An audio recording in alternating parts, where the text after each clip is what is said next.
Thank you. We have now one moment. Put it in my phone. Introductions. We have our monthly update from the chair of the Independent Community Police Oversight Commission, Dr. Jackson. Dr. Jackson, you have the con. Mayor, I'll move her over, and I believe we missed approval of the agenda. Well, so we did. My apologies. I was so eager to hear from the two of them. May I have a motion, please, to approve the agenda? Moved by Councilmember Griswold, seconded by Councilmember Radina. Discussion of the agenda. All in favor? Aye. All opposed? It is approved. Dr. Jackson, you are worth waiting for. Thank you for your patience. Thank you All guys yours. for having me. For those of you who don't know me, my name is Lisa Jackson, and I'm the chair of Ann Arbor's Independent Community Police Oversight Commission, also known as ICPOC. Our commission was established as an independent body, not only to improve relations between the community and the Ann Arbor Police Department, but also to examine policies and facilitate cooperation between the many different stakeholders involved in keeping our community safe. Before I get into my main topic for today, since the Derek Chauvin verdict was announced, I'd like to ask you to join our commission in a moment of reflection on both our country and our community. The acts of violence that have been perpetrated against minority communities have been utterly disturbing. However, to use the word disturbing would suggest that those events have shaken a status quo, a notion that many Black and brown people will tell you is untrue. Violence against minority communities is and has been the status quo. An accurate telling of our nation's history states that the events of the past year are only the most recent in a long lineage of racism meant to disenfranchise certain groups from being part of a united state of America. Although many people were looking for a sense of justice in the outcome of the Chauvin trial, it's important to acknowledge that George Floyd's chance at justice ended when his life was taken from him. There is no justice for George Floyd. The guilty verdict is a start at accountability.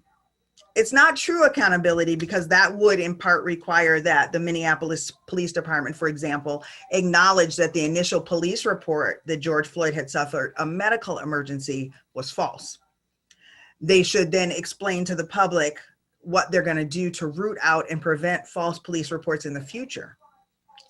Here in Ann Arbor, it will be critical for our police department to do the same. When they make mistakes, they need to acknowledge them and show us how they will prevent them going forward. That is accountability. The main point to which I'd like to speak this evening regards opportunities present within the city's upcoming budget. For those who aren't aware, council votes soon to pass the city's annual budget. And it's clear that while 2020 brought financial challenges, it also highlighted social challenges that have to be addressed through intentional public investment, such as police reform and environmental equality. It seems that the city plans to make a significant investment in its A20 carbon neutrality plan. And to be very clear, environmental sustainability and a reimagining of public safety are not mutually exclusive.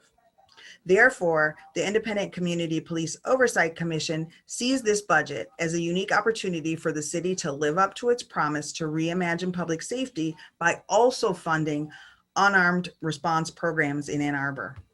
In fact, there is an impressive, ever-growing collaborative group of stakeholders from all across the city, from housing people to public health experts, to activists, to religious leaders, to policing scholars, who are all coming together to examine the prospect of unarmed public safety responses in Ann Arbor. Some are focused on unarmed responses to mental health calls, while others are focused on unarmed traffic responses. Traffic stops are the single most common way that people in America come in contact with police, and we all know that those turn out deadly far too often. Dante Wright, who was killed in Brooklyn Center, Minnesota, is not even the latest in this type of tragedy that seems endemic at this point. It has never been clearer that we need to rethink our reliance on police as a cure-all to societal issues that they are ill-equipped to deal with, such as homelessness, substance abuse, and mental health issues. It also seems unnecessary to have armed police as traffic enforcers of what are civil, not criminal infractions. Over 24 million people each year come in contact with police during a traffic stop, according to the Department of Justice. And the Stanford Open Policing Project shows that traffic stops are especially dangerous and discriminatory for people of color. Black drivers are 20% more likely to be stopped than white drivers, and as much as twice as likely to be searched, according to a study of 100 million traffic stops. But what about in Ann Arbor? Well, we don't know, but we'd like to find out. Since 2020, our commission has been in possession of anonymized traffic stop data for the city for the years 2017, 2018, and 2019. But due to the city attorney's office, we've been unable to partner with social scientists to have it analyzed. Why? Because the city attorney's office has insisted on onerous non-disclosure agreements, the latest version of which does not even give ICPOC permission to discuss the findings. We've been working in good faith with the police department and the city attorney's office for a year to no avail. Now, the Southeast Michigan Criminal Justice Policy Research Project at Eastern Michigan University has agreed to partner with us in this work, and we don't want to lose the opportunity to work with them by waiting another few months to iron out who has permission to talk about these data and their analysis. So council, I come to you to ask you to have the city attorney free up these data sets. We think the public deserves to know if there is bias in traffic stops in the city. The public deserves to know if there's no disparity in young people or women or people of color being issued tickets as opposed to others being issued mere warnings. One could argue that these data already belong to the people, since they are the ones who've been issued these tickets. In any case, I am not convinced that there's a reasonable argument for having a non-disclosure agreement at all. So I urge you to impress upon the city attorney the need for us to do one of the most important jobs you have given us, to facilitate the transparency of the Ann Arbor Police Department. Thank you. Thank you, Dr. Jackson.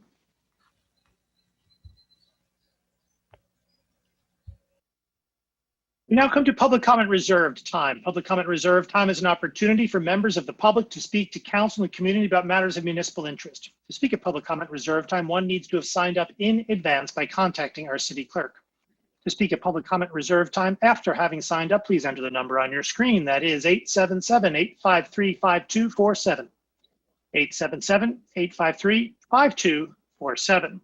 Once you have connected, please enter meeting ID 942-127-312-148. That is 942-1273-2148.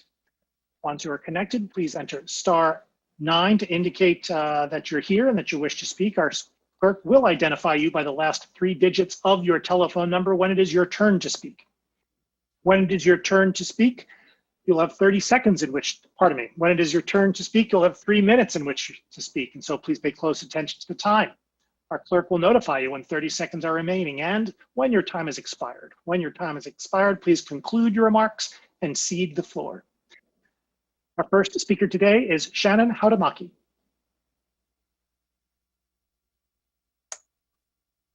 Ms. Haudamaki, you can go ahead. Hi, this is Shannon Haudamaki, and I'm calling to urge you to pass CA 14, the Healthy Streets Resolution. There are lots of good reasons to pass this Healthy Streets Resolution, our Vision Zero goals, our climate and environmental goals, but I'm going to focus on one particular segment of our city's population, children. So I know we're all really happy and excited for the vaccines and possibly a return to normalcy happening sometime soon. So some of you may be wondering if these changes to our streets and the costs associated with them are necessary.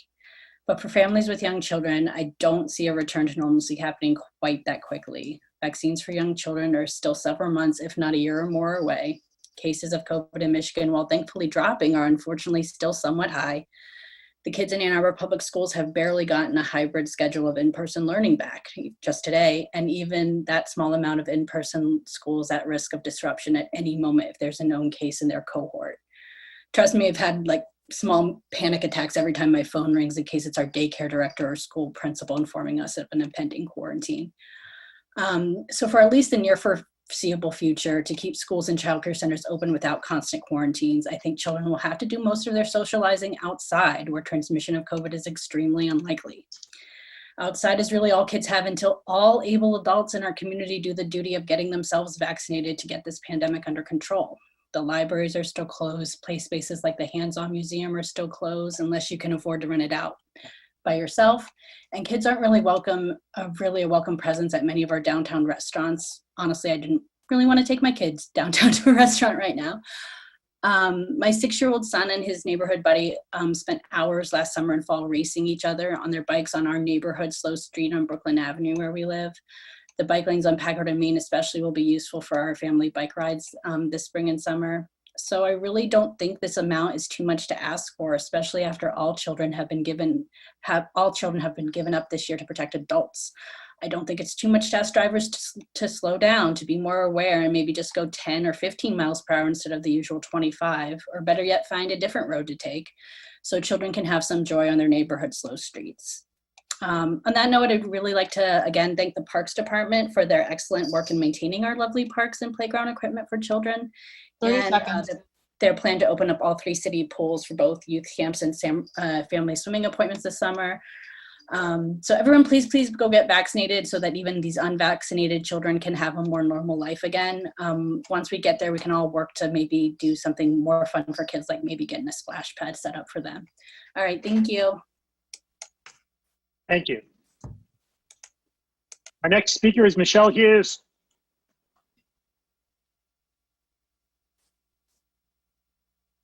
Michelle Hughes, phone number ending in 677. Hello, I'm here to talk about healthy streets. Please don't balk at the large number you see before you. You might see that $350,000 and start thinking about other things you'd like to spend the money on. I know I did. Affordable housing, unarmed responders. I've even heard the suggestion that the money could go towards the center of the city, but it can't. Healthy streets will be funded by the Major Street Fund and the Local Street Fund. This is gas tax money and must be spent on transportation per state law. The only question is, do we want to make this another drop in the bucket for pavement that's exclusively for cars, or do we spend it on bikes and pedestrians where it will make a huge difference? I've heard it suggested that the pandemic is wrapping up, so maybe we should just stop thinking about innovative projects that will make our city safer and return to the status quo of thinking only about. But this will make us less safe and it won't help us meet our 820 goal by 2030. Last year, we did healthy streets on the cheap, and a lot of people complained about it. So this time the proposal is to do it the right way. All it takes is for you to vote the right way, and the right way is to vote yes on CA 14. I would also like to talk about the DC-1, the resolution to improve council effectiveness, performance, and communication. This purports to be a resolution to begin a healing process, but instead, debate about this proposal will have the effect of further harming our LGBTQ community, making us more intimidated to approach the government. On April 11th, Councilmember Jeff Hayner used this homophobic slur online, and the Council Administration Committee and the City Council voted to remove him from his committee assignments because that was the only tool they had to reassure the LGBTQ community that the government did not condone this hate speech. The premise of DC-1 is that this section was an overreach and emblematic of partisan divisions on council, but it was not partisan. The action was not addressed. The action was addressed at the greater LGBTQ community. It was not addressed at any particular party on council, unless you want to identify yourselves as the party of bigotry. Could Hayner's bigotry have been addressed in a different way? I don't know. The sponsors of this resolution chose to talk about partisan divisions instead of offering healing to the LGBTQ community, and proposed this instead of anything that might help us. And as your own lawyer explained to you, this was not an overreach. It was well within council's right to do. And I've heard the phrase due process for Jeff Hayner, but there was no additional process that was due. 30 Only seconds. whatever arbitrary additional processes that you might imagine. Please just remove this item from the agenda and never mention it again. If you want to communicate better amongst one another, simply do so. Don't do it at the expense of the LGBTQ community. Debate about this proposal will only remind us how quickly the sponsors of this proposal brushed aside and minimized our concerns. Thank you. Thank you. Our next speaker is Ralph McGee.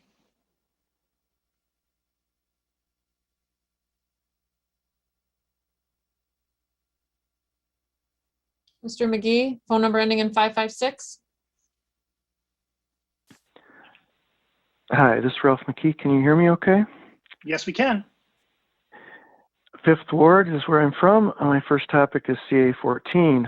I have the opposite view of the two previous callers. I sent you a detailed email last night. I agree with making Ann Arbor more bike and walker friendly. However, the Neighborhood Streets program no longer makes sense and is a waste of money when we have a $2 million budget shortfall. The original reasoning was to make it safer for walkers and bikers to traverse neighborhood streets without having to risk COVID. Then we didn't know much about COVID transmission. Now expert consensus is that risk of transmission from passing encounters outdoors is infinitesimal. We're well on our way to having a significant number of people vaccinated and restrictions on outdoor activities are being lifted. The justification for neighborhood streets has evaporated. I couldn't discern the estimated cost of that part of the program from the agenda materials. This is troubling. At prior meetings, staff couldn't answer questions about last year's costs and asked for more time and money to study cost data. Yet we still apparently don't have a breakdown. We shouldn't be spending $1, let alone $50,000, which would be 2.5% of our budget shortfall, or $100,000, which would be 5%, on a program that has no remaining reason for existence. My email gives several examples of why that program is at best useless and in some instances counterproductive on safety, significantly so with respect to, say, Chapin. Please eliminate it. Next topic, council rules. When I first saw the proposed changes, I thought you had done the right thing and gotten rid of the part that Nick Rommel of the ACLU had criticized. Then I read farther down and saw you made them even more vague and overbroad. Conduct unbecoming a council member could be virtually anything, and the behavioral norms are vague and amount to practically sainthood. Always be fair to everyone. Better make sure your work colleagues think so. No denigrating language. Don't make a snide comment back to that guy who insulted you at the bar. Candidly, these are ludicrous, if not restricted to behavior at council meetings, and even then they're too broad.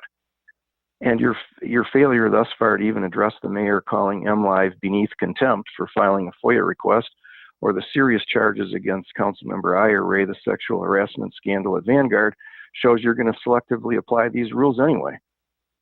Finally, given that you actually came up with these rules among all the other bad process going on at these meetings, you definitely could use some professional help. That's DC1.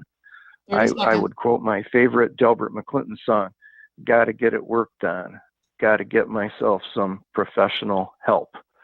I hope you take that advice to heart, and thank you very much. Thank you. Our next speaker is Arya Shugat.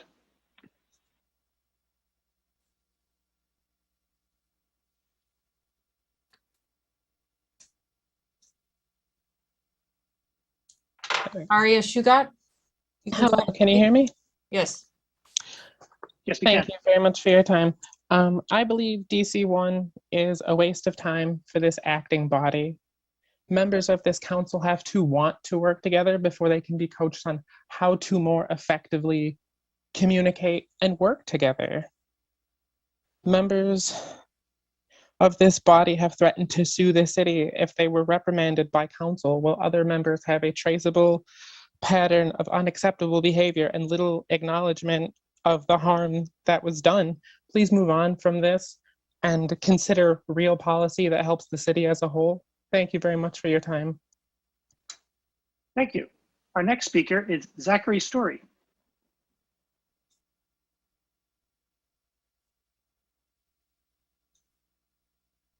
Zachary Story, phone number ending in 936.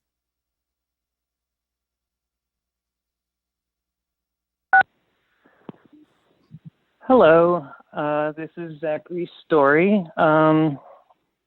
So the resolution, I believe sponsored by Griswold, the first one, to bring this whole thing back up again. Well, first of all, I want to make a comment on record about an interaction I had with Councilmember Griswold at the farmer's market a couple Saturdays ago. I came up to Debbie Dingle while she was at the farmer's market to express my concerns with what's happening on Ann Arbor City Council, specifically about Hayner's use of a homophobic slur to denigrate journalists and attack a free press like he loves to do any chance that he gets. And Griswold just brushed me aside, tried to hush me up, said, "Oh, Debbie doesn't want to hear this. Debbie doesn't have time for this." And that is very unbecoming of a council member, and you should be very ashamed of yourself, Griswold. You have a lot to be ashamed of.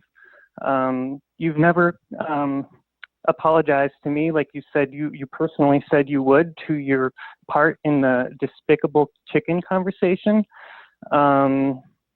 in which you were joking about housing density and comparing poor people to chickens. So bringing up this resolution to spend $20,000 to fix your despicable behavior is abhorrent, and it's just a tactic to bring this up again, and it's harming our LGBT community. It's harming people. A lot of friends of mine don't want to call into these meetings because of how you act. Like I took a couple months off when Hayner exploded at me after I called for his resignation. And also Ramlawi and Griswold also jumped on that and prompted me to file a report with ACLU because 30 you were seconds. just stepping all over the First Amendment. So we have initiated a recall for Hayner. And here's what some people on the street are calling you, Jeff. They're calling you a homophobic fascist, conspiracy theorist wielding, First Amendment trampling, despicable human being. And you should be shamed. Thank you. Our next speaker is Petals Sandcastle.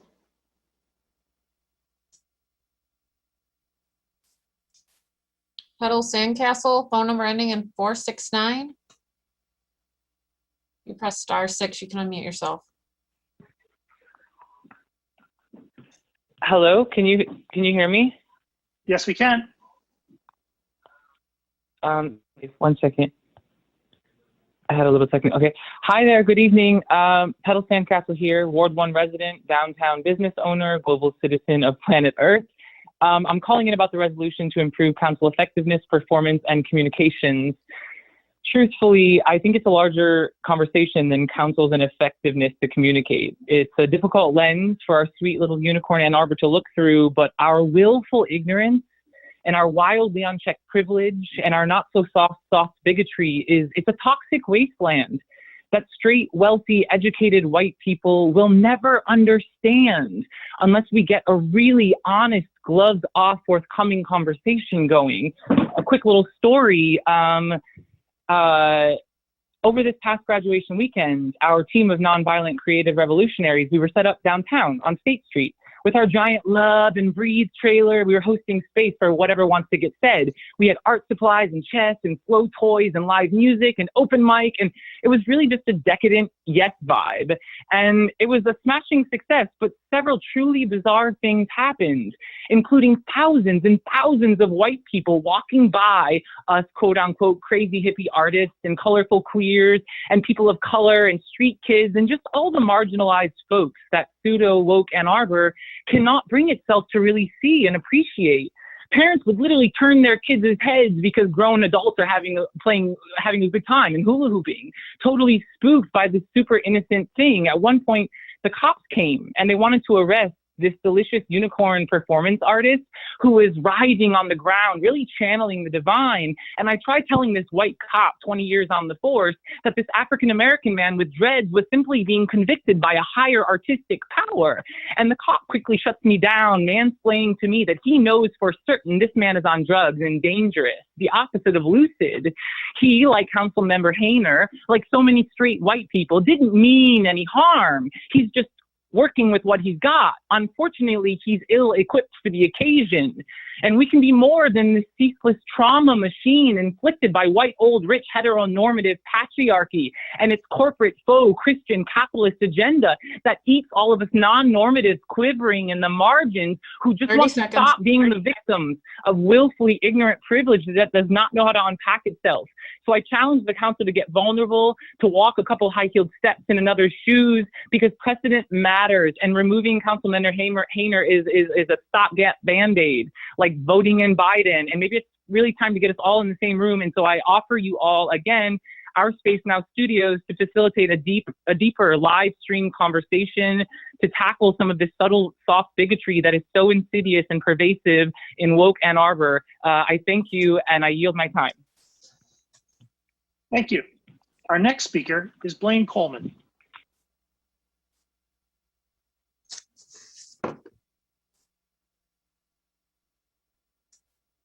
Mr. Coleman, phone number ending in 941.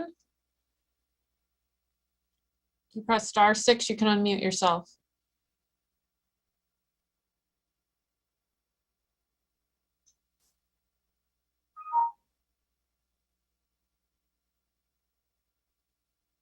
Mr. Coleman, phone number ending in 941.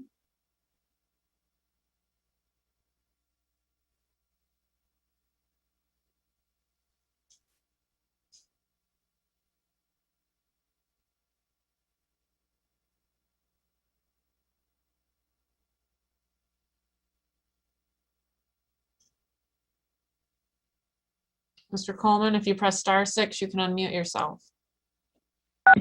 Hello? Hello? Hello. Hello? Can you hear us? Yes, we can hear this Blaine? phone number. Hold on one second. All right. This is Blaine Thank you. Coleman. Thank you. This is Blaine Coleman. Councilmember Grant, when you threatened to become a seek and destroy missile against the one Palestinian member of Ann Arbor City Council, did you want to frighten him so badly that he would never vote for any Palestinian human rights resolution for the rest of his life? Councilmember Grand, Julie Grand, when you deployed the language of missiles, of massacre and genocide against the only Palestinian member of City Council, just how comfortable do you think the mayor's slate was to hear it? I guess you saw that they were very comfortable because not one of them has condemned your murderous threat against Ali Ramlawi. It was in MLive. Everyone can look up the MLive article where you threatened that you can become a seek and destroy missile. Now, when the mayor's slate tonight outright lies and tells everyone that City Council won't discuss international matters, well, it's a big lie because City Council has already passed numerous resolutions on global issues. When the mayor's slate tonight lies and tells you City Council won't discuss divisive issues, well, it's a lie because the City Council has passed resolutions on extremely divisive issues already. When the mayor's slate lies and tells you, oh, they would rather discuss Ora Rosser instead of the Palestinians, well, that's a lie also because for years now, City Council could have discussed Ora Rosser if they wanted, and they should do it now. What is keeping them from discussing the killing of Ora Rosser? Are you going to blame Palestinians for your own racist violence? Are you going to blame Palestinians for your own wall of silence? I have to ask the mayor's slate, the whole slate, why do you want Palestinians to die? Why do you want Palestinians to starve, to be caged up in tinier and tinier spaces by the Israeli military?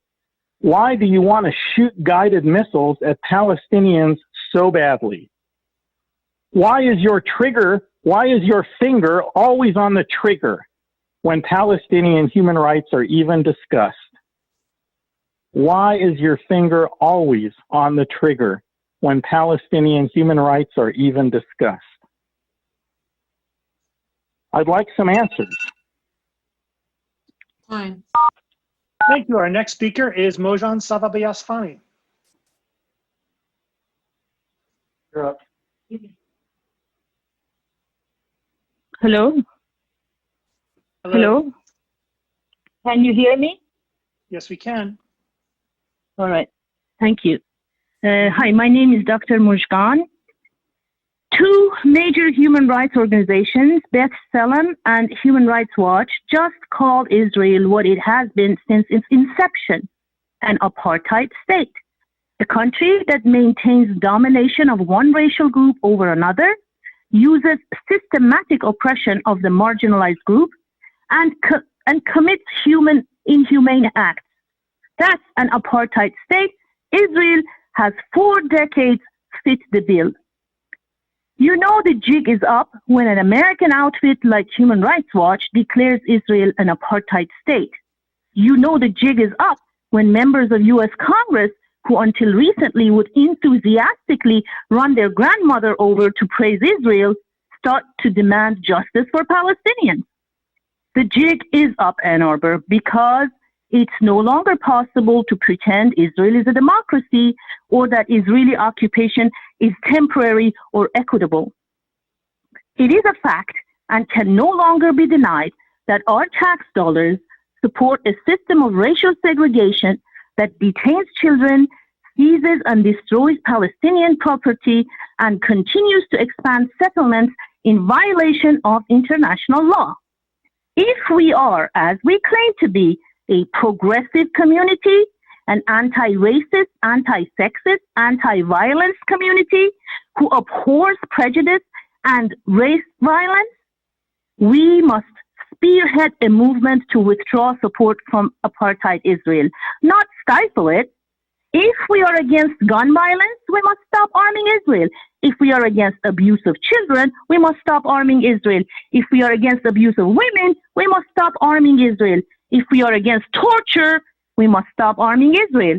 If we believe children deserve to live in peace, we must stop arming Israel. If we believe children deserve to live happy and healthy lives, we must stop arming Israel. If we believe children deserve 3 square meals a day and clean drinking water, we must stop arming Israel. I am here to ask you to take heart, stand up for what is obviously the most important human rights issue of our time. Stand up and demand an end to military aid to Israel. Do not miss this chance.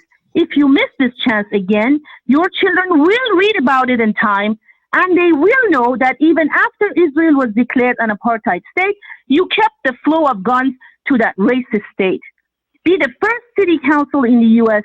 to take a stand and declare we are against military aid to Israel. You will be remembered for courage and honor if you do so. If you don't, you will be ended up in the dustbin of history, shamed and dishonored as you deserve to be. And fight for Palestinian human rights will continue. Our next speaker is Odie Huguenot-Haber.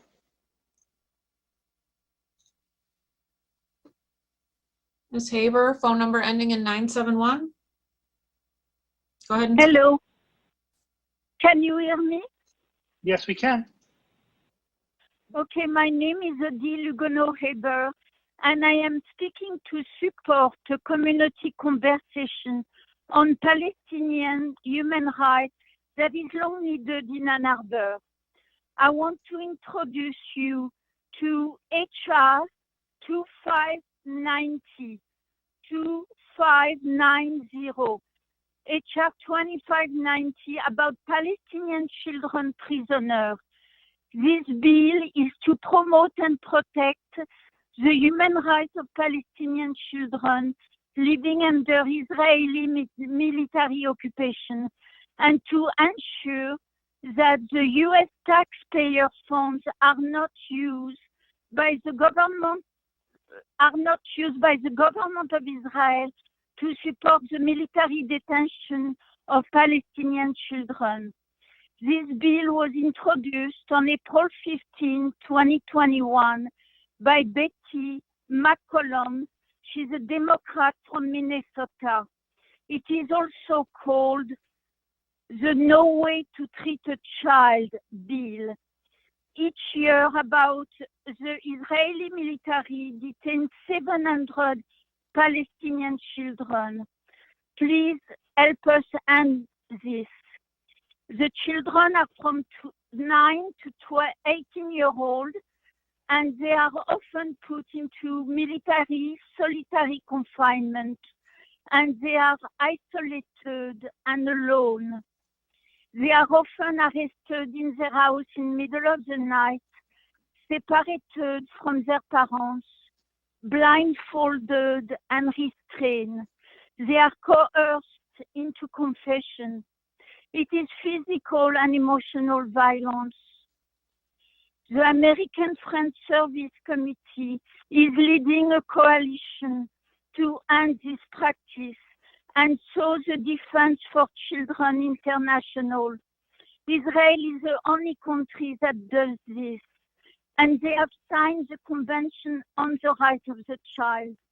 It's unthinkable to think that children that young are put alone into solitary confinement, and they're often not able to have access 30 to seconds. their parents or to their lawyer. So please help us to end this practice, and thank you for the conversation in Ann Arbor. Thank you for Kathy Griswold to have brought it up. Thank you. Bye-bye. Thank you. Our next speaker is Henry Herskovitz. Mr. Herskovitz, caller and phone number ending in 447. Mr. Herskovitz, go ahead. Good evening. Much praise is due Councilmember Griswold for her courage in proposing this resolution to hold a conversation about the Palestinian people, about Palestine. She has taken a principled stand with this resolution. She has shown bravery. Her action reflects the bumper sticker, "Speak up even though your voice shakes." I wish her good fortune in this endeavor. Her test will come when the pushback arrives, and I see by the MLive article that the pushback has already begun. Some say it's not a local issue.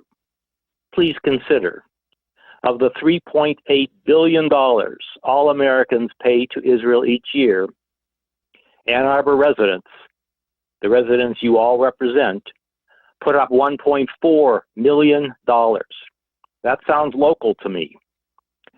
Some members of council think the issue is divisive, and I agree. The question is, on which side of this divide, between an aggressive racist nation on one hand and its unwilling victims on the other, will you choose? It sounds like Ms. Griswold doesn't know the answer, yet she is willing to learn more about this issue by presenting this resolution. More pushback from the resolution itself. It claims the situation is, quote, extremely complex. This is false and designed to terminate discussion. The situation is extremely simple. European Jews came to Palestine with the clear intent to replace the indigenous Christians and Muslims living there with Jewish immigrants. Plain and simple. And no amount of obfuscation will alter this point.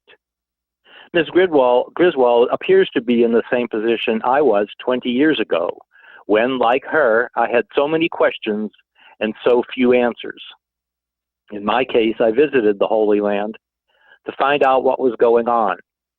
Like her, I wanted to start a conversation. The pushback started immediately.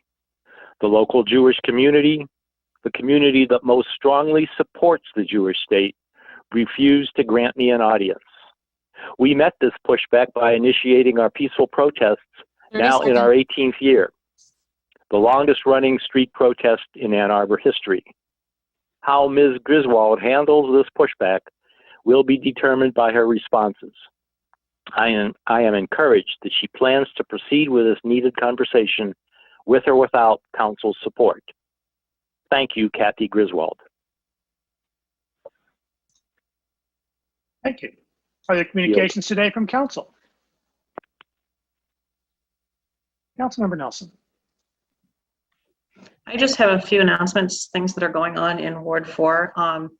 The police department is sponsoring a community meeting that's actually for both Ward 4 and Ward 5 on May 6th at 6 p.m. I have the link on my website. If you're trying to track it down, you can get it from me. I'm sure it's on the city site. I'm not sure about a quick link to find it. Also, construction on South Industrial Highway is going to begin on May 10th. And there is a site, there's a link on the city site to read updates about that. And we have a public meeting for the proposed water treatment plant project on June 3rd, 6 p.m. Thanks. Councilmember Grant. Thank you. Just wanted to give a quick thank you and shout out to all the teachers and staff at the Ann Arbor Public Schools that welcomed our kids back today, including both of mine. And they had a great day. And so thank you for all of the logistical work and hard work that went into welcoming all of our kids who chose to go back to school today or this week. It was a wet, even in the rain, we managed logistics. So thank you for that. Councilmember Griswold. I want to apologize for leaving the Zoom webinar. I lost my sound and had to reboot during public comment. Next, I'd like to mention the U of M commencement exercise this year. It was given by Brian Stevenson. I felt that he was directly talking to City Council and to many in the Ann Arbor community. He talked about fear and anger. He talked about the need to have conversations. He talked about how we frame discussions. And the example he gave was the genocide of the Native Americans. Our founding fathers made that okay because they simply identified the Native Americans as savages. They were not human, they were not worthy. So it was okay to move forward and wipe them out. He talked about how we have a justice deficiency. And lastly, he talked about the need for hope in our community. So I encourage everyone to watch his address. It was just 15 minutes. I'm going to listen to it a few more times. Lastly, I want to acknowledge that Judge Connors had a hearing today. He did something that was most unusual. He actually asked the community members, dozens of community members, and Council Member Hayner was there, and we were able to provide some recommendations to him. So we'll be hearing more about it, but from a process standpoint, it was a really positive experience and it's given me hope. Thank you.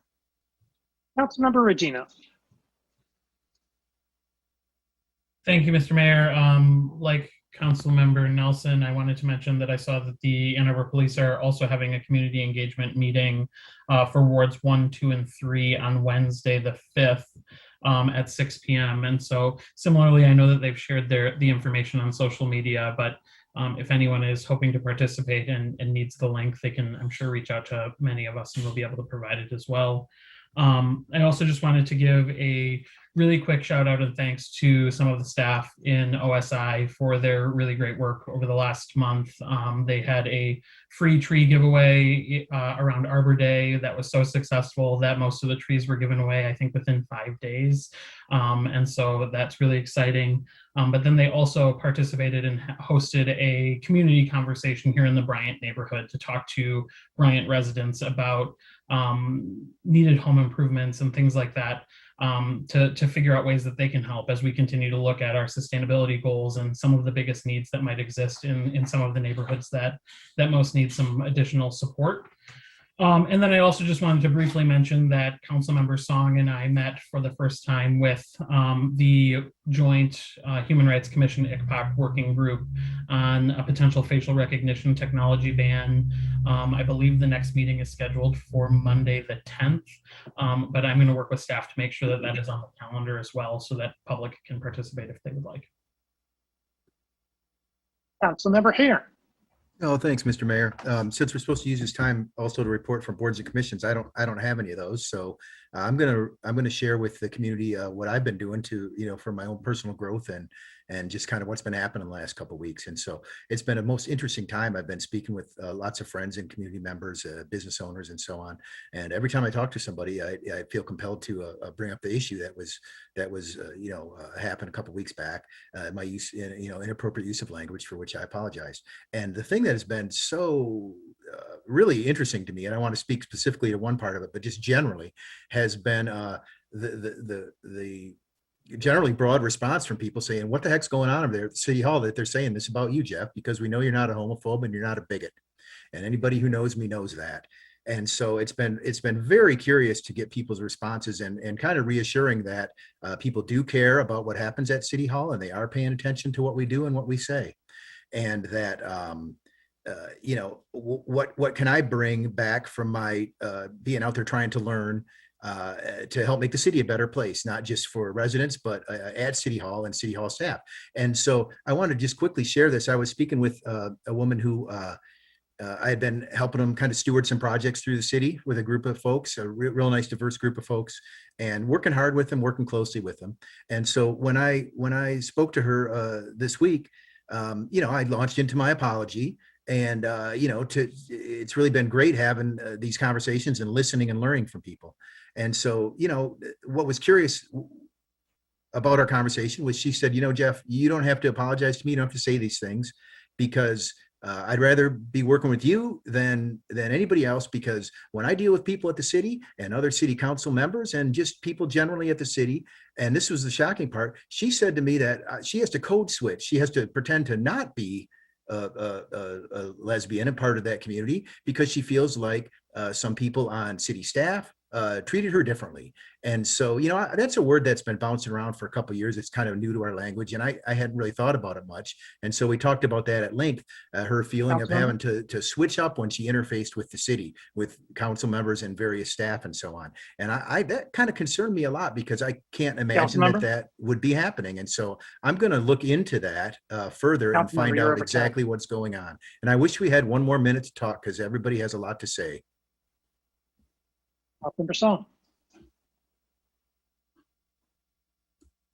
I attended last week's, the county had they launched their opportunity index. And this is work with their equity office. And I encourage folks to take a look at it. The website is www.opportunitywashna.org. You might have seen an MLive article on it. And in the launch, Teresa Gelati over at the Economic Development Office walked us through how this tool can be used for grant writing and assessing the gaps when it comes to health, job access, economic well-being, education, community engagement. And you can see some distinct ties to race along our borders throughout the county. The report is incredible. This is work that's taken years to pull together. So kudos to the county and county commissioners and county staff for pulling it together. I hope we can learn a lot from it too. Thanks. Further communication from council. I'll observe that there are a set of resolutions with respect to various members of various council nominated boards and commissions that'll be for our consideration at our next meeting, unless I'm much mistaken. Excellent.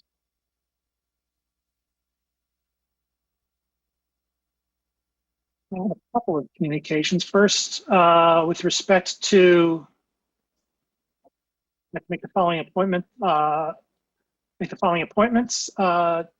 to members of boards and commissions of folks who are not presently registered electeds of the city of Ann Arbor. This will all be for consideration at our next meeting. Kelly Burris to the Airport Advisory Committee, to the Building Authority, Mike Pettigrew and Marty Perchan, to the Commission on Disability Issues, Deborah Poster, to the Housing and Human Services Advisory Board, Ella Hall, to the Human Rights Commission, Aisha Gazi Edwin, to the Huron River Watershed Council, Molly Madueski, to the Local Development Finance Authority, Michelle Mueller, to the Public Market Advisory Committee, Jeff Namath, Stephanie Willett.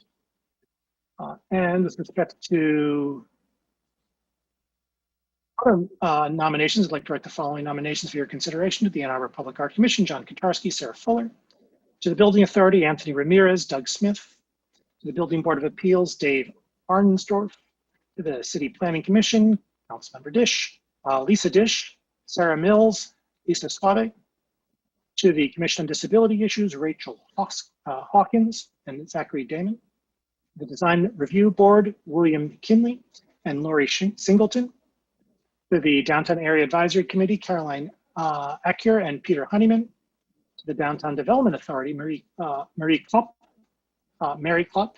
Jessica Letaw, and Rishi Narang; to the Elizabeth Dean Fund Committee, Kenneth Westerman and E. Merrill Dudley; to the Energy Commission, Charles Holcomb, Robert George, Noah Levin, and John Mursky; to the Historic District Commission, Jessica Quinero; to the Housing and Human Services Advisory Board, Paul Scher and Skylar Woodman; to the Housing Commission, Lee Meadows; the Human Rights Commission, Leslie Stambaugh and Dilip Das; to the Huron River Watershed Council, Cheryl Darnton and Richard Martin; to the Leslie Science and Nature Center Board of Directors, Paige Morrison; to the Local Development Finance Authority, Heather Grisham; to the Parks Advisory Commission, Rachel Skylas and Lauren London; to the Transportation Commission, Ariel Balderrama and Julie Boland; to the Zoning Board of Appeals, Candace Briere, Nicole Eisenman, Michael Brent Daniel, my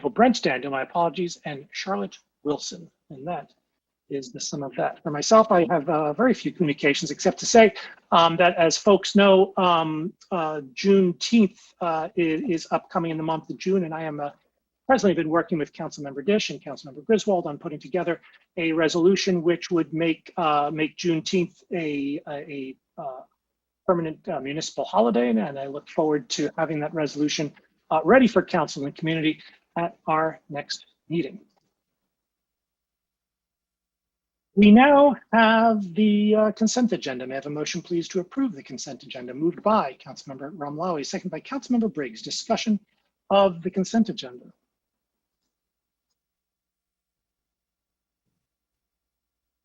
Councilmember Ramlawi. Thank you, Mayor. CA 14. I'd like to pull. Further discussion of the consent agenda. All in favor of the consent agenda with the section is CA 14, please say aye. Aye. All opposed? The consent agenda with the exception of CA 14 is approved unanimously with 11 council members present, all voting in the affirmative, thus satisfying the 8-vote requirement with respect to CA 3.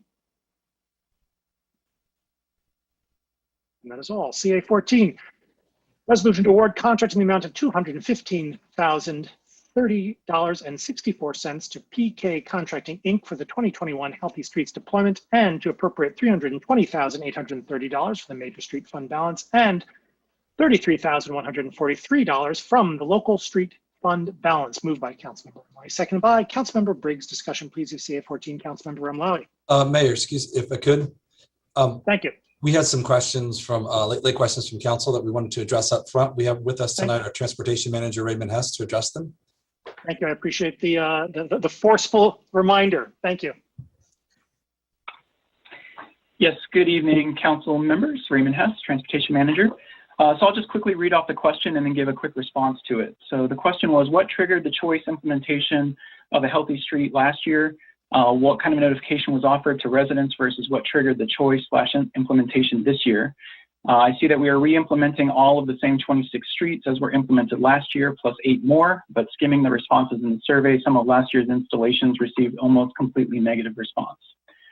So I'll just cite that the methodology that we used this year was fairly similar to last year's. We launched an online comment tool, which enabled members of the public to submit comments on possible healthy streets deployments.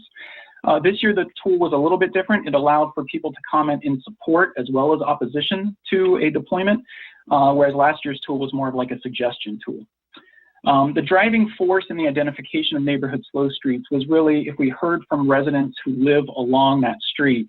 And if we heard from about a half dozen or more, then that street was carried forward into the program. So that's how Chapin qualified last year.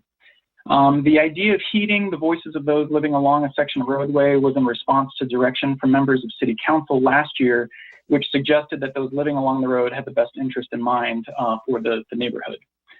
And it should also be noted that many of the comments in opposition to some of the neighborhood slow streets in particular are from those who actually don't live on the street.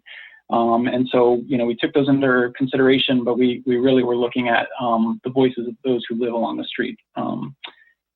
And then I should also note that after discussing with both an internal team and a subcommittee of the Transportation Commission, we decided to propose to carry forward the healthy streets, the neighborhood slow streets from last year to this year. We could have zeroed it out and started from scratch, but we decided that it made sense to bring those forward for discussion. Again, put those on that online engagement tool, solicit feedback on them, and then if there was opposition from people living along that street, it would be taken off.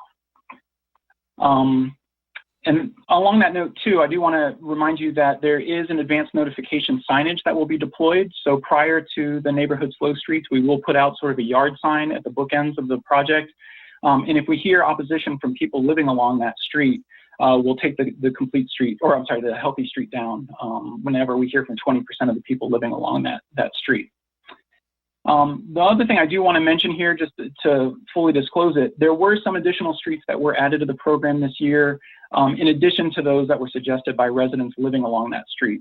So a good example is we heard some concerns last year about spillover traffic, that if one street was nominated and the next street over was not, that a lot of cut-through traffic was going over on that spillover street, or spillover traffic was going down that other parallel street.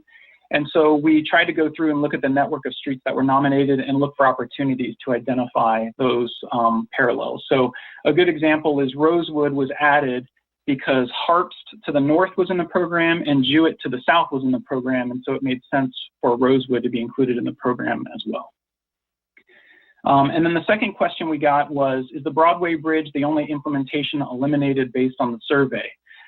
Broadway Bridge was not advanced for several reasons. The first was there was notable opposition to the deployment from last year. There was some complications with traffic detours related to depot and other things that I think kind of exacerbated the experience on Broadway. But I should also note that this year, the Broadway Bridge was expected to have some maintenance construction work on it. And so for that reason, we also didn't pursue it. And then lastly, Broadway Bridge would no longer connect to a receiving facility. Since Division was not being pursued this year, Broadway Bridge wasn't being pursued either. The only other implementation that wasn't pursued is Swift and Pontiac, for the same reason. Swift and Pontiac was meant to provide a connection to the Broadway Bridge, which was meant to connect to Division, and without that link in Division, we didn't pursue that. The others of Division, Miller, Catherine, those are DDA deployments, and they might be pursued through a separate initiative. And I believe that responds to the questions that we received today. Thank you very much. Councilmember Ramlawi. Thank you, Mayor. I have some concerns on this because when we brought it last year, it was based out of the need that resulted from COVID and the need to increase social distancing, the concerns their community had regarding the spread of the virus. Now we're entering a different phase where vaccination rates are at over 50%, restrictions are easing. We're moving in a different form, in a different fashion, collectively as a nation, as a community, even with the ones of us who are still very cautious of what we're doing. I just feel like this is somewhat mission creep, and it's also taking away resources that need to be applied to our CIP, which we're behind on. You know, we have a goal of 80% of our roads to be rated 7 or better on the PACER system. And this is as late as the resolution of August 19 of 19. And when we're taking $400,000 from Act 51 that would go into fixing our roads in our neighborhoods as well, into a temporal program that is now gaining steam and gaining a bigger budget. Last year, it started with a nominal ask that actually ballooned into 3 times the first amount. And now we're looking at an amount that is north of $250,000. And the rest of our infrastructure is in bad shape. A lot of it's in bad shape. We hear from our constituents constantly the conditions of the roads and when are they going to get fixed. You know, in my area, I have a lot of bad roads, whether it's Brooks, whether it's Virginia, whether it's Lutz, whether it's Arborview. There's so many bad roads that are still years away from being resurfaced. And these are the same roads that people will bike and walk down just as well. I mean, you can trip and fall and hurt your ankle or fall off your bike riding down some of these other roads that will now take a back seat because we're diverting more money away from the funds that would repair those pavements and the infrastructure in these other parts of our neighborhoods. So I have a question regarding this, is there any way of teasing out the repairs that are permanent and keeping those in place? And if so, how? Councilmember, your question came at the 3-minute mark. If I can ask you if you want to ask that question when you come in on your second go around. Thank you. Councilmember Briggs.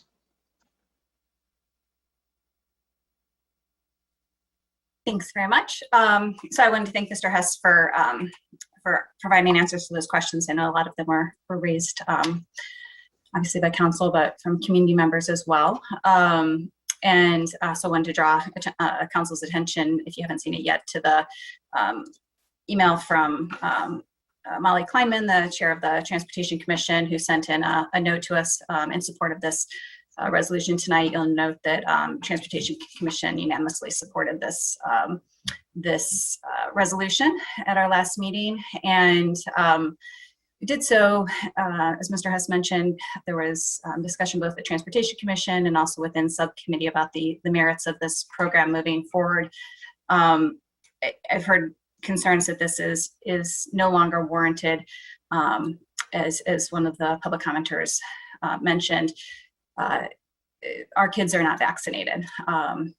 Kids are definitely very much in need of additional space to be able to utilize this summer, and adults are as well. But kids are still not gathering indoors, and this still remains a pandemic need for many members of our community. But it also advances our carbon neutrality plan and proposed transportation plan. One of those key goals in our climate action plan was a 50% reduction in car trips by 2030. And part of that is about shifting behavior. And so these projects, both the neighborhood slow streets, which get to slowing down traffic, getting people to think about their behavior in the neighborhoods, is an important step that direction, in addition to making things more pleasant for our kids. But also these permanent installations, both on Main Street and on Packard, are the permanent installations, which have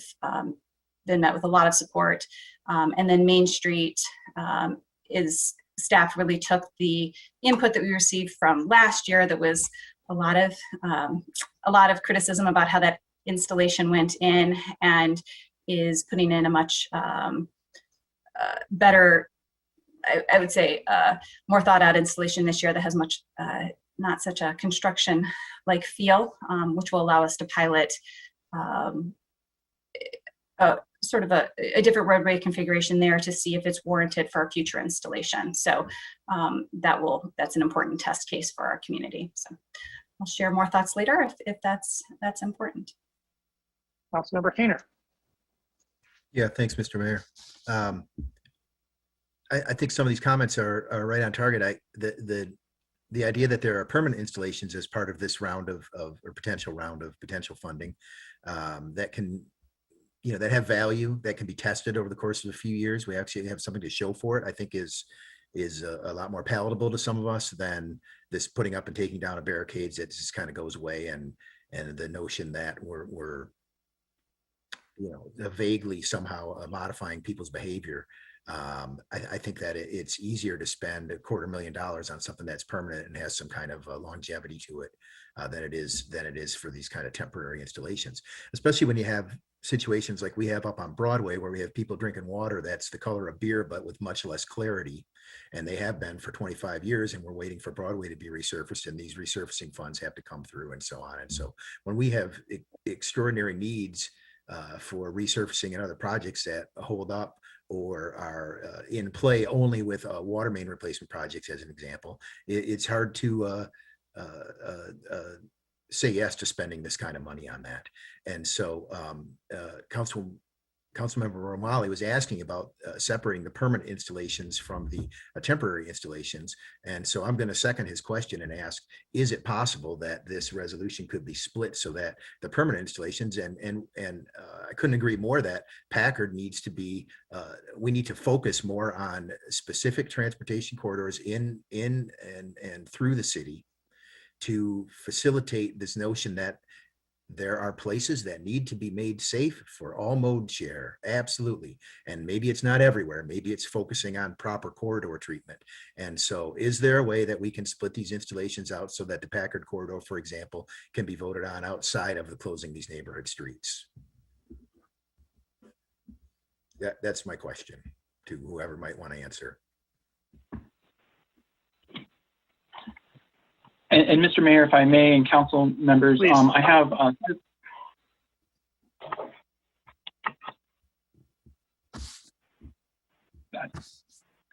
Cyrus Nahidi is looking at the cost for the Main Street. So the neighborhood slow streets is easy to decipher from the resolution because it's the amount that correlates with the local street fund. So that's the $33,143.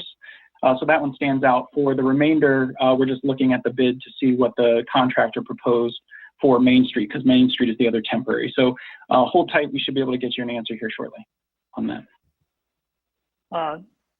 We'll cycle back to you perhaps, and then in the meantime, Councilmember Griswold. Yeah, one of my issues is that the culture within City Hall seems to be very much project oriented and consultant project oriented, not accountability oriented. I sent all the members of council a photo of a crosswalk I encountered yesterday. It was a crosswalk that went from the west side of Barton Drive with an ADA compliant ramp. It was newly painted. And on the other side of the street was a bush and a mailbox. Now, I don't think our staff would ever do something like that. I just don't believe they would. So I hold our council responsible for all of the special programs and projects and bells and whistles that we approve. But it is time to look at what we need in terms of Vision Zero, what we need in terms of sustainability. And we can wish all we want, but the aspirations of letting children play in the street when they cannot even safely cross the street based on our crash data, and I just got the latest data today, that needs to be our priority. Children need to be able to cross the street safely, and they cannot do that to the extent that they deserve in the city of Ann Arbor. Thank you. Dr. Pass, are you ready? No worries. Councilmember Dish. Thank you, Mr. Mayor. I just wanted to mention to Councilmember Griswold that there was a proposal to put a sidewalk that crosswalk would join, to which that crosswalk would join. But that sidewalk would have run through the backyards of several properties, right. And through the front yards of some others. And it became extremely complicated and was taken off the table. I'm not sure if by us or by council, which I was not on at the time, or by staff. However, the neighbors vociferously asked for this access ramp and crosswalk because otherwise they had to climb over guardrails to get on the very popular Argo Pond path. So I think this was a compromise. I don't think it's No.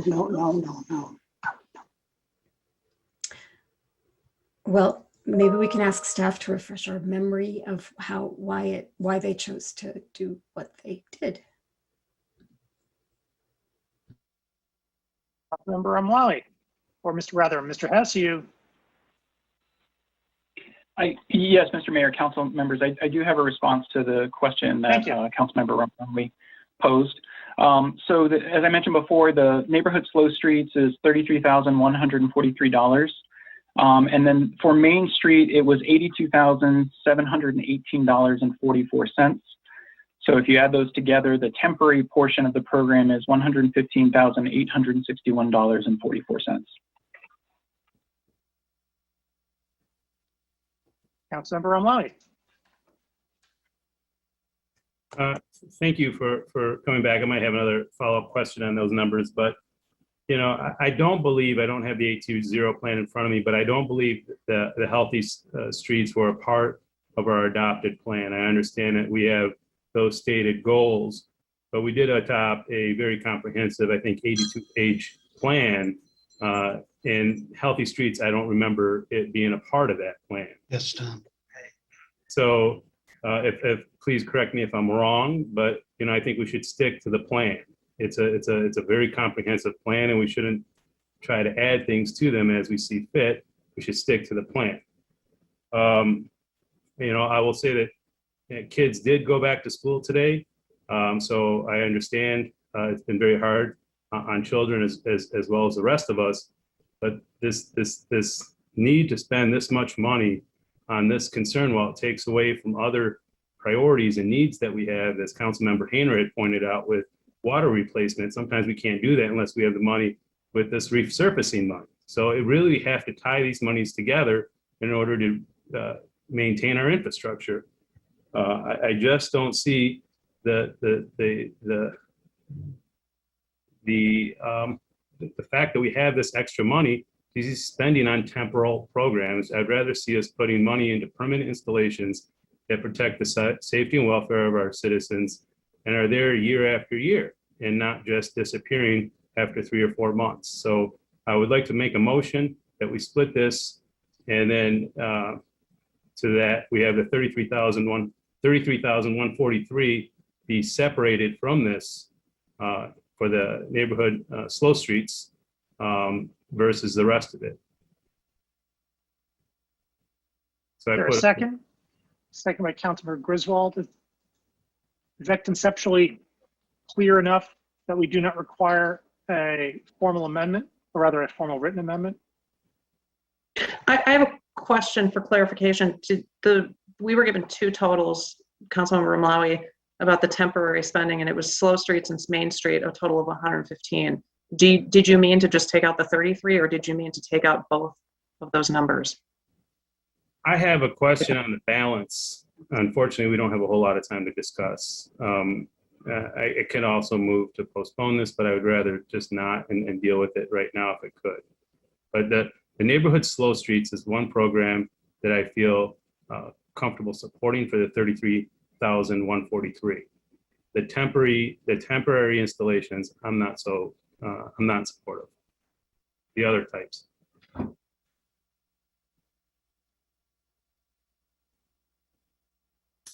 Do folks understand that proposed amendment? So the $33,143 coming from the local street fund would be on its own.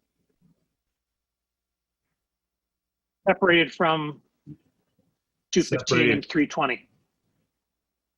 Separated from the 215, I believe. This is a contract award. I'm not sure we can separate this. If Mr. Hupe would like to weigh in.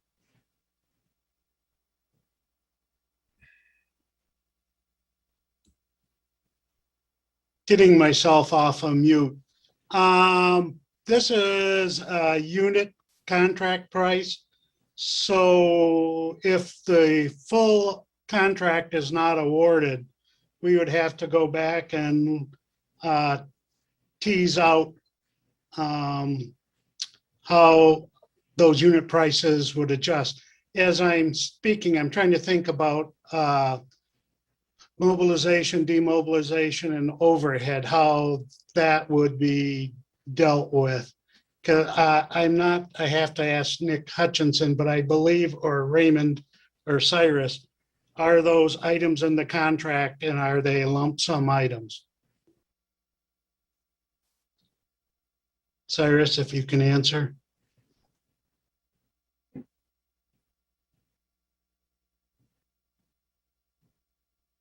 You're You're on mute, or at least I can't hear you. Or Dr. Mahidi, I think. Unmuted there. Apologies, I unmuted the wrong device. Mobilization is one line item as a lump sum. Yeah, so it's not as simple as just taking out the local streets. They would be required some negotiations with the contractor about mob, demob, and overheads. Thank you. So what I hear you saying is that that amendment will not work in this context. Yes, correct. All right. May I infer that the amendment is withdrawn, council members? I have an acquiescence from Ramawi and Griswold. I think you're the seconder. Can I just confirm? Thank you. On the queue, Councilmember Nelson. Thank you. I was a co-sponsor of Healthy Streets in 2020, and I can't help but think back to where we were at when this was a good idea, and this felt like a good idea.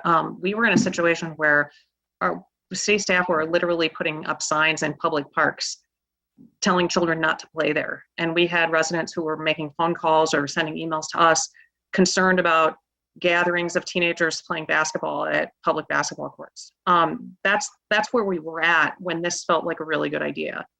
I was concerned about this when I read the survey results, and I was curious about how we were taking input from residents who are, I've heard from many of them who are like me, not in the same mindset that we were in a year ago. I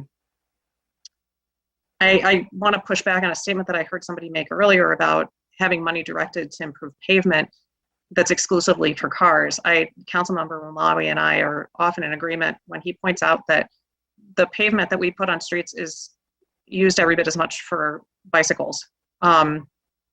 So I guess I would push back on that being a single purpose expense. The other thing that I guess I would point out, since a couple of people have mentioned this as connected to H0 goals, is one of the proposals in Ward 4 is actually going to force cars to drive around. And so in the sense that some of these streets are diverting traffic away, we're actually causing people who are already in their cars to be driving further. And so in some ways it's a little counterintuitive. But I guess I just wanted to comment that I am concerned that we are making a decision in a very different set of circumstances without as much meaningful input as I would like. And it concerns me, like reading the survey results, that it doesn't feel like we are taking into account some of the decisions that maybe were better choices last year and not so good choices this year, or choices that were not as helpful and creating hazards last year. I'm just there are a couple of streets that if they had been pulled off, I would have been more reassured that we were learning from past experiences. I don't know that I can support that this year, support Healthy Streets this year, just because of the money and just the process that it feels like we didn't necessarily go through this year. Thank you. Councilmember Briggs. Yeah, thank you. Appreciate the discussion on this. Just to address some of the issues that have been raised. Yes, certainly street resurfacing does have some benefit for cyclists, but we did just without discussion approve $6 million of street resurfacing funds, which primarily do serve our motorized community. The Healthy Streets deployment is different in terms of how it's focused in on really trying to slow traffic in our neighborhoods, which obviously advances our transportation goals, which are coming towards us. But we are still seeing strong public support for this. I mean, we can look, there has been substantial public engagement on this project. 457 community members voiced support for this program returning, which was the majority of folks. There were 393 against, 111 other comments. There is still the option for, if this, we've gotten something wrong, transportation staff has gotten something wrong, the redeployment doesn't work, community members can still go out and say, we really didn't like how this worked on our street. This isn't beneficial this year, and it will be removed from the program. So there is still that safety outlet if there's a certain street that's gotten in there that shouldn't be there. But there's a lot of good in this proposal, a lot that's moving forward our goals. The deployments on Packard, those permanent installations are really, really important for our community to advance our non-motorized goals. The installation on Main Street, we're not sure what's going to work on Main Street in the future. We need to have a strong pilot study. That's 2 minutes. To be able to get good data.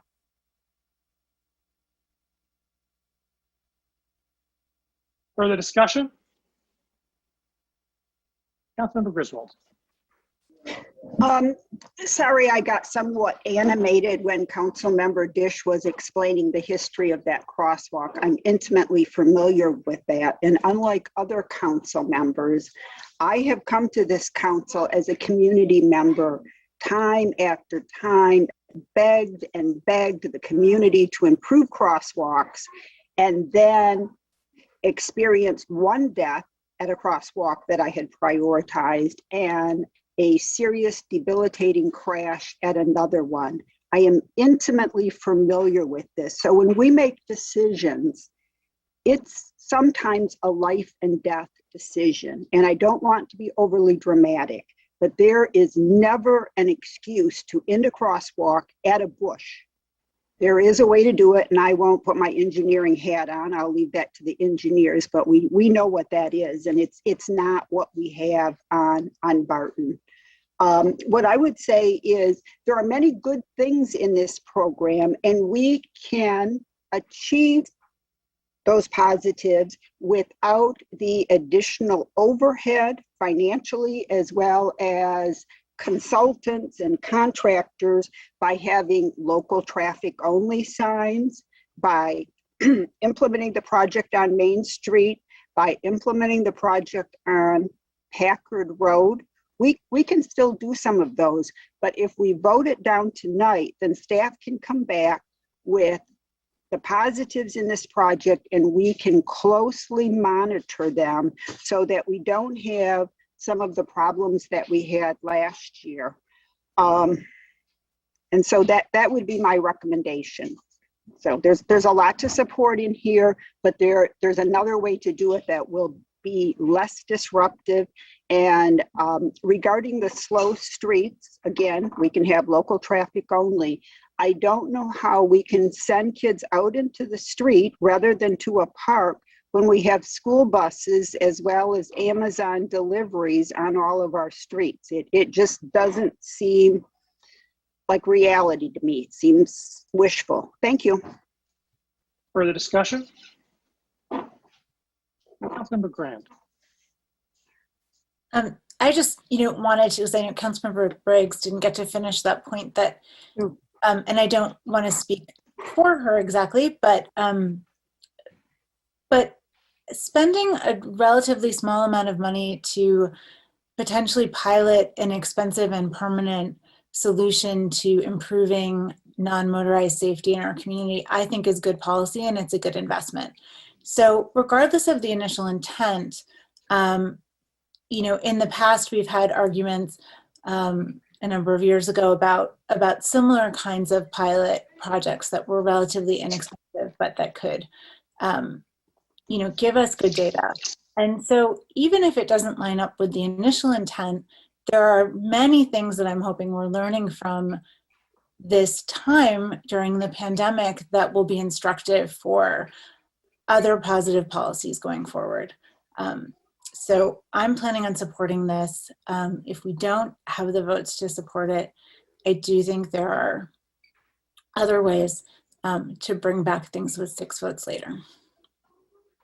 Councilmember Hayner.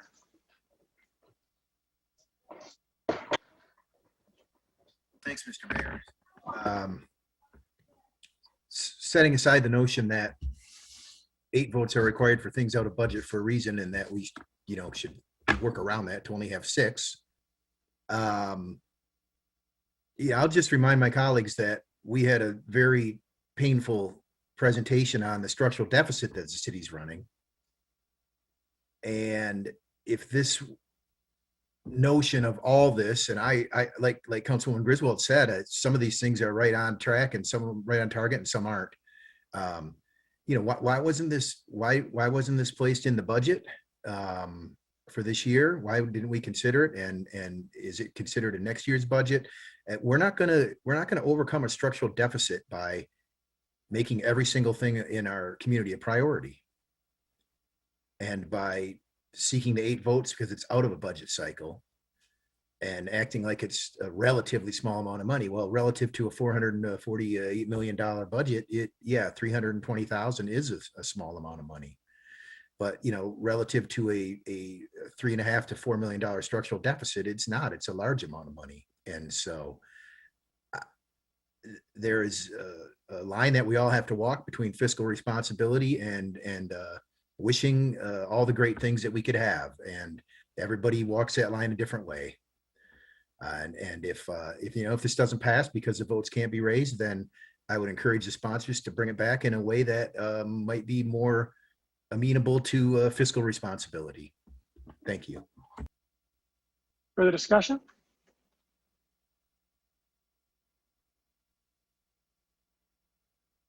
Roll call vote, please, starting with Councilmember Graham.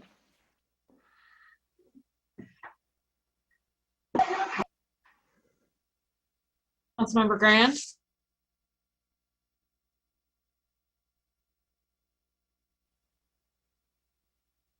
Councilmember Grand. Oh, yes, sorry, I thought I was unmuted. Councilmember Redina. Yes. Mayor Taylor. Yes. Councilmember Iyer.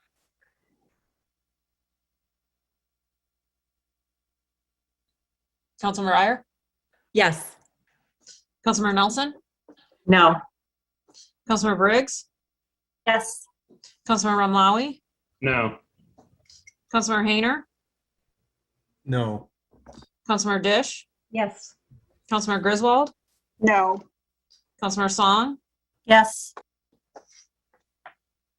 Motion fails without 8 We now votes. come to, pardon me, thank you. We now come to a set of public hearings. Public hearings are opportunities for members of the public to speak to council and the community about a specific item on the agenda. That is to say, the specific subject matter of the public hearing.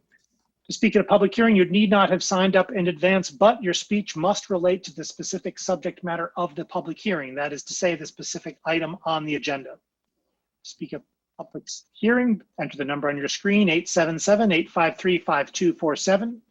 877-853-5247. Once you've been connected, please enter meeting ID 942-1273-2148. 942-1273-2148. Once you're connected, please listen to see listen to the public hearing that you're interested in, and then enter *9. *9 to indicate that you wish to speak at that public hearing. When it is your turn to speak at the public hearing, our clerk will identify you by the last 3 digits of your telephone number. When it is your turn to speak, you'll have 3 minutes in which to speak, so please pay close attention to the time. Our clerk will notify you when 30 seconds are remaining and when time has expired. When your time has expired, please conclude your remarks and cede the floor. Public hearing number 1, an ordinance to amend Chapter 55, zoning of 3.56 acres from TWP Township District to R1B Single Family Dwelling District, 2260 Traver Road. Is there anyone who would like to speak at this public hearing? Mayor, I don't see any of the callers with their hands up for this hearing.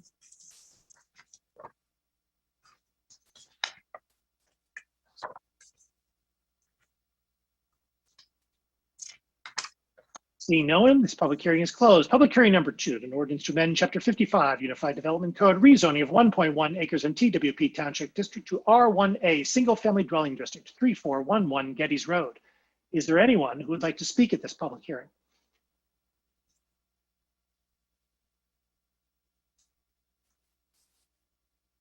Mayor, I don't see any hands up for this hearing.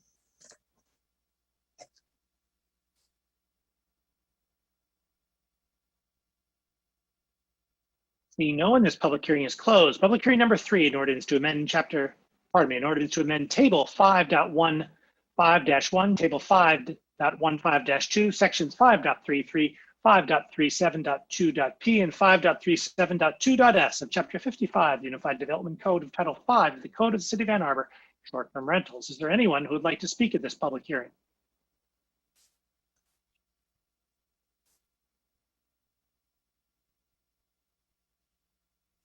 Mayor, I don't see any hands up for this hearing.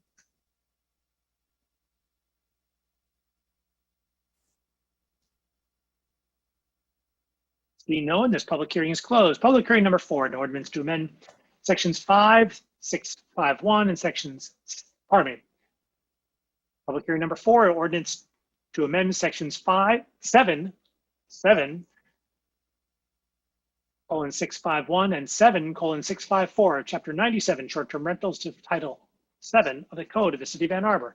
Is there anyone who would like to speak at this public hearing?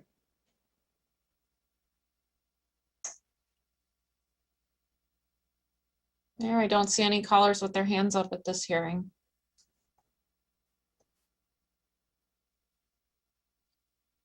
Being no one, this public hearing is closed. Public hearing number 5, an ordinance to amend section 269 of Chapter 29, stormwater rates of Title 2 of the Code of the City of Ann Arbor. Is there anyone who would like to speak at this public hearing?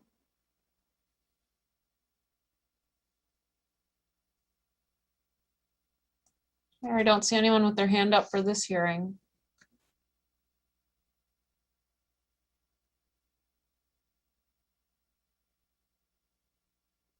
Seeing no one, this public hearing is closed. Public hearing number 6, a resolution to approve 614 South Ashley site plan.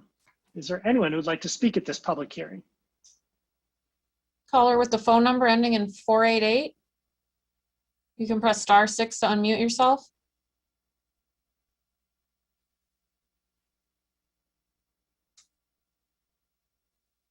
Mayor, that caller hung up. I don't have any other callers with their hands up. Sit tight for a moment, since you seem to have had perhaps one taker.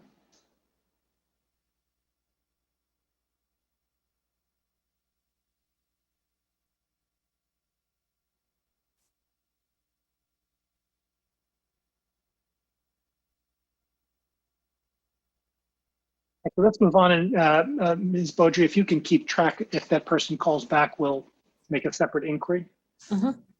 Thank you. Oh, yeah, thank you. And then perhaps reopen the public hearing if that person wishes to speak. So, but in the meantime, seeing no one, public hearing is closed. Public hearing number 7, resolution to approve new fee for Fairview Cemetery. Is there anyone who'd like to speak at this public hearing?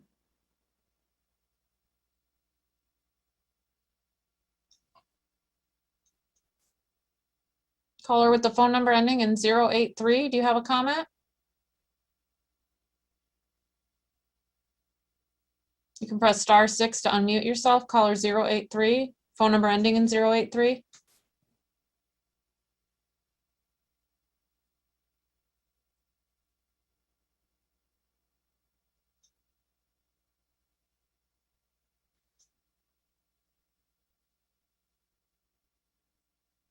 Caller with the phone number ending in 083, do you have a comment? This is not the hearing I wanted to speak on. I wanted to speak on 10. Sorry. Thank No you. problem.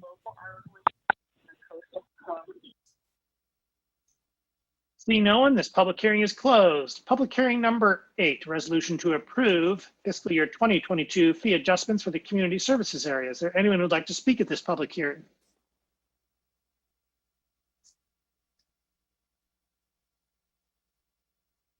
Mayor, I don't see anyone with their hands up for this hearing.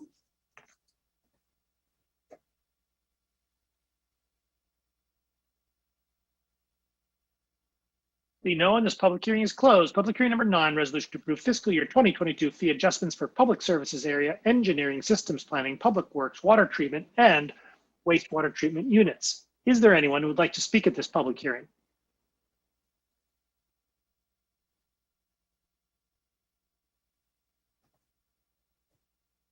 Mayor, I don't see anyone with their hand up for this hearing.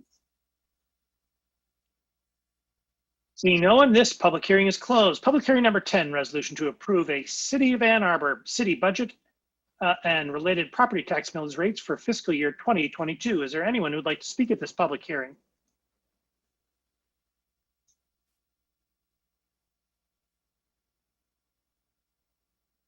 Caller with the phone number ending in 733, do you have a comment?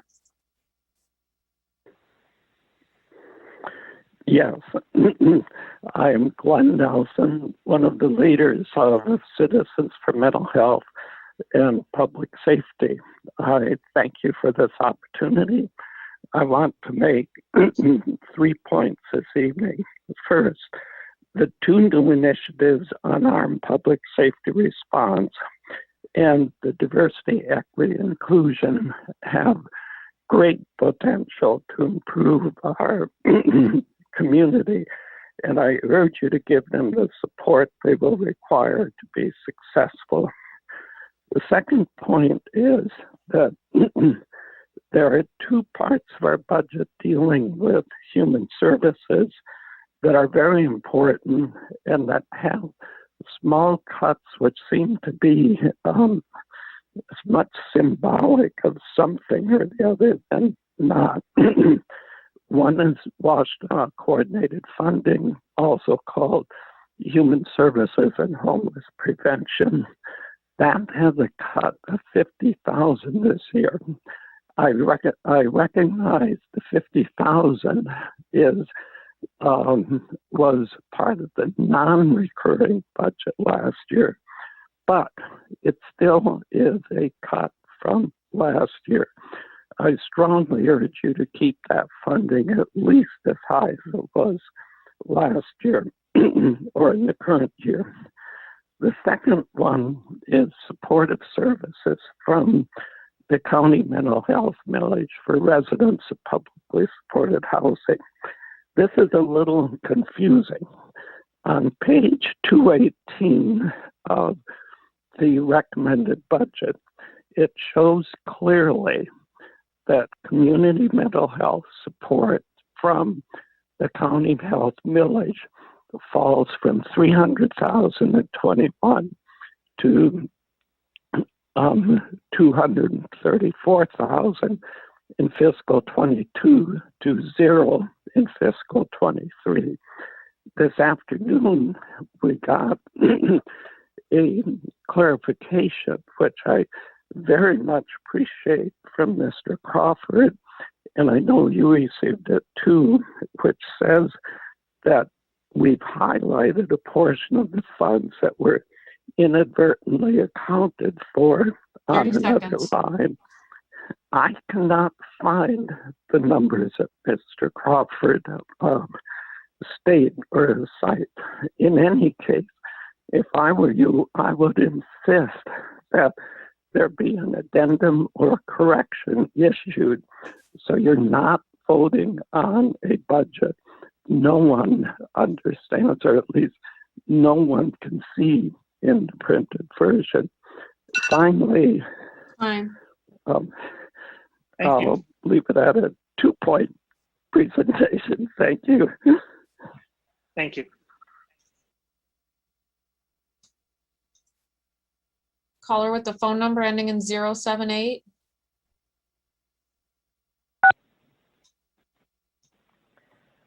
Hello, my name is Jeremiah Simon. I live in Ward 2 of Ann Arbor, and I am here representing the Michigan chapter of Public Health Awakened. We're a network of over 200 public health professionals throughout the state of Michigan with 66 members who live in Ann Arbor. Public safety is a public health issue, and we were happy that Ann Arbor is taking steps to reimagine public safety and is developing an unarmed public safety program. The American Public Health Association has passed its own policy resolution detailing how current policing practices harm health and encourages municipalities to create alternatives to police. Given the mayor and council members' commitment to an innovation in our public safety system, we were dismayed to see that the current budget proposal increases the police budget from $30.7 million to $31.4 million in 2021 to 22, and to $32.3 million in 2022 to 23. Our Michigan chapter of Public Health Awaken urges you to do three things. First, you should divert funds from the police budget to an unarmed public safety program that operates separately from the police. Public health research emphasizes the need to shift away from funding punitive and violent city programs and to fund more life-affirming public safety services. The AAPD police chief identified $1.6 million in possible budget cuts, and according to the Ann Arbor Budget Priority Survey, residents agree that police funding should be cut. The city should shift responsibility for mental health and substance use crisis response away from the police and therefore shift funding to a new autonomous unarmed crisis response program.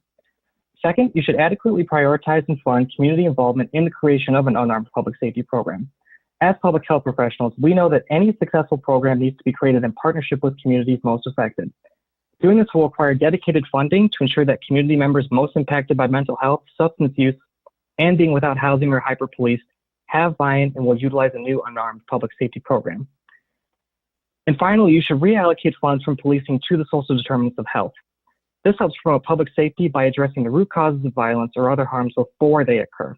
In contrast, police respond after harms occur and in many cases create conditions of harm. The proposed budget uses 26% of general fund expenditures for police and only a fraction of that on social determinants of health that promote public safety. The APHA's policy resolution emphasizes that creating a safe community for all requires ensuring people's dignity and their basic needs are met.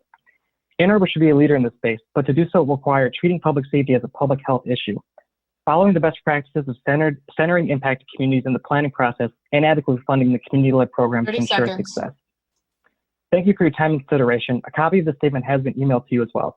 Please reach out with us if you'd like to collaborate. We'd be happy to bring the public health perspective to this. Thank you very much. Thank you for your time. Thank you. Caller with the phone number ending in 677.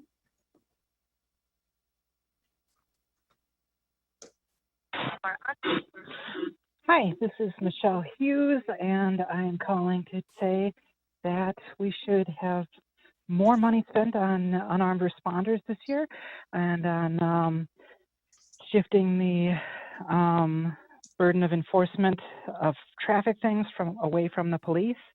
And this budget would be a great way to do that and the best way to do that would be to move money away from the police budget and towards these other programs. The amount that we have on our budget for the new unarmed response program, while non-zero, and I very much applaud that, is much closer to zero than I would like it to be, and I do not applaud that. So please take money away from the police budget and put it towards unarmed response. Secondly, I want to make sure that Healthy Streets 2022 is in the budget for next year, so that we don't have any self-proclaimed pedestrian safety advocates voting it down and having the ability to stop the proposal from happening next year. So make sure Healthy Streets is in the budget and also unarmed responders, and take the unarmed response money away from the police. Thank you very much. Thank you. Caller with the phone number ending in 411.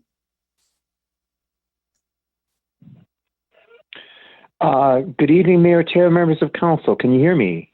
Yes, we can. Thank you, Mayor Taylor. This is James Demore, and I speak to you tonight as a former member of the City Plannings Commission. I wanted to share my remarks over the budget regarding the City Commons. It has come to my attention that there's currently no funding for the Commons. I realize, I can understand that there's still considerable resistance to the very notion of the Commons. I find that rather unfortunate that after 2.5 years after the passage of Proposal A that there's still this resistance. I believe the city needs to acknowledge and fully embrace the passage of Proposal A in 2018 that amended the city charter designating the public land on the library block for the development of a central park and commons. I should note that the Council of the Commons, appointed earlier this year by Council, has begun to meet and develop plans for the establishment of the parks and commons. Now, we have the potential opportunity to realize successful commons, but I think the next step would be for the city to provide funding for a successful commons. This funding can help jumpstart a strong public-private partnership that will be needed in order for the park and commons to realize its full potential as a community asset. Public support can encourage private individuals and organizations to provide additional financial support for the parks and commons. It needs seed money.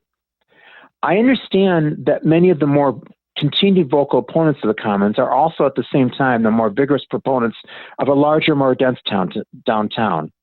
I'm perplexed at this in some regards. With these new developments already underway, these future net residents will need a place to breathe. The commons can help fulfill this.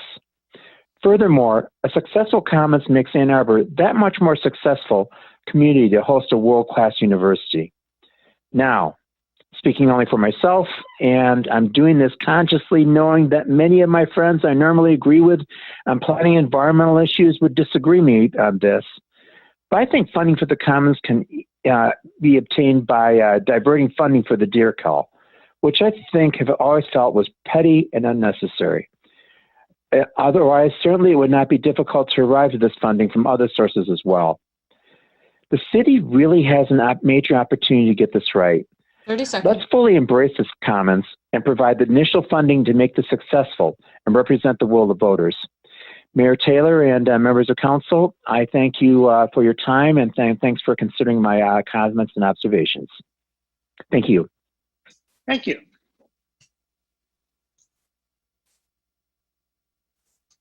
Caller with the phone number ending in 518. Do you have a comment?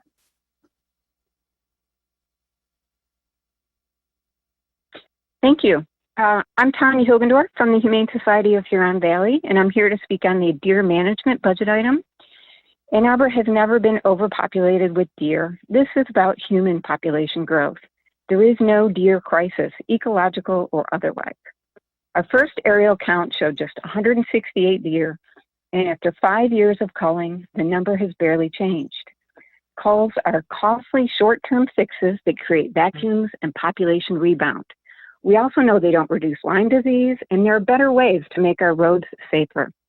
Plus, they cause frustrating park closures and put sharpshooters next to our homes and schools. Biodiversity is complex. We know that true harm is man-made in the form of pollutants, herbicides, lawn fertilizers, noise and light pollution, land development, climate change. A single species attack can't solve complex problems and do more harm than good. Deer aren't pests. They're native species that also offer ecological benefits. Our planet has lost 60% of its wildlife since the 1970s. 96% of the mammals left on Earth are humans and animals raised to feed humans. We should rejoice that some animals are finding ways to survive the mess we have created. Animals are not just species or numbers, they are individuals with feelings, ability to suffer, and desire to live. Compassion should be embedded in our public policy. Perhaps $240,000 is a drop in the city's budget, and maybe you don't care about deer, but there are also bigger picture questions here to consider. Are we supporting an agenda of fear and lies that scapegoat animals for human-made problems? Are we fueling a morally challenged wildlife management industry filled with machismo and arrogance, using violence to control and dominate nature? Are we saying it's okay to shoot when we're annoyed? Are we setting a good example for other communities and our young people? Is shutting down public parks to kill gentle animals bothering a privileged few in line with our values of nonviolence, tolerance, and justice? And what does it say about our community when we spend 3 times as much to kill an animal as we do to save one? Ann Arbor rushed a call with poor data and unclear goals, never trying any humane strategies first. As leaders spending other people's money, it's important not just to get trapped in bad investments, to prove ourselves that we were, and to others that we were right. Instead of doubling down, let's take a step back. Let's try humane, inexpensive ways to protect plants. Let's promote kindness for our wild neighbors and put our resources into the many more pressing matters facing our community. Thank you. Thank you.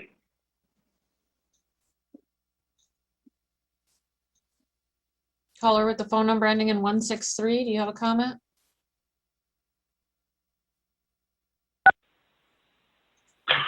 I would like to address the deer call.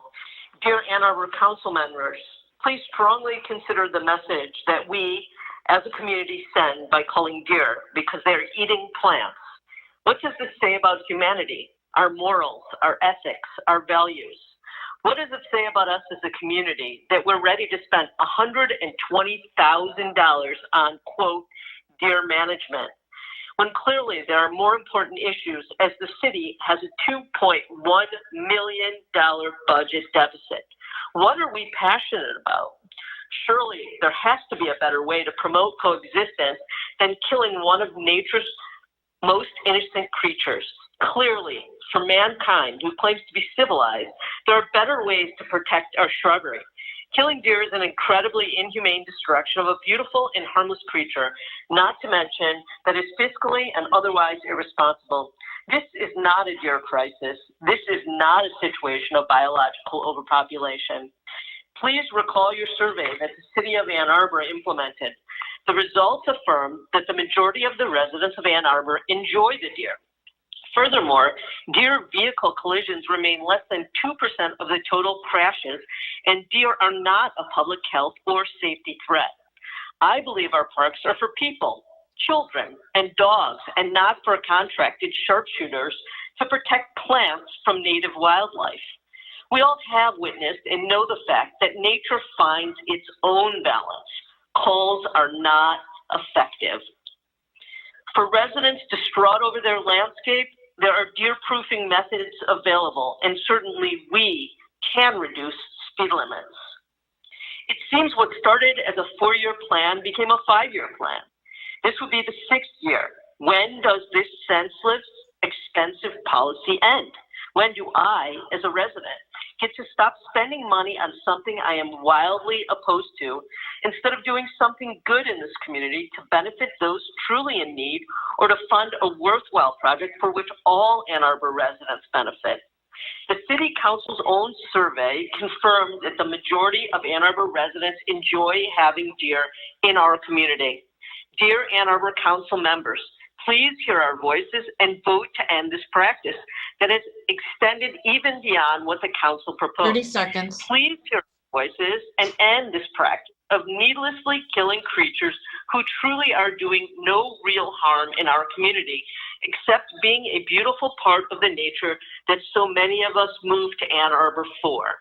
I have lived my entire life in Michigan, and we have raised 4 children in Ann Arbor over the last 30 years. Please do the right thing and vote to end this practice today. Let us use our tax dollars to do something good in our community. Let us live in this world peacefully and enjoy the natural beauty all around. Thank you for your time and attention. Thank you. Caller with the phone number ending in 345, do you have a comment?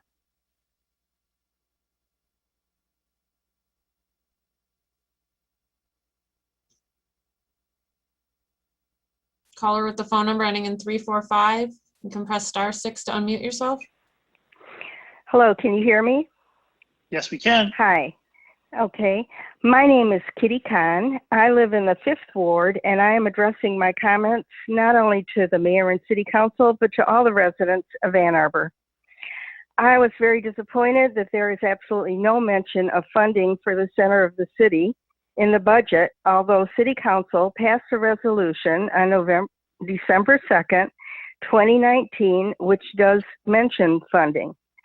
I'm going to read a few of the pertinent resolved clauses from that resolution. The second resolved clause says, resolved, that the revenue from the Library Lane surface parking will help to fund the center of the city improvements, The city administrator will work with the Downtown Development Authority to recover or replace the revenue for this purpose starting on November 6, 2018. The value of the Library Lane surface parking will be based on the Downtown Development Authority's announced per diem value of $876, 6 days per week. The third resolve clause talks about helping to get funding. Resolved that the City Council direct the City Administrator to maintain a separating for the applicable revenues from the library lot surface parking operations to provide for the initial planning costs based upon the recommendations received from the Center of the City Task Force. The City Administrator will also collaborate with the Downtown Development Authority to seek capital funding for planning and design efforts. And here's another one. Resolved that the City Council direct the City Administrator to collaborate with the Downtown Development Authority to plan and fund improvements to the center of the city site that may include the following: internet connectivity at both Library Lane and Liberty Plaza, utility services, electricity, water, and wastewater on site, public restrooms, temporary and or fixed, performance space, temporary and fixed, passive use furniture, tables, benches, et al., play and game areas for all ages and barrier-free, bicycle parking, generation of solar electricity to be incorporated into the design elements. I have posted the link to the entire resolution on my Facebook page, and I encourage everybody to read it. It is public, and it is under Kitty B. Kahn, K-A-H-N. Please keep your promise and put money in the budget for the Commons. Thank you. Thank you. Caller with the phone number ending in 083.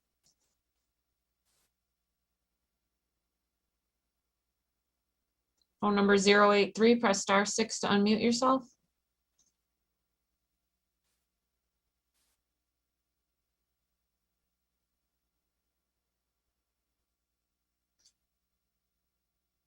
Caller with the phone number ending in 083, do you have a comment?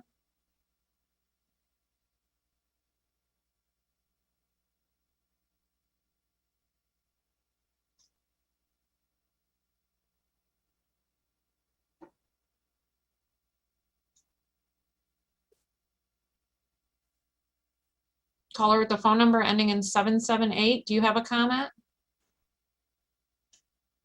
Yes. Yes, I do. My name is Rajiv Saxena, and I'm concerned about our tax dollars going towards culling of deer and putting their blood on our hands and conscience.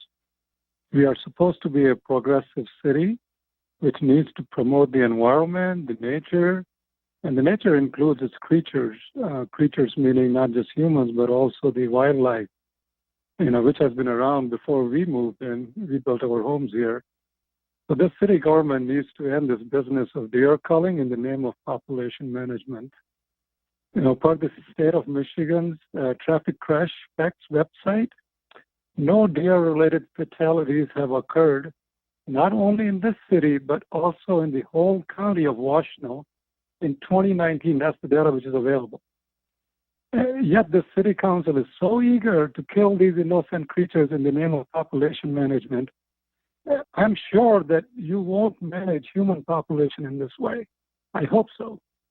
Managing should not mean killing, but preserving life.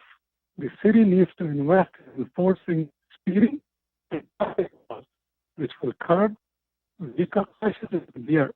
Most city streets have speed limits of 25 or 45 miles per hour. At these speeds, we don't want our tax dollars to go towards killing of innocent, peaceful living beings. Please end this deer culling immediately. We love these animals visiting our backyards, our neighborhoods. So please stop this coming. That's all. Thank you.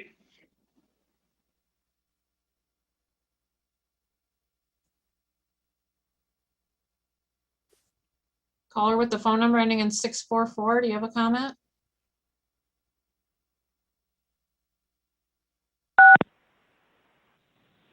Yes, my name is Kathy Boris. I live at 1726 Charlton in the 5th Ward. Dear Mayor and City Council and Ann Arbor neighbors, the budget as proposed has no line item for the center of the city commons. $0. Nothing. This is surprising because Proposition A was passed handily by Ann Arbor voters almost 2.5 years ago. The ballot language made no mention of how the center of the city would be funded, but I think it would be reasonable to assume that most voters expected this city project to have some city funding. And so I urge you to add $75,000 or $100,000 to this budget for tables, chairs, plantings, and temporary restrooms for the center of the city so that everyone can begin to enjoy this space as soon as possible. Remember too that many units of affordable housing as well as market rate housing are planned for the downtown area in the next few years. People who live in these developments will need a place that is open, green, and public, a place to get outdoors, enjoy trees and flowers, enjoy a falafel or an ice cream cone, and the company of other people. So again, I urge you tonight to add to the proposed budget some funding for the center of the city. Thank you. Thank you.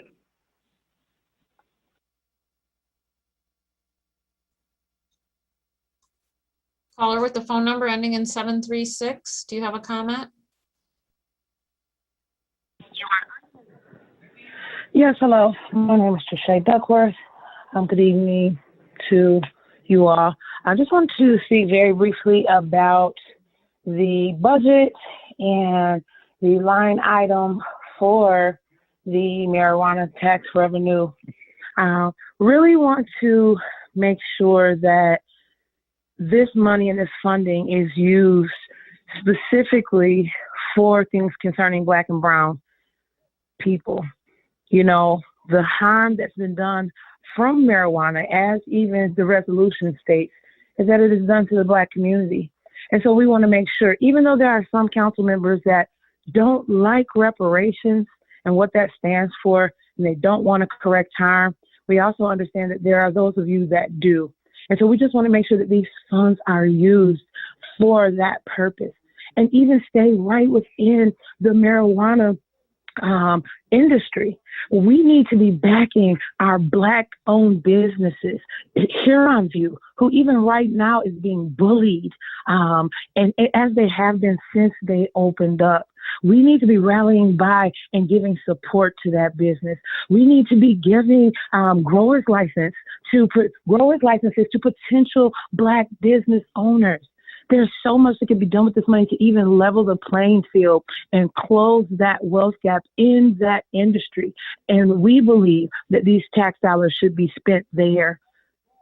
If it's not going to be to correct the harm that happens to Black and brown people, it's almost like the words in the resolution were just fluff and we didn't really mean it. But I believe that you all mean it. And I'm just asking that you will use this marijuana tax to help the Black-owned businesses that are already existing in the marijuana business. You know, even the Black-owned business owner that was basically booted out of his own business. You know, some money like this could have helped him. But we want to make sure that we uplift our Black-owned businesses that are in this marijuana industry. They deserve the boost. They deserve the help. I yield the rest of my time. Thank you. Thank you. Caller with the phone number ending in 936.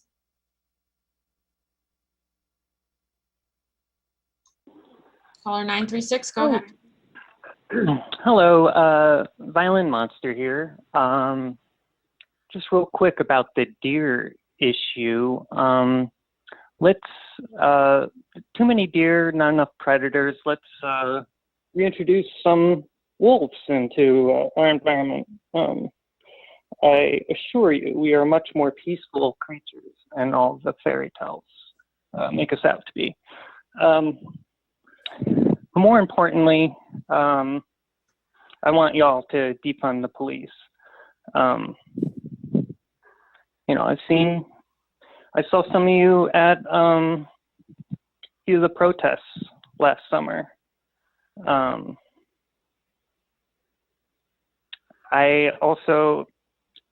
I've been doing more research and reading everything I can about Aura Rosser's murder. And for those of you who were on council at the time, you did not respond well at all, from what I can see. And I also have some questions. There's an MLive article that David Reed, the officer who murdered Aura Rosser, back in November of last year, so 2020, apparently kicked in somebody's door. It was the wrong house or something. I don't know what gives the police justification to just kick in somebody's door. And apparently the city is settling it for $50,000.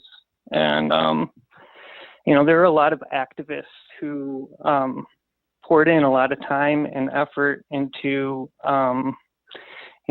coming up with ways that our city money could be better used to service people who need services rather than guns and badges and ever-present threat of danger and death to some people. So this is an issue that's not going away. In case you haven't noticed, it's the largest civil rights movement, worldwide movement in history.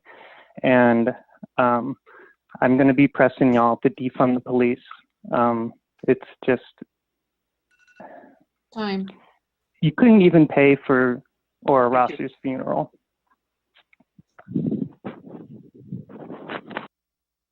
Thank you. Caller with the phone number ending in 684. Do you have a comment? Yes, hi, this is Eric Sturgis. I'll make it quick, as I know one council member at the last meeting said they were exhausted. So, I don't want to overwork any of the council members tonight. But for funding, I was very surprised that there was no funding for Center of the City. And I thought of a great funding mechanism, and that would be to end the deer call and use that money to help fund the Center of the City. So let's do what the will of the people and what progressive thinkers do, and let's support the Center of the City, and let's not act like Trump Republicans and try to deny the will of the people when they voted to support the Center of the City. So we need to fund the Center of the City, and a perfect way is to end the deer call, take that money, put it towards the Center of the City. I'm also in support of having unarmed responders. I think that's a great idea, and I would like to see more funding for that. Thank you. Have a good night. Thank you.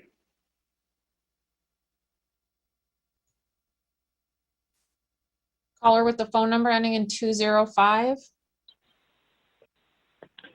Wow. Budget. This is Joe Spalding, by the way.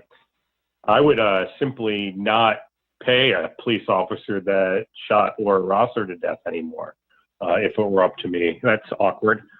But Anyway, I did want to congratulate and thank the city for not including the center of the city as a line item in the budget. I haven't talked about this issue at all, but to me, standing from the outside, it's just been very, very grotesque. I'm glad a previous caller, I don't remember his name, mentioned Trump Republicanism, because to me, the center of the city is very symbolically similar to Trump's wall politically. Now, Trump's wall is more damaging for more people for sure, but the way that center of the city gets deployed within Ann Arbor, the context of Ann Arbor politics, I mean, it really is just a politically emotional investment for its own sake in order for a group of individuals to feel like they were satisfied in doing something politically. It really is about power. It's not about helping anybody out. And it's a shame about the Prop A story, because everybody knows what happens. The voters of Ann Arbor were sold a bill of goods. They were told that private interests would fund this boondoggle, and now that private interests aren't going to do it because it obviously is a really terrible idea. And I'm not even getting to what was possible there previously. It's obviously a really terrible idea, and private interests aren't going to fund it. So now folks are coming back hat in hand to council on this specific thing, when that should have been in the proposal. And believe me, I know a thing or two about ballot initiatives and ballot initiative language. You put the funding in it because that's probably 2/3 of the most important part, because if it's going to get stopped, it's going to get stopped in the funding. The people who passed that knew that, and they knew that the voters wouldn't pay for something like that. So they promised them private interests would do it. Frankly, I'm just super happy that Ann Arbor City Council has the good sense not to play along with that silly political game, which is absolutely Trumpian. Thanks. Thank you.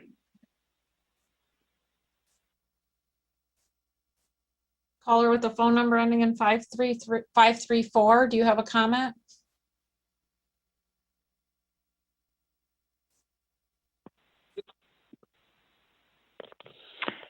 Good evening. This is Tom Stolberg. I'm calling from Lower Town. I'd like to talk about the budget. I was thinking about it a lot this evening as I was taking a stroll with my dog through one of the many gems of the Lower Town area. Trust me, we're not full of gems, but we have plenty. There is Riverside Park, which right now I hope you can all go and enjoy. Beautiful flowering trees of many different colors. I'm proud to have led an adopt-a-park there for several years. Stood up at City Council and received a recognition from the mayor for our group's work adopting that park, and we planted some of those wonderful trees. Imagine if people who live at the new development at the Y lot that we citizens say we want to fund affordable housing on, we voted for two things. One of them was for a millage for affordable housing. The one place I think everybody's most excited to see that affordable housing is on the Y lot. And we know it's going to be affordable and market rate housing that's going to go on that lot right across the street from the center of the city commons. And we know a block away or two, we've got Polio's lot that's on the list for development of affordable housing with our taxpayer money that we voted to spend for that purpose.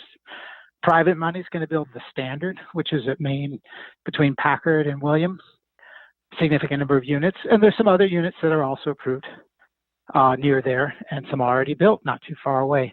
Imagine those citizens all adopting a park at the center of the city commons on what we now call the library lot. What does it need to take that? What needs to be the catalyst to make that happen? Well, a commitment from the city. It doesn't have to be a huge commitment at this point, but the citizens need to see that the city is behind them. The citizens voted for that. Why is the city not funding it? If you want to have a public-private partnership, we all know that you need a catalyst. People have started to raise private money. They need to see a commitment from the city as well for that funding. 30 seconds. That's part of what makes it happen. So we're going to have a whole lot of people moving into downtown, in addition to the ones that are already there. And we citizens voted to spend our tax dollars to create affordable housing combined with market rate housing downtown, so those people can live there and enjoy downtown. Let's not just warehouse them. Let's give them a downtown to live in. Thank you. Thank you.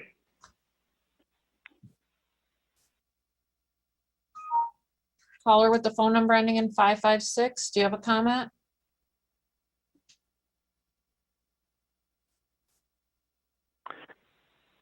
Hello, Ralph McKee speaking from the Fifth Ward. I would like to echo what Mr. Stolberg just said about the seed money that could be well used to jumpstart the center of the city. I don't think that it's a boondoggle. I think actually this could be used as an olive branch to sort of try to get through some of the divisiveness between the current, what I would see and most people would see as factions on council. Let's at least try to find some issue with some small amount of money that we can use to try to join people together rather than divide them. We're not talking about a lot of money. That's one item. On the item that Eric Sturgis raised of maybe using deer call money, I would second that too. I used to be in favor slightly of the deer call. The deer have trashed my backyard, which has a woods in it, and there's woods down the street. There's a lot of deer in my neighborhood. After a while, watching the deer come in the backyard, I've come to the opposite conclusion that I find deer-resistant plants. We can live with that. The call's not really working anyway. Let's use that money for something that is better. Item 3, on the police funding issues, I would just encourage you, I'm sure you're already listening to Dr. Jackson, but I would really urge you to engage her in depth on that article or on that item, because I think she's really studied that. Many of the rest of us are sort of what I'd call part-timers on that issue. We're interested in it, but we really haven't studied it to the level that she and other activists in that arena have. And I would encourage you to really listen to them and follow her and their guidance in that on that item. Thank you for listening. Thank you.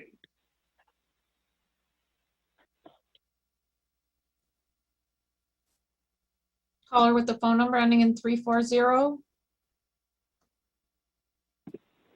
Yes, greetings, City Council. Luis Vasquez from the First Ward.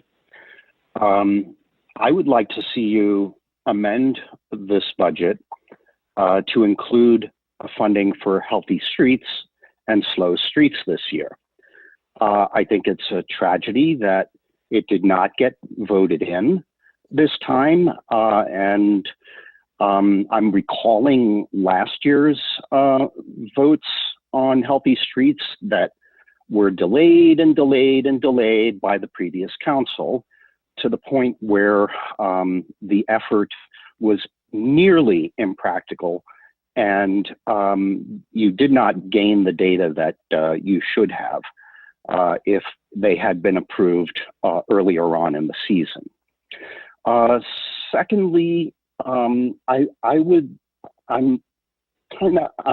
glad that there was no funding put in for the library lot this year, and I hope you continue to not fund it, because my feeling is that that whole Proposal A was a bait and switch.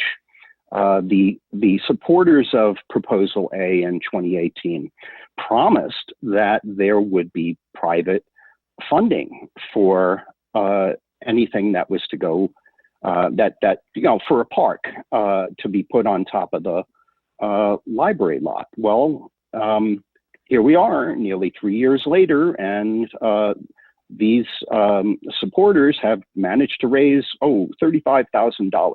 Well, that's not enough.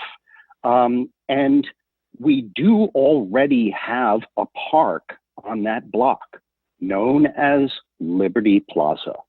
Liberty Plaza should be improved, activated, Money should be put there before 1 cent of taxpayer money is put into the library lot.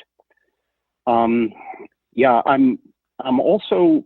cool with the deer call.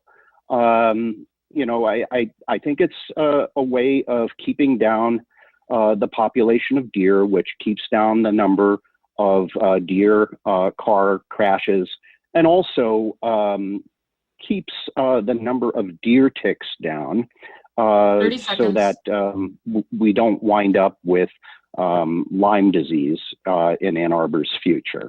Thank you so much for your time. Have a great night. Thank you. Mayor, I don't see any other callers with their hands up at this time.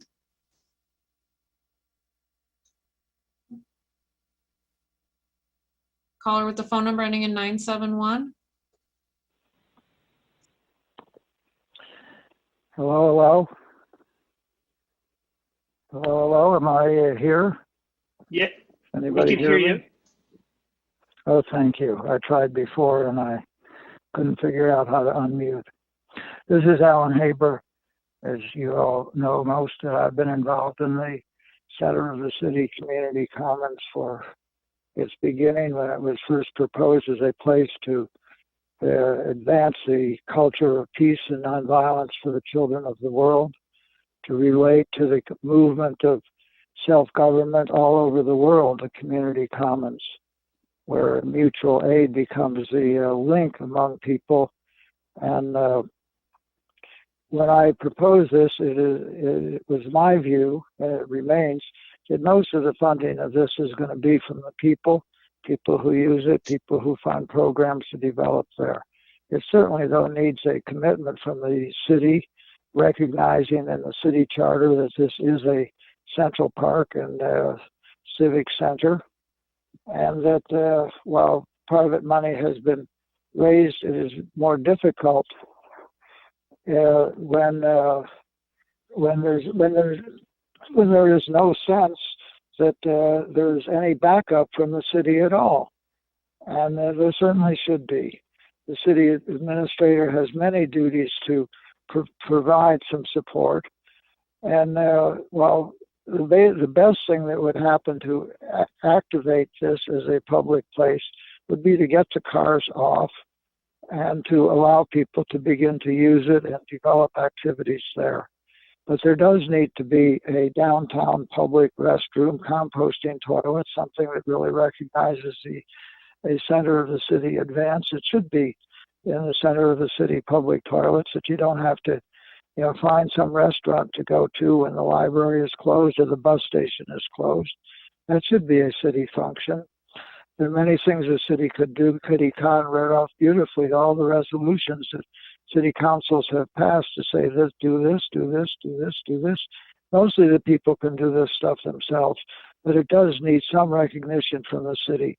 Not no, we deny the people's vote. But yes, let's look at the best of this and put something into it to stimulate private support. Considerable money has been raised. $35,000 is not nothing. There would be considerably more if people who have private money and philanthropic interests would see that the city is actually supporting this and not being a roadblock in the way. If the staff would be more active in helping this develop, if the DDA would recognize this is now a public place, not a parking place, it would be helpful for everyone. So I wish that James Demir and Kitty Khan put forth very positive statements, as did Tom Stolberg. And so I think you should look in your heart as the possibilities of this commons. When the task force met, there were 7 people there who were voting against it. When they actually studied what the commons was about, they came out with a unanimous proposal of recommendations to support this, to let it go forward. The city council and the staff should be recognizing and affirming those resolutions, those recommendations, and putting it into practice. A little money into the pot would be just an honest way to recognize the people's vote does count in Ann Arbor. Thank you very much. Thank you. Brandon Dimchef, did you have a comment? Yeah, hi, can you hear me?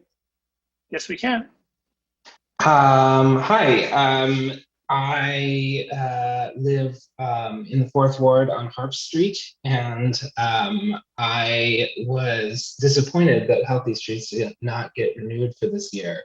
I realized that it sort of became entangled with COVID relief related stuff, but I mean, to me, it's a much longer term thing that I think we should be doing as a city to make this road safer for pedestrians and cyclists and stuff. And so if we can't get it now, I would love to get it into the budget for 2022 so we can do that. I mean, like it was nice on our street with kids running up and down it and having slower and fewer cars running around. So please, I know the four of you who voted against it can bring it back to reconsider. I would love to see that next meeting, but if we're not going to do that, then please get into the budget for the future.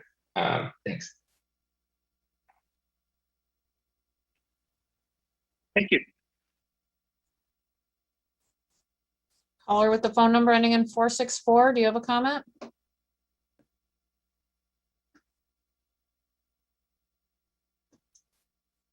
Caller 464, yep, go ahead. Yeah, can you hear me? Yes, we can. Can you hear me? Okay, thank you. This is Linda Brower, Ward 5, and I'm speaking about the budget. I encourage you to follow through on what the majority of voters directed you to do more than 2 years ago regarding the center of the city. Because of the current budget constraints, I ask that you allocate a modest amount, perhaps $100,000, toward making the center of the city a welcoming place for people and activities this summer. The first step would be getting rid of the cars on the surface lot and coming to an agreement with the DDA on this. Even the former city administrator had a plan for doing so. The funding allocation can be used to install tables, chairs, benches, planters, other simple amenities to make it a welcoming place, and this should be done as soon as possible so the space can be used this summer. I have not personally taken a position on the deer call since I can see both points of view equally poignantly. I hate to see deer killed, but I'm also aware of the harm they cause to native flora in some of our natural areas. But it strikes me as odd that funds have been allocated to an initiative like the deer call that so many residents vocally oppose, while not allocating anything for an initiative that was approved by 53% of the voters and is now part of our charter. Please review the December 2019 resolution that outlines a number of specific steps the city should take.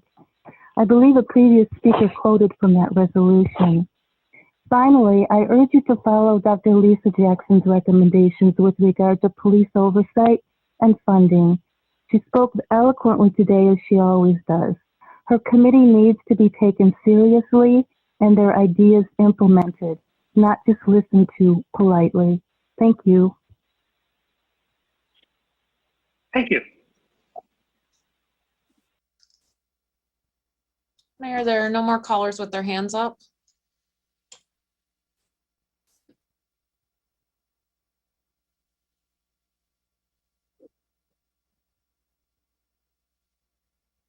Seeing no one further, public comment, seeing no one further, this public hearing is closed. Oh, We have, Mayor, I do have one more. my apologies. Caller with the phone number 326, do you have a comment? I do. Can you hear me? Yes, we can. Okay. My name is Jeff Crockett, and I want to echo the statements of a number of people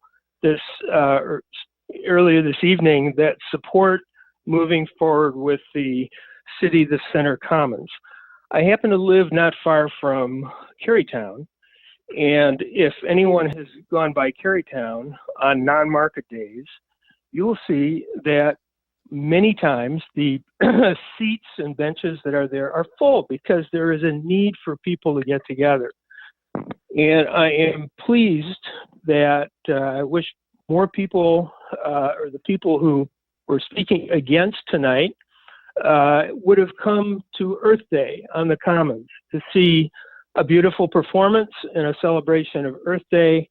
and also to see some of the political groups' signs that were there, expression of democracy. And then a couple of days later, there was an open mic where there was an opportunity for people to get up and speak, and I did, and it was wonderful. Now, what's really nice about the open mic in a public commons like this, it presents an alternative to the way much communication is done nowadays, and that's with social media.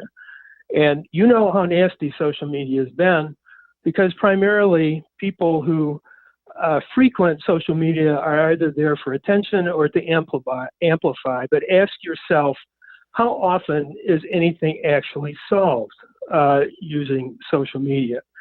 And that's the wonderful thing about a commons, because you get together and talk to people in person.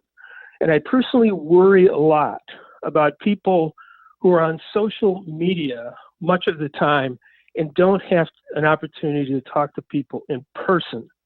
Because it's talking to people in person, you can find out what you have in common with them, not what you have different with those people. And it's a great feeling. It's a way of accomplishing things.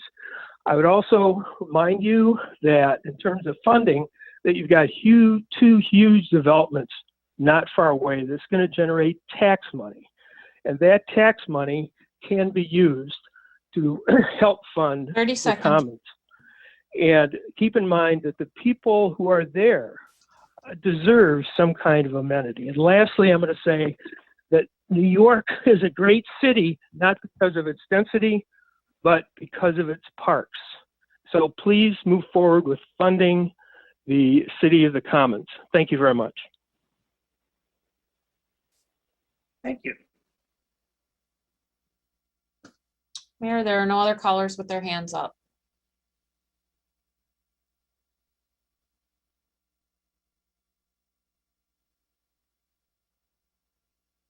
No one further, this public hearing is closed. We have before us the regular session minutes of our meeting of April 19, 2021. May I have a motion, please, to approve these minutes? Moved by Councilmember Omlawi, second by Councilmember Dish. Discussion of the minutes. All in favor? Aye.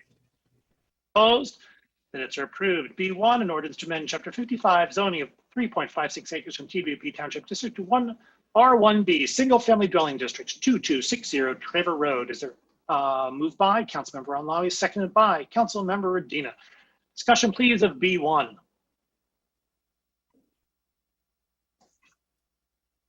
All in favor? Aye. Aye. Opposed?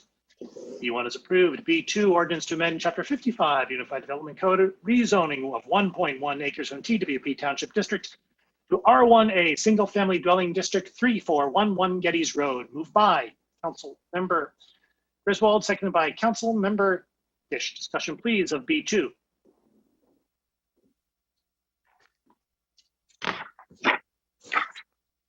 All in favor? Aye. Aye. Opposed? Approved. Let's 9:34. Let's take a short break. 9:35. Let's come back at 9.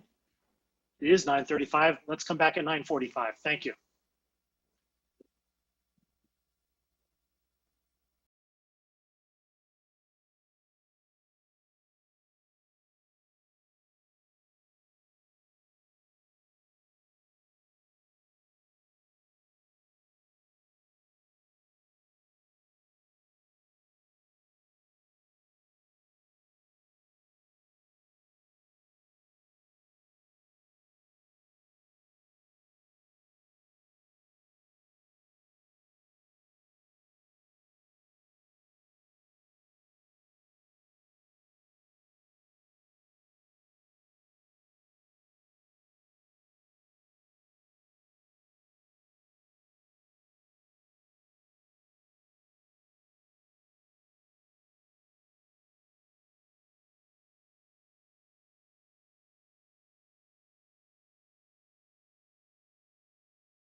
We have Community Services Administrator Derek Delacourt here to respond to a few late council questions. Thank you. Yeah, I apologize. Hopefully you can hear me, Mayor. Here's my good. camera's not working for some reason, and I'm not sure why. Let's see if I can resolve that in a second, but I do have the questions here in front of me. Can a rental property prove use as an STR before March 1st and establish legal non-conforming use at any point in the future, regardless of whether or not they have complied with the new requirements in this ordinance? The way the ordinance is currently structured, and without a legislative change of council, adding a cutoff date for that establishment, the answer is yes. Second question is provide clear and specific description of what will be accepted as evidence of use as an STR, what staff will require of property owners to offer as proof. Currently, what is being requested is first evidence that we keep on file here, and that is the property is a certified rental property in good standing prior to that March 1st deadline. So that is something that's easily obtainable by us at the city. And the second piece of evidence we're requiring is a executed contract at the property demonstrating a lease term or a rental term of less than 30 days prior to March 1st, the implementation of the ordinance. So those are the two pieces that are currently we're requesting as staff. Again, that is based on what we feel is necessary to establish that. Council could add additional criteria to that if they saw fit through legislative action. The third question is, in the case of a rental property, assumed to be the principal residence of the tenant on the lease, what prevents a landlord from renting a residential property to a friendly partner in order for that tenant to legally use that property as an STR in a residential neighborhood? The short answer is nothing, but if the property is not, if not grandfathered in by legislation tonight, would not be legal and therefore would be subject to enforcement through the traditional enforcement actions of the ordinance. Ticketing, court order to cease and desist that action. So under the scenario of the question, if I understand it correctly, it wouldn't be a legal use of the property unless that property was grandfathered and owner occupied. So even under the rental situation, it most likely would not be and would be subject to enforcement. Those are the three questions I had, Mayor. Thank you.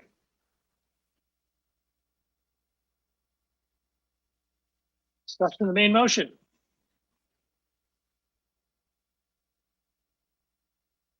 Councilmember Umlai. Thank you. It'll come as no surprise that I don't support this resolution or the following resolution. It's inconsistent with the direction that was given to staff back in December as to what to do with investors who had interest in short-term rentals and how we could help protect their interest. But what this does and what the following one does is creates a class of non-conforming properties that will continue into perpetuity regardless of the ownership of the property.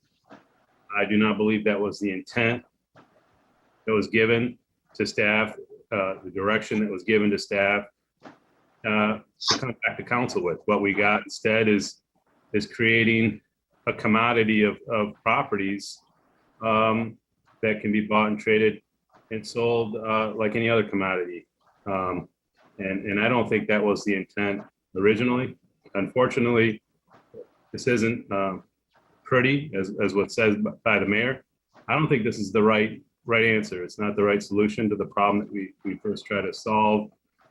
In fact, I think this creates more problems, not fewer.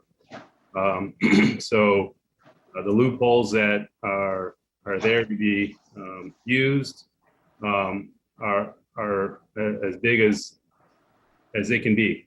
It really, what this does and the following does is really nullify much of what was put in place in September of 2019.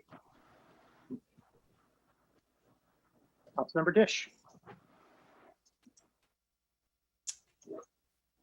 I think that the two ordinances that staff developed and that have been approved by Planning Commission make an important step forward in regulating STRs in this town. They clarify the zoning code to make a legal distinction between short-term and long-term rentals, which we did not have prior to this.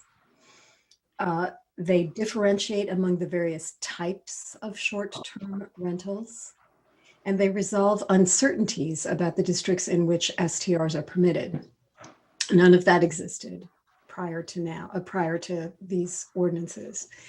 And of course, there is the provision, as Councilmember Rumlawi just spoke about, to grant legal nonconforming status to STRs that had been licensed to operate as rentals before the city's housing code began to distinguish between a short-term and a long-term rental. Legal nonconforming status recognizes a use that was in existence before rules were imposed or changed. It's a zoning designation that, like all zoning designations, applies to properties, not property owners. This status, for which approximately 141 properties qualify or have registered so far, or made themselves visible so far, does not and cannot be made to sunset upon a transfer of ownership. And so regardless what council may have thought it was directing staff to do in December, this is the only thing staff can do to protect people who had invested in these kinds of properties. So if we don't wish to do that anymore, we can vote this down, but there is no other solution to that problem of people who had made investments in this kind of property. Councilmember Nelson. It feels like quite a long time ago that we were discussing the things that Councilmember Rumlawi brings up about the impact these units had on neighborhoods and the housing that was going away by dedicating these units to essentially tourism. But I think it's worth pointing out that, and it's been pointed out to council, that there are other solutions before us. Some of the discussion that happened last summer before we passed the ordinance in September was the idea that there were individual people for whom this regulation felt unfair. It felt like it was a burden for them to have to transition out of the business. And conversation around that issue, the small number of people for whom there was some sense of unfairness that they couldn't use their property in the most profitable way anymore. We know that at first reading, people at this table were surprised and unaware that the legal non-conforming use was going to follow with the property. I also remember public meetings last summer when we were being lobbied, please, please don't regulate us. We want to carry on this business. Some of the same people who were threatening to sue us had offered last summer, we'll have it sunset with us. Just let us finish our business and let it end with our ownership of it. The solution that others have suggested to council and that we have, those of us who have supported this ordinance from the beginning, is to let the courts decide this and let the courts decide what's enforceable and negotiate a settlement with the small number of people who have been benefiting from this business model that we didn't previously regulate. We actually do have another solution before us. And those of us who voted against proposing these amendments in December had some idea of what the solution would be that would be a better compromise for the benefit of our housing situation in Ann Arbor, and a better solution that balanced the issues of fairness against the community interest of not having this business run rampant. As Councilmember Rumlawi said, we do have huge loopholes in this legal non-conforming use. Staff cannot give me a date at which we would actually even know how many housing units qualify for this exception. Because at any point in the future, somebody can say, oh, oops, I forgot to register. But way back when, and all of a sudden, there's a short-term rental that there are yet more short-term rentals that we didn't even know about that are going to carry on forever. I will not be supporting this amendment. It's not the best solution. It's not the solution that even addresses the problems that we started out trying to solve. It doesn't address the problems that were brought up when we came up with the first solution. It's a bad idea. Thank you. Councilmember Briggs. Thanks. This isn't, in my eyes, a matter of fairness or being fair or not being fair. This is a matter of law. Non-conforming use, the Michigan State University Extension Office, this is independent from independent entity notes that when talking about non-conforming uses, a fundamental part of zoning in Michigan is that a zoning ordinance cannot be made retroactive. Zoning cannot be used to go back and stop someone from doing something they have already been doing. The reality is that we allowed these in our community. They were registered as, they were certified as rental properties, and people were operating them under the assumption that they were legal because we had made them, we did not make a distinction in terms of short-term versus long-term rentals. Council made an error last September. And sometimes, when council makes errors, we go back and correct them. And, we have other items on our agenda tonight where we are observing decisions that we have made, such as our rules, where we learn and we do better. And this is what we're doing tonight. We're recognizing that, as much as council at the time wanted to go back and make this retroactive, that's simply not possible. Now, certainly we could just let the courts decide what's reasonable, but in my opinion, that's not a good use of taxpayer dollars to decide to get sued and, lose. So I will be voting in favor of these amendments. Councilmember Omlawi. Well, unlike the rules that we can go and change later, as we will later tonight, this is an issue that we can't go back and change. And I push back on the issue that this was an error. We knew, we fully knew the ramifications. We understood the outcomes. It was not a mistake. It's a mistake to call it a mistake. We can't go back and fix this once we create these non-conforming properties. They will be non-conforming into perpetuity, unlike the rules and the error that was made with those. I will say that the operators of these short-term rentals were operating outside of our zoning ordinances governing single-family zoning. And it's only now that prior council took action that wasn't taken before to enforce what wasn't being enforced. That's what we did. We're enforcing things that were on the books that weren't enforced before. And what this does is create more problems. I suggest, I agree with Councilmember Nelson. Unfortunately, sometimes the court is where these things need to be decided. Take it to court, have a settlement, make everybody whole, and be done with it. Not create problems that will continue into perpetuity. That's what's going to happen. This is going to be more messy than it would if we just were to settle it through the courts, through attorneys, to make the people whole who need to be made whole. That's not a bad way of spending taxpayer dollars. We waste far more money at this table getting far little out of it.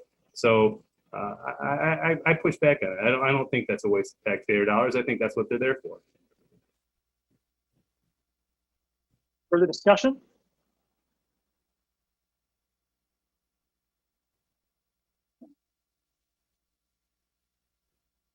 I'm going to vote in favor of the resolution today for. Let me get my time started.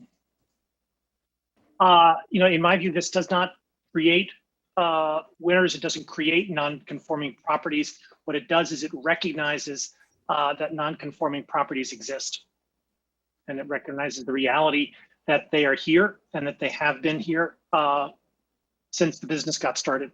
The set of regulations creates a cap and a downward ratchet. And I think it recognizes that the world is imperfect and that it's complicated and that sometimes we're just stuck. And here we are, I think, stuck. And in September, we passed an ordinance that would have prohibited non-owner occupied STRs in residential areas. We have received legal advice. We've received legal advice, legal arguments from third-party attorneys. And in the course of my research, I believe that advice to be accurate and that assessment of the facts on the ground, the legal situation to be true. And so I believe we are looking uphill at a lawsuit. And while there are all sorts of different reasons why it's okay to accept the risk of some lawsuits, if you feel like your arguments are good, if you feel like your risk is low, if you feel like there's a moral imperative to fighting the good fight, but those things do not exist here in my view. The arguments here of third-party counsel are sound. We have, I believe, little likelihood of success and a material likelihood of damages. And so I think just the wise thing to do is to be candid about the imperfectness of our situation, to cut our losses and move on. And I guess I'd also like to state that the folks who have been operating STRs have been doing so for years in good faith. They made their investments based upon city law at the time, receives certificate of compliance from the city of Ann Arbor, and they've been hewing to the law, and we can't change the law on them. It's just not it's just not the it's not within our authority, and it's not something we ought to do. And so this is an imperfect solution to an imperfect problem, but I believe it is ultimately the wise thing to do. Councilmember Otter.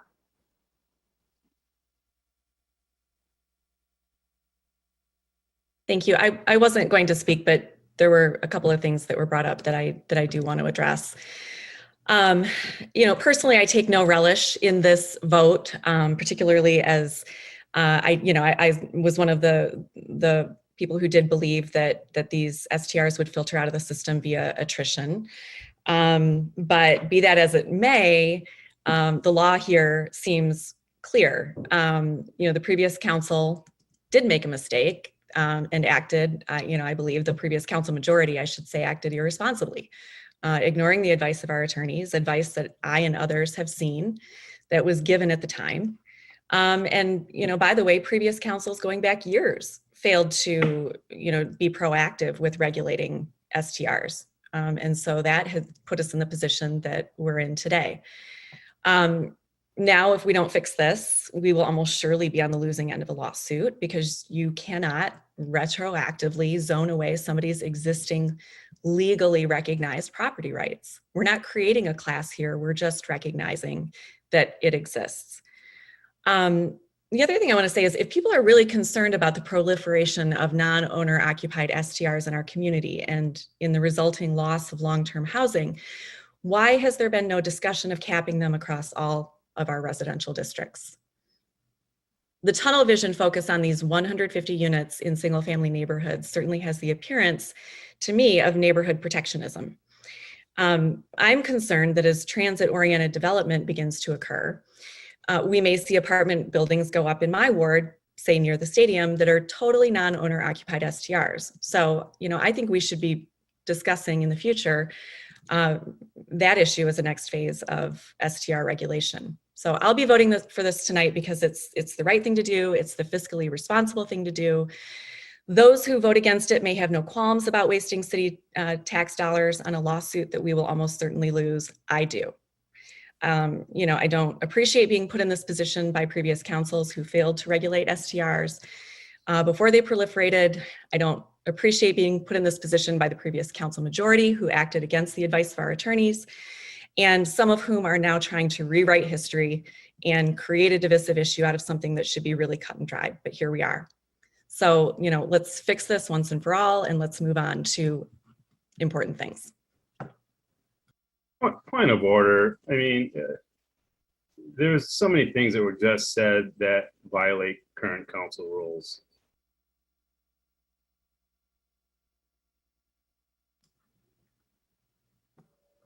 I'm talking. Sorry, I was on mute for that. Councilmember Hayner. Thanks, Mr. Mayor, and thank you, Councilman Ramwali, for that, because it was pretty outrageous. I just am speaking only to go on the record as one of the persons who did not support this in the previous council that is trying to be demonized here. I did not support this notion of interfering with otherwise lawful and decent commerce that have been going on in our neighborhoods and in our downtown areas as well. And we all know, and the reports from last year even showed, that 141 is not the number here in the city, that it's much, much higher than that. And so I think some of the concerns about this are reflected in the difference between the expectations and the knowledge that from the reports that were given in the previous decision opportunities and what's before us today. And so we're waiting for the rest of them to crawl out of the woodwork here. And, we'll see if that happens. I'm not sure if it's going to happen or not, or if we're just going to drive people to operate underground. But either way, I didn't support it then. And oddly, I don't support it now because I don't think this is the right solution. I don't think we should be dealing with these types of rentals in our zoning code. And so I think it's an inappropriate way to attempt a regulation, and I don't support it. So just want to get that out there. Thank you.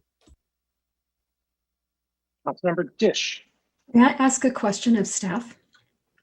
You have I may. 2 minutes. You can do whatever you like. Is there a reason why Planning Commission and/or staff did not write a deadline beyond which you could no longer become established as a legally non-conforming STR? And would you advise that we do that by amendment tonight or soon? I can speak for the dialogue at the Planning Commission. Good evening, Mayor and Council. I'm Brett Leonard, the Planning Manager. As part of the council direction, it was to look at 2 ordinances, Chapter 97, the licensing ordinance, and Chapter 55, the Unified Development Code. By creating that framework of nonconformities, recognizing those properties that would be nonconforming in this case, that follows sort of a wide range of convention and case law in the state of Michigan that says, just as was referenced by another resource, you can't take away actions from the past through prospective zoning actions. So the short answer is it wouldn't be appropriate in my perspective to be consistent with what our legislative authority grants us to do.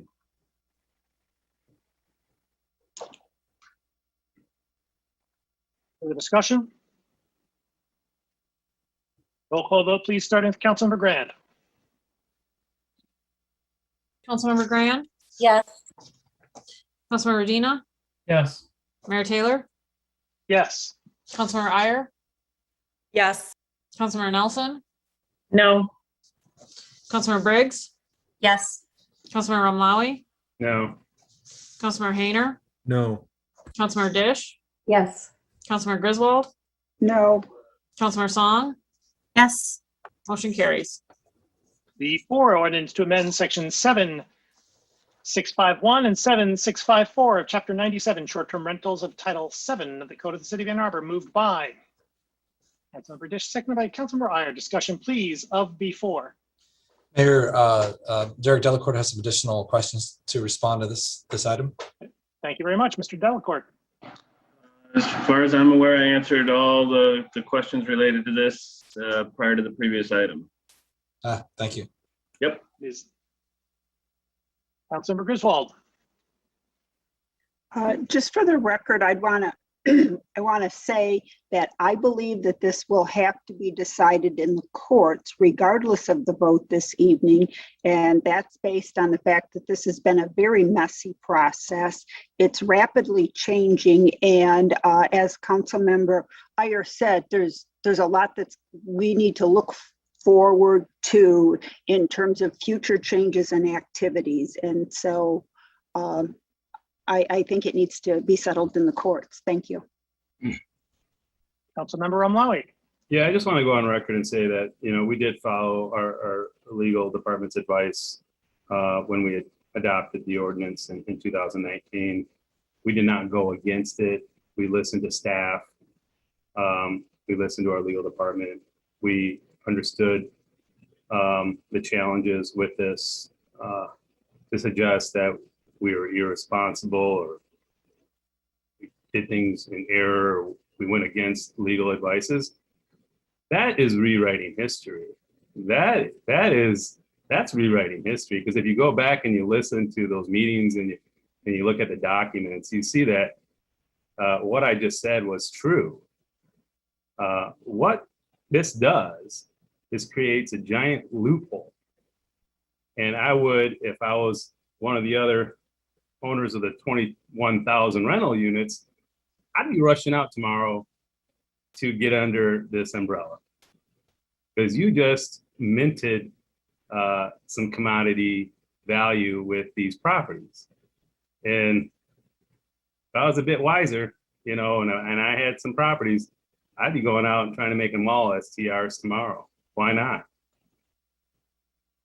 It only makes sense. I wouldn't be sitting on it. I'd be making mine an STR if I had a long-term rental unit. Yeah, because that's where the money is. Councilmember Briggs. Just to clarify for the record, planning staff has told us that to be qualify as a short-term rental prior to March 1st, there needs to be, one, it needs to have been certified as a rental property. And two, there needs to be an executed contract as a short-term rental. All of this needs to have existed before March 1st of 2021. There is no opportunity for new short-term rentals to be created in our community in residential neighborhoods after March 1st of 2021.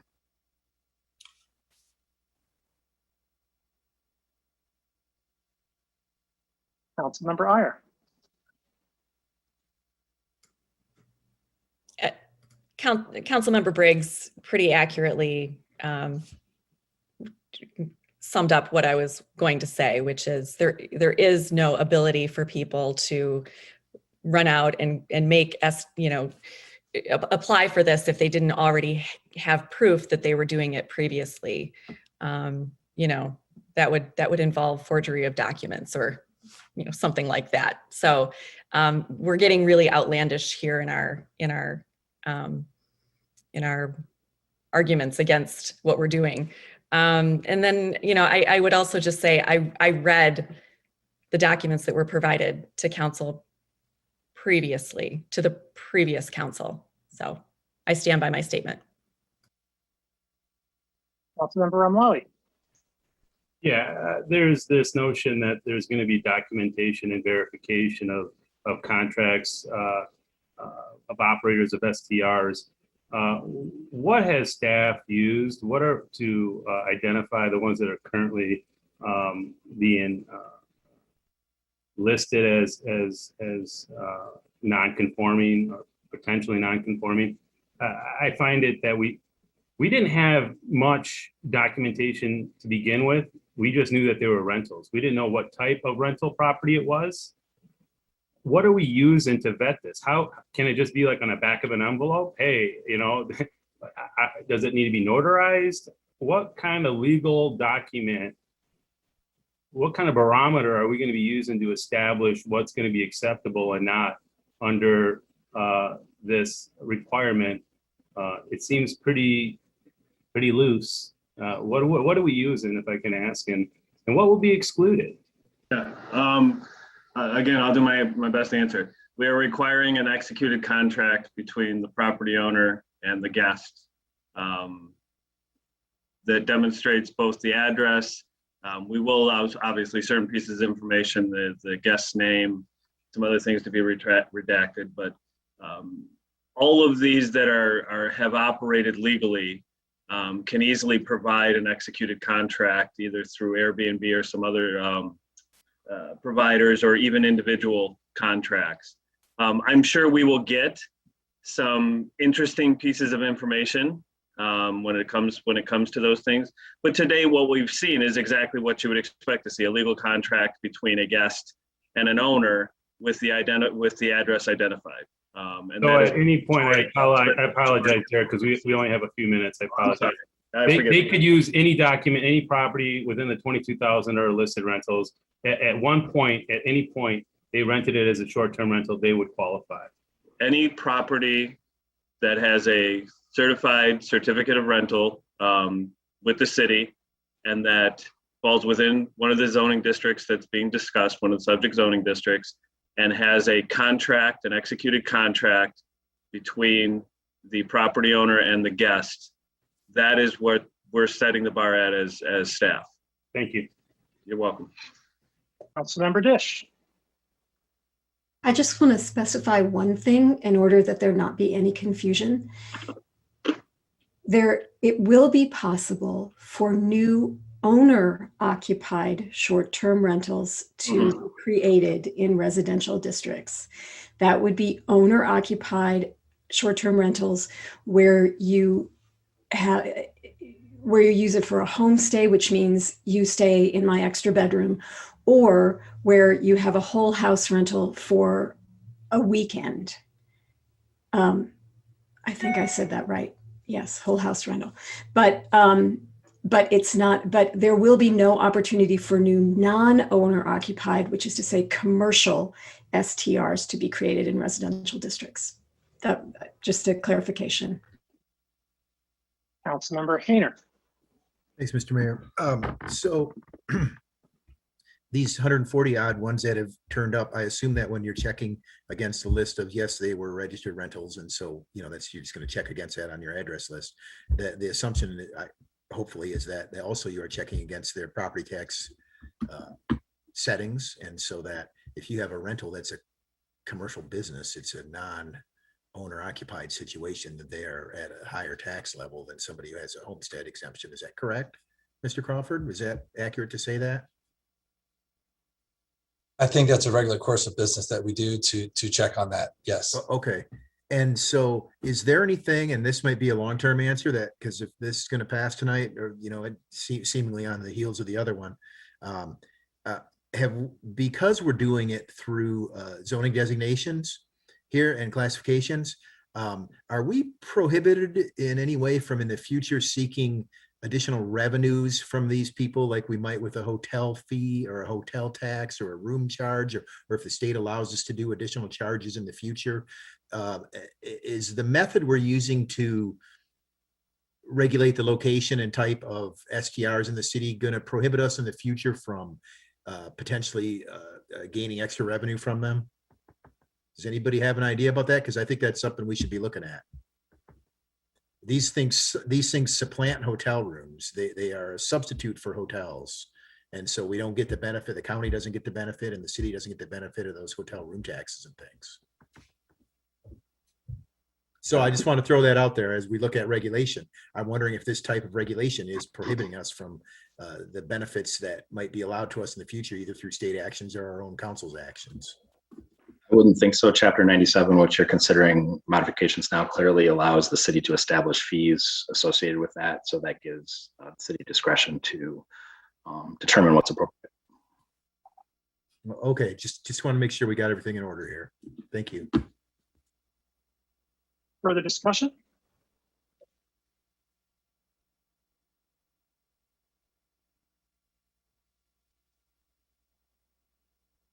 Without wading too deep into the back and forth, I'll just direct council's attention to a memo we received on September 3rd. If I read, be pretty clear. Further discussion? Roll call vote, please, starting with Councilmember Grant. Councilmember Grand, Yes. Councilmember Dina, Yes. Mayor Taylor, Yes. Councilmember Iyer, Yes. Councilmember Nelson, No.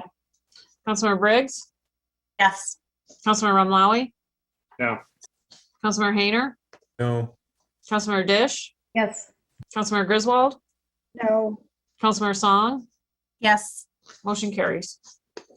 B5, an ordinance to amend section 269 of chapter 29, stormwater rates of title 2 of the code of the city of Ann Arbor, moved by Councilmember Dish, seconded by Councilmember Grand. Discussion, please, of B5. All in favor? Aye. Opposed? B5 is approved. I'm sorry, Councilmember Hayner, did I rush you? I'd like to be on the record as opposed to increase our stormwater rates. My apologies. Thank you. No, it's okay.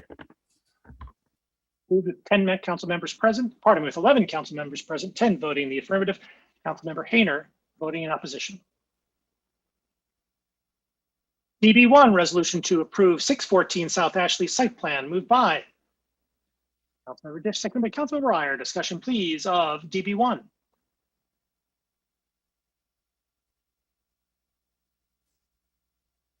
All in favor? Opposed? DB1 is approved. DS1, resolution to approve a new fee for Fairview Cemetery, moved by Councilmember Hayner, seconded by Councilmember Dish. Discussion, please, of DS1. All in favor?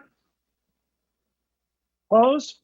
DS1 is approved. DS2, resolution to approve fiscal year 2022 fee adjustments for the community services area, moved by Councilmember Grand, seconded by Councilmember Song. Discussion, please, of DS2.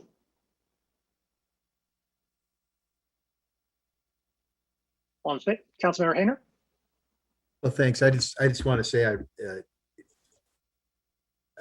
I just appreciate the hard look that our park staff went through to try and review these fees, and they really looked at how long it had been before we'd reconsidered these fees and so on, and we really tried our best to keep these fees low and also extend the notion that anybody who can't afford these kinds of things still has access to our parks and our programs. And so just want to shout out to our park staff for taking a hard look at that and bringing forward something that was reasonable and I think wholly appropriate for the services that we provide.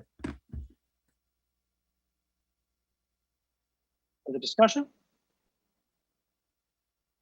All in favor? Aye. Opposed?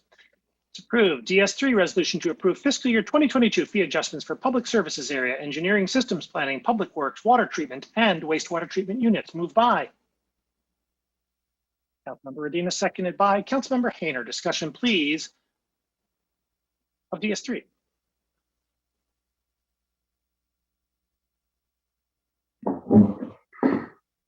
All in favor? Aye. Aye. Opposed? Approved. DS4, resolution authorizing summary publication of ordinance number 2112 and an ordinance to amend table 5.15-1, table 5.15-2, sections 5.33, 5.37.2.p, and section 537.2.s of chapter 55, Unified Development Code of Title 5 of the Code of the City of Ann Arbor, moved by Council Member Regina, seconded by Councilmember Dish. Discussion, please, of DS4.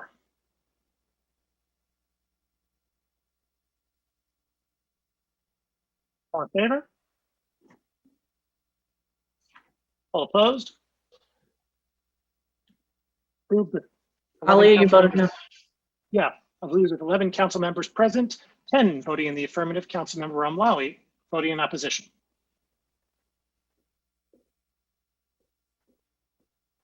P1, an ordinance to add a temporary emergency ordinance section 1.327B, third-party delivery services, to Title 1 of Chapter 15, Emergency and Disaster Management of the Code of the City of Ann Arbor, moved by Councilmember Grand, seconded by Councilmember Redina. Discussion, please, of C1. Councilmember Grand. Thank you. Just to start this off, I believe that we're going to need to make this have a second reading according to advice from Attorney Blake. So I don't know if I need to do anything procedurally to make that happen, but wanted to put that out there. And I'll take advice from counsel if attorneys if they want to tell me. I got a shake of the head from Ms. Beaudry. Okay, great. So I want to thank attorneys John Reiser and Betsy Blake. This initiated from an email that I received from a manager of a third ward restaurant, Phil Clark, and he really, Ray's Red Hot's manager, and he really laid out how damaging these third-party delivery fees were. I listened to what he had to say. I did a little research and saw that we have many peer communities and larger cities in the country that brought forward these caps. And then I handed it over to our capable attorneys who really did the heavy lifting here. Mr. Roger was incredible. He reached out to so many different businesses in the community and not only received confirmation that the majority of these businesses would like us to do this, but also discovered that we had a second problem, which was the publication of old menus, and that was causing a number of issues for our local restaurants. So we were able to, with our skilled attorneys' help, merge those together into this and try to, looking at other cities, use our emergency powers to at least give some of our restaurants some relief, if not all the things they need, some of the things they need. So thank you to both of those attorneys for your incredible work on this. Further discussion? Councilmember Ramlawi. Thank you. I appreciate the work that the attorneys put forth and Councilmember Grant bringing this forward. I have spoken with 3 of the sponsors on this resolution regarding my experiences and concerns with third-party delivery services, as I am a small business owner who happens to run a restaurant and have been doing so for over 30 years, or nearly 30 years. The issue that I have here is multi. The most important part of this resolution or ordinance change would be protecting and governing the menu of these proprietors and these businesses. But what happens often is they're taken without permission, they're used inaccurately, and it causes problems for us at this level, where customers are confused and upset with us because they're getting menus that are not published by us.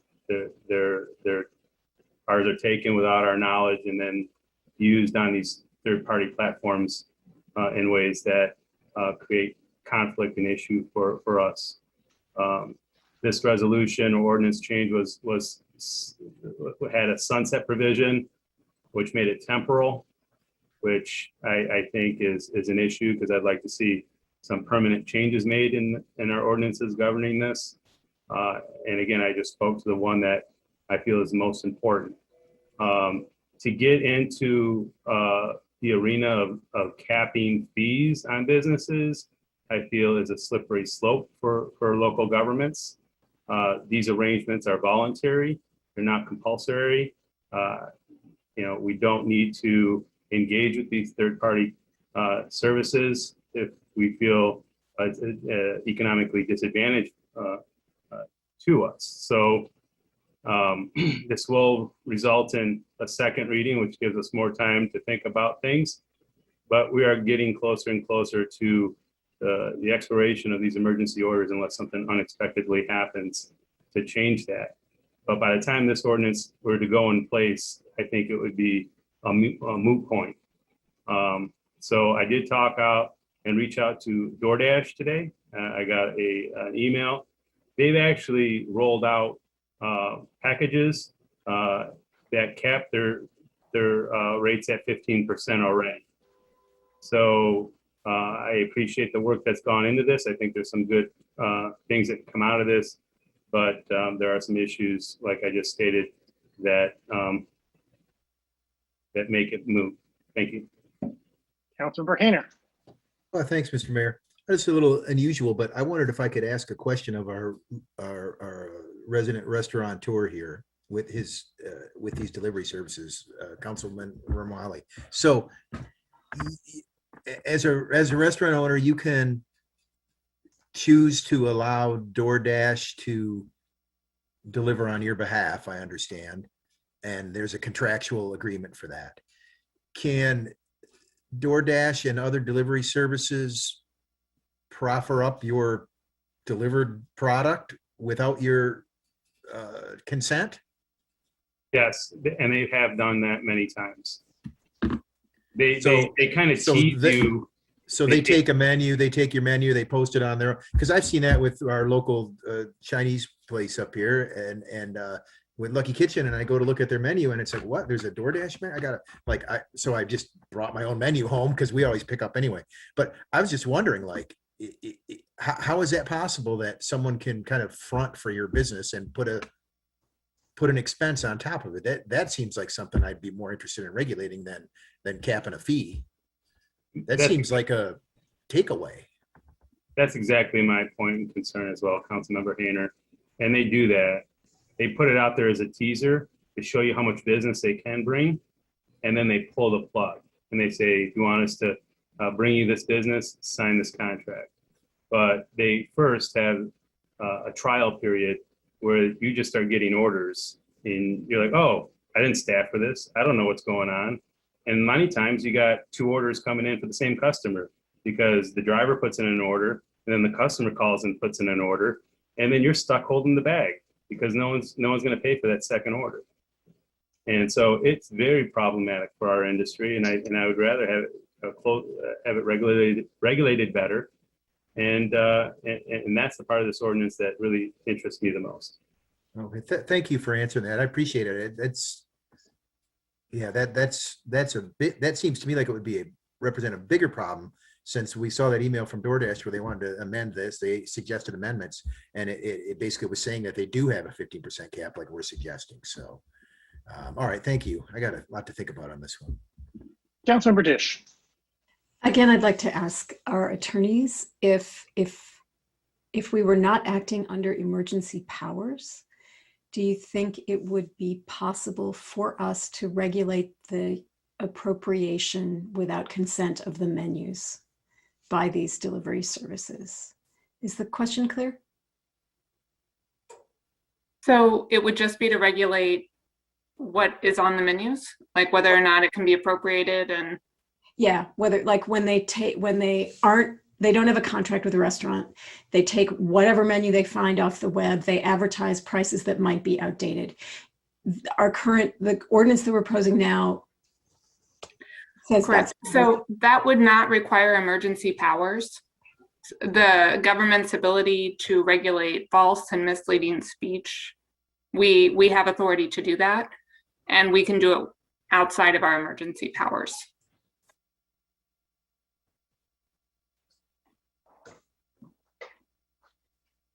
And I would also add that there has been some litigation commenced by restaurants against these third-party delivery systems that are pending in federal courts right now. So we'd really need a little more time to see what the arguments are, or to look at those individual suits against these companies and advise on the merits of those. Councilmember Medina.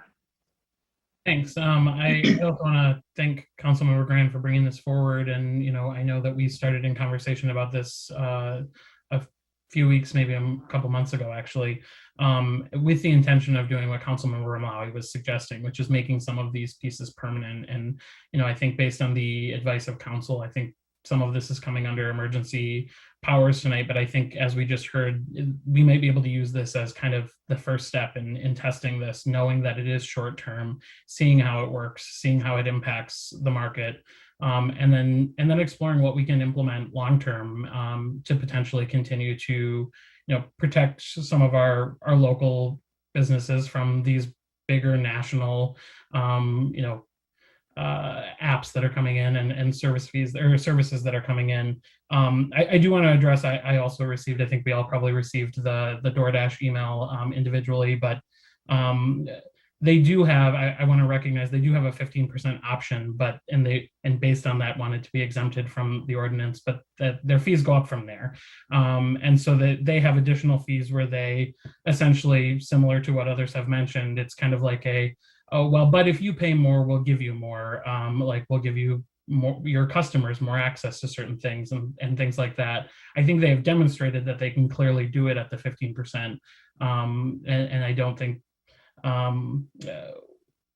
what I hate to see is for so many of our local businesses kind of suffering from these service companies coming in and taking the profit, increasing costs on customers. And frankly, often, many times folks also don't know that when they tip, none of that tip is going back to the restaurant staff. That's being kept by the staff at the delivery service as well. And so the one thing I will add to this conversation is for those of you who do have the option to order directly from your local restaurant or to pick up curbside, please continue to do that as well, because that is the best way to support the local industry and to make sure that you're supporting them. But I think this is a great step toward taking some action to protect the industry from some of these exorbitant fees. Thanks. Further discussion? This is at first reading. Move forward for second reading it whenever it's appropriate. All in favor? I'm sorry, Councilmember Hayner, did you have? So because it's a 2 reading ordinance, will there be a public hearing automatically scheduled? There will. Okay, thank you. All in favor? Aye. All opposed? It's approved. DC1 resolution to improve council effectiveness, performance, and communications for professional services in the amount of $20,000. Moved by Councilmember Griswold, seconded by Councilmember Dish. Discussion, please, of DC1. Councilmember Griswold. The $20,000 is really just a placeholder. If there's interest in doing this, I am more than willing to work with the city administrator on an amount that's significantly less, or would consider a friendly amendment to reduce it. For the record, I want to say that I have been working on something like this, even under the former city administrator. So while we like to rewrite history, especially on social media, this has been an ongoing project of mine. And I'm very interested in organizational design and organizational improvement methods.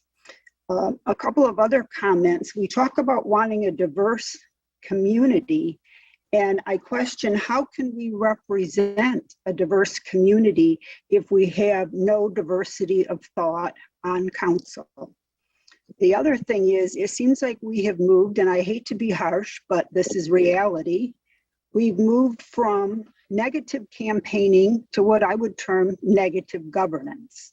Again, if there is an interest in this and it's just going to be a matter of the majority rules, the majority sets the rules, the majority can do whatever they want, whether following the rules or not following the rules, then let's just agree to that tonight and not move forward with this resolution, because if there isn't a commitment for improvement, then we're just wasting some people's time. Councilmember Dish. I have spent a lot of time thinking about this resolution, and I find that I sympathize with a motivating force that is behind it, one of them. I believe that my colleagues and I get stuck in some patterns of communication that make it difficult for us to hear each other with generosity. We also have patterns of communication where we make a lot of snide remarks and jabs, and those are really unfortunate because everyone shuts down in the face of those. I also think it is possible that these patterns could be improved by the intervention of outside expertise. It would be easier to vote for this resolution if it had been built better. It lacks broad co-sponsorship. It attributes our difficulties to a lack of effective meeting management, which is contentious. And it calls for us to be taught discourse methodology, which, well, I don't know what that is. Nonetheless, what I meant to say is The resolution exhibits some of the quirks that plague our communication at the same time as it tries to put us on a path to solving them. I plan to vote for this resolution, which I do not expect to pass, because I want to signal my support for engaging outside expertise to help us develop polite and collegial communication patterns. I'm voting for this to signal just that. I understand that there may not be broad support for this resolution, and that is okay. But if there is, I would participate. Wait, not broad support for this resolution, but broad support for my signal, frankly. If there is support for this signal, I would participate with others in a collaborative effort to build a better resolution. And I'm sure that's the weirdest speech in favor of a yes vote you've ever heard. Councilmember O'Malley. The Councilmember Dish, no, that's not the strangest explanation I've heard. I appreciate your words and articulation on your thoughts regarding this resolution.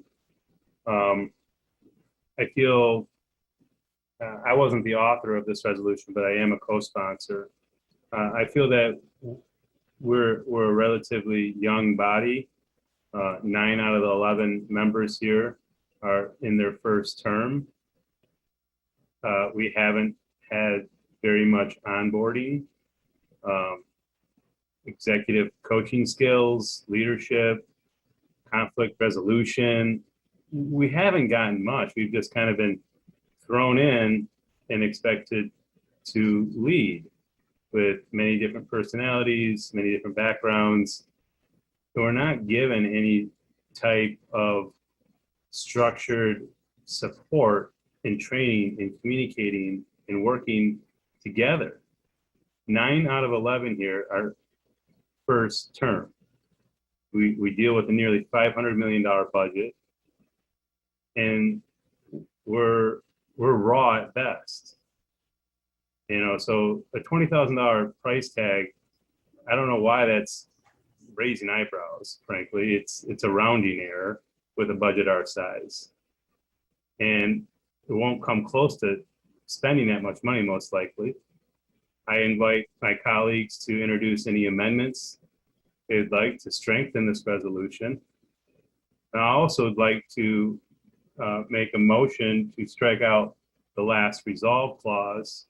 I don't think it belongs in this resolution. I think it weakens it. And I think it'd be stronger without that. I feel we need some outside help so that we can function better as an executive board.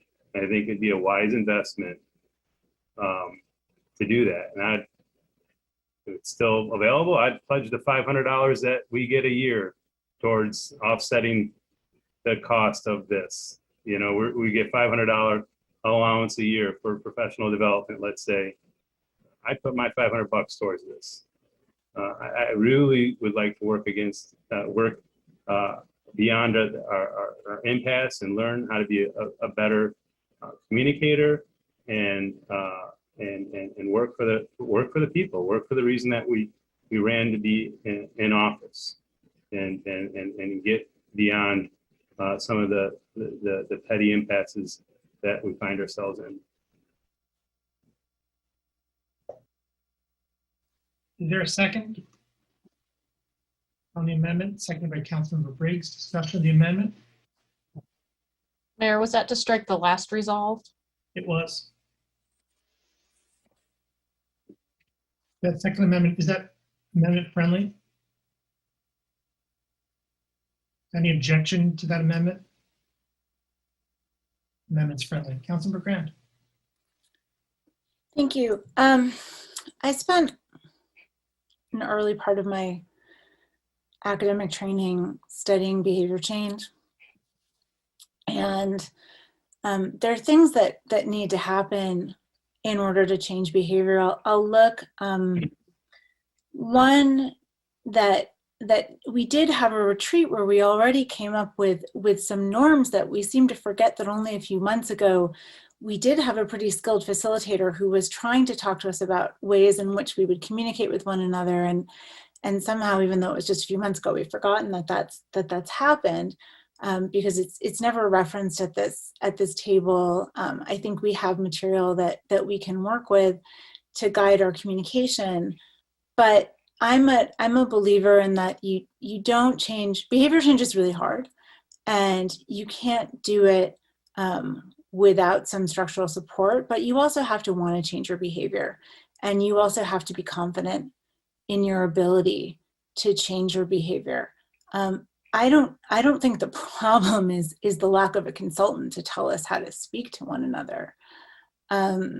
So I would be happy to support something like this later if I believed that, even if we look at the way, I think Councilmember Dish pointed this out, the way that the resolution was written doesn't speak to me from my perspective. I'm not speaking to the actual intent of the person writing it, but the way that I read it and interpret it makes it difficult to support.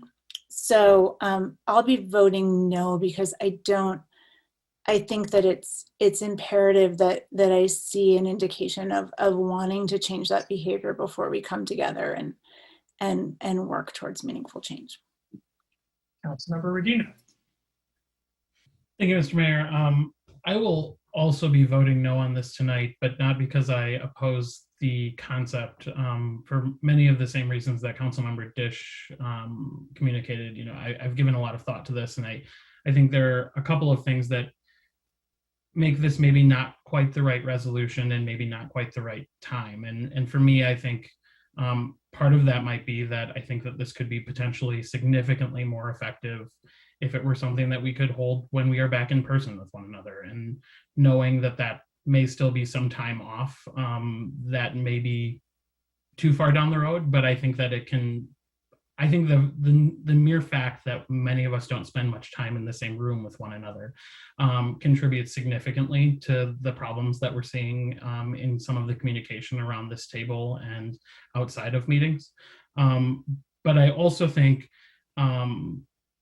this resolution in particular perhaps gets a bit too specific for me. And I think what I would, if I were to get to a place where I would be spending some taxpayer dollars towards professional development, which is something that is relatively standard, I would say, for elected officials and government employees alike, is I would like to see that professional, maybe as part of this process, review a few of our meetings, review the work session that we had back several months ago, and then have that individual make recommendations about what the courses of action that might be needed are. I think here we already prescribe what the problem is, and I think I would be more comfortable having a professional provide that advice and provide a plan for us.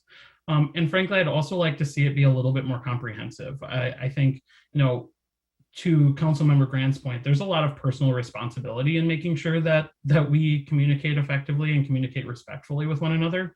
And so if we are going to go down the path of having some professional development and some training, I would like to see us get into some deeper training as well, and potentially include things like anti-racism and anti-bias training for council members, and make this an actual process that is inclusive of several things that I think we've identified as needs for this body.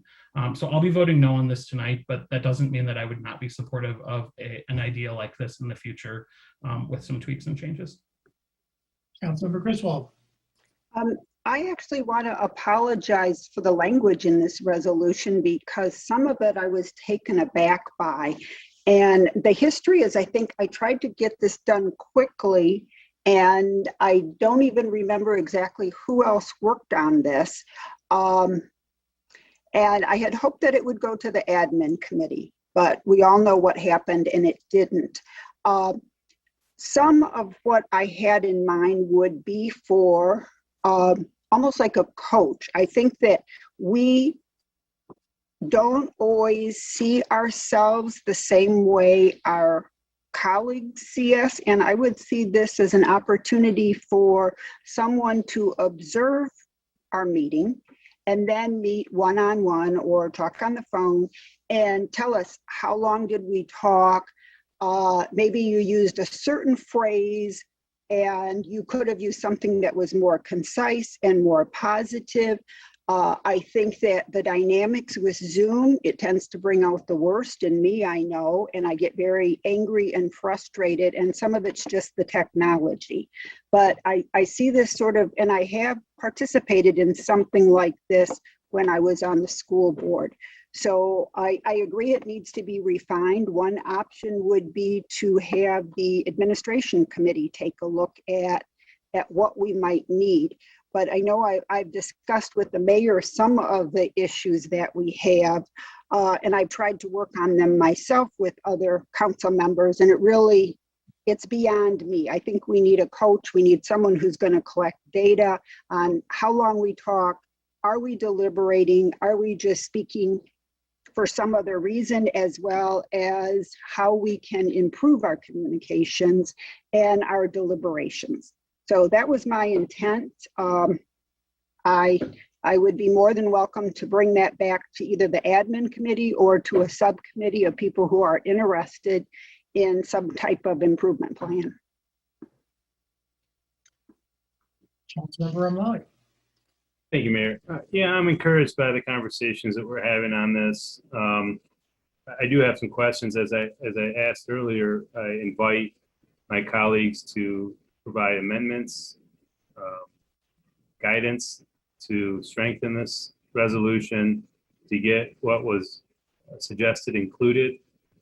All our meetings have been recorded. We can have a professional go back and review those. That information already exists. I would ask my Councilmember Grand what indicators she's looking for to measure our seriousness on this matter. I don't know what to say other than I joined council to become a better person, to learn more, to grow. And at times, I feel the opposite is occurring. That's unfortunate. I, again, ask my colleagues to strengthen this resolution with their ideas. Everything that's been suggested seems fair, seems like it's pointed in the right direction. I think this is something that we all can use, and perhaps we can refer to the admin committee to take a deeper dive and put more meat on the bones of this resolution, so it comes back and it satisfies the needs of the body. I think I've heard a motion 2 times, Mayor. No one said anything about a motion. They said, I wonder if, or I wish I could, or maybe we might, or I would. Well, can I, if I can make a motion to refer to the admin committee? Second by Councilmember Regina. Discussion of the referral, Councilmember Briggs. Yeah, thanks. Yeah, I've struggled with this resolution for a number of the reasons that Councilmember Dish stated. I think that we can probably all agree with the whereas clause that, you know, we have attempted, well, at least we have a desire to improve the quality of communications at council meetings. And there may be some language in this resolution that I find concerning in terms of where it seems to appropriate the root of the problem. I honestly thought I had my hand raised earlier. I was going to propose an amendment to change the second resolve clause to $5,000 so that we were moving it down to a much more reasonable amount of money for this fiscal year, so that maybe we could get started on an endeavor like this and remove the second to last resolve clause, now the last resolve clause that has resolved around the improvement plan on facilitating and coaching at council meetings, administrative committee meetings. Simply because I think the first resolve clause is fairly broad about where it might lead us, and $5,000 seems like a fairly small amount for us to start working with. But since we're now in postponement, maybe I'm happy to work with folks on this. I think it sounds like a lot of us are, And maybe there's something we can bring back in the next budget that seems like everybody would support. Councilmember Grand on the referral. Yeah, just very quickly, I think I'm hoping that we'll be able to discuss this in the context of our attention to process about bringing things forward and best practices about bringing things forward to council. And the checklist that Councilmember Iyer and I have been working on. Councilmember Lloyd, that's a really long answer to the question that you asked me about what I think we can do to do better. But one of the things is really not try to fix things on the fly during our council meetings and bring things forward that are fully cooked and ready to go. I think that will go a long way to improving our communication. So without a consultant, but happy to talk about that at admin. On the referral, Councilmember Romali. You know, I don't know at what degree things become fully cooked. You know, we talked about a prior resolution about third-party delivery services. Nobody talked to me until the city's attorney's office called me about it. You know, so here you have a resident expert about that topic.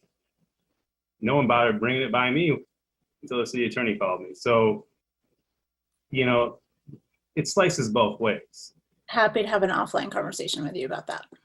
And so I don't know how we measure that in a democracy. How we measure you got to a point where it can be brought to the table. I think it's an ongoing process. It's a continuous process. And whatever we do, we take an idea that maybe isn't fully baked, bring it to the table, talk about it, improve it, not just shoot it down. We have the ability to bring amendments and change these resolutions. And we have to be able because of OMA violations, we were stuck. We can't talk about things without breaking the law. And so we'll talk more about this at the admin meeting. I hope it can be referred there and then we can talk about it more there and fully vet it. Further discussion of the referral? All in favor? Opposed? It is referred.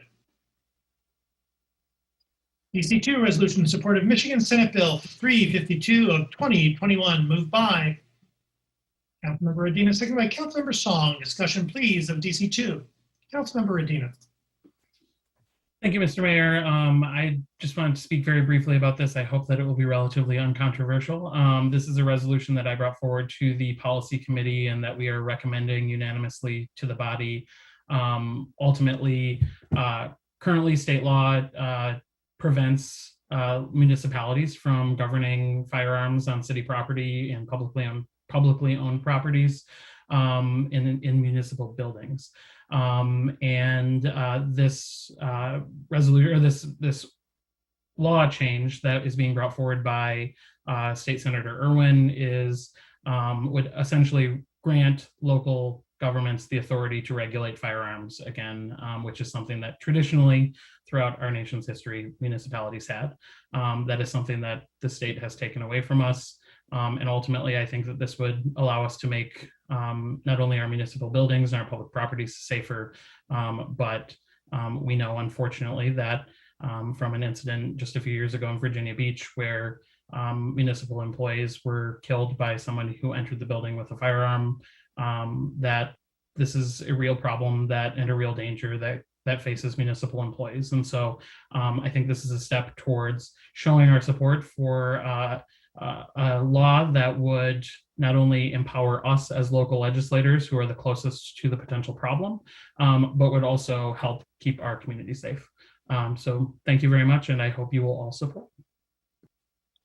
Councilmember Hayner. Yeah, thanks, Mr. Mayor. Thanks, Councilman Radina, for bringing this forward. It does, setting aside, I'll let the arguments about the safety that comes from this kind of thing be played out someplace else, but this does dovetail nicely with the previous policy agenda committees where we ask the state to set aside the relaxation of similar time and place restrictions that were being proposed under CPL laws, as one example, where they were going to remove the restriction that you all of a sudden a CPL holder could take a firearm into a bar or tavern, a sports coliseum, all these kinds of places that they are rightfully prohibited from carrying, in my opinion. And so I think it's pretty important. And it also dovetails nicely with the amicus brief that the city filed in March of 2018 in the AAPS. Many of you may recall Michigan Gun Owners versus AAPS. And our primary argument in that amicus brief was that the Court of Appeals properly found in MCL 123 that it prohibits only local units of government from firearm regulations and not school districts, right? So it was, that was a very strong argument that we made in that case to segregate the two and say, we don't have the authority under 123, and the state doesn't allow us. And so that authority may be coming back to us, and I think that that's probably welcomed by a lot of folks. I know that, it's pretty shocking to find out that the state had removed the requirements, say, for example, for our police department, to one who would seek to purchase a pistol used to have to go down to the police department and get a permit to purchase that pistol. And then you had to bring the pistol back and have it checked and do a firearm safety and all this process. And all that's been gone. It's been removed by the state. And so removing these restrictions are not the right direction for a community that's seeking to get some kind of control over the firearm problem we have here in the country. So I appreciate you bringing this forward. I think it dovetails nicely with what we've been doing in the past. And, we'll see if this will make it through Lansing or not. If it does, I don't know. I think we'd probably have to ask our attorney to see if a ban of that type would uphold constitutional scrutiny. If we chose to implement it here at City Hall as an example, well, here at City Hall. But that's a question for the future. We'll see if it goes through, and thanks for bringing this forward. Further discussion? All in favor? Aye. Opposed? It is approved. DC 3, resolution to request the Michigan Department of Transportation to address the frequency of commercial truck crashes on the eastbound M14 bridge over the Huron River, moved by Councilmember Briggs, seconded by Councilmember Dish. Discussion, please, of DC 3, Councilmember Briggs. Thank you. So hopefully this is fairly uncontroversial as well. The reasoning behind bringing this resolution forward really came about from taking a look at least for myself anyway, looking at a Facebook post by the police department or the fire department on April 9th or April 8th or April 9th, where they were kind of outlining the problems that we're having in this area. So essentially, for those who may not have seen that or have read the resolution, on April 8th, just after 4 p.m., there was a diesel tank, a semi-tractor trailer jackknifed, and diesel tanks ruptured, spilling about 25 gallons of diesel onto the bridge and into the Huron River. Engine 1 and 5 used the water rescue boat to string boom across the river in attempts to absorb some of the diesel. They noted that this is the third crash since June of 2019, where a semi-tractor trailer had crashed in the exact same location on the M14 bridge over the Huron River, causing a spill into the river. One of these crashes resulted in a fatality, and all three occurred during a rain event. So essentially on Facebook, our fire department is making a plea for MDOT to take action. We know staff has been working on this and trying to get MDOT to improve this area for some time, and we've been running into some issues with this. This is just a request to kind of elevate that and bring all of council's voice to this issue, and it doesn't prescribe any particular solutions, but rather just that we all view this as a priority area to improve. Councilmember Kainer. Thanks, Mr. Mayor. First off, I'd like to be added as a co-sponsor of this. I would like to been in on the making of this as somebody who's lived within a half mile of this stretch for 20, I don't know, for a while, for 26 years, something like that. 29 years. So we know it's a problem, and there was one today. There was a today, but it didn't go into the river. They ate it a little before the downward slope. I think it's perfectly appropriate to formalize our request. For a couple of years now, we've been working, trying to get MDOT to act, and there's also a reconfiguration of the Barton interchange in the works. And we know that the city, the MDOT has purchased 75 Barton Drive as an example, and we've been working with them to try and figure out how that can best serve the whole community. And so that reconfiguration has been published, the various choices they have for that, and both of them are better than what exists now. And so, I think that the final whereas clause, I think it's interesting to put that in there because, they have to say that. They have to say if they do study it, they might increase the speed limit, but obviously that would be ridiculous in that stretch. It would just be impossible to imagine that. And I guess I just wanted to, obviously I support this notion. I wanted to speak to the third from final resolve clause where it says, should MDOT decide closing the intersection is a preferred option? And I'm going to make the assumption that by that intersection, you mean the Barton interchange. Because that's I assume that's the only intersection in play here, or is also the Main Street, the North Main Street run onto 23 is considered part of that intersection interchange. And so I was just wondering if there should be more clarity into that third from final resolve clause so we know what they're talking about, because I can't imagine ever that stretch of 14 proper would be closed. And so I just wondered if is there a necessary to define the intersection? Are we talking about the intersection of Main and 14 or Barton and 14 or all three there? It's just a question for the authors. I can jump in if you'd like. The intention is Barton, and Chief Kennedy is the one who helped draft this, but it's Barton is what we're referring to. Can I move to amend that to add Barton before intersection and call it the Barton interchange? Because that's what MDOT calls it. So the resolve clause would read, should MDOT decide closing the Barton interchange? Is that friendly to the body? I think that's good for our neighborhood too, because then they'll know what we're talking about, because that's obviously been a topic of conversation for many decades in our area. So then it'll let our constituents know that we're considering hearing their pleas. So Councilmember Umlaut. Thank you. Thank you. I appreciate Councilmember Hayner bringing that up. I did bring it up at caucus yesterday. I thought it was the Main Street connector to M14 that would be subject to being closed, which I thought would be extremely detrimental. I have a question regarding the three traffic crashes and the investigations that pursued, whether what the drivers of those semi trucks were cited for in those accidents. Do we have a police report, or I don't know if Chief Kennedy can? Thanks for joining us tonight. If you have any information on the citations that were issued to those drivers. Specific information. There's a little bit of a boundary issue. The bridge itself is in Ann Arbor Township, and so MSP typically does the reports. That's literally the dividing line between the city and the township. So once it hits the water, it's our problem, but the bridge itself is in the township. So I don't have that information. I could follow up on that, but that would be a request through MSP, which is not as easy as a lift as Ann Arbor Police Department. So. Thank you. I'd be interested in knowing what the cited reasons were for those crashes.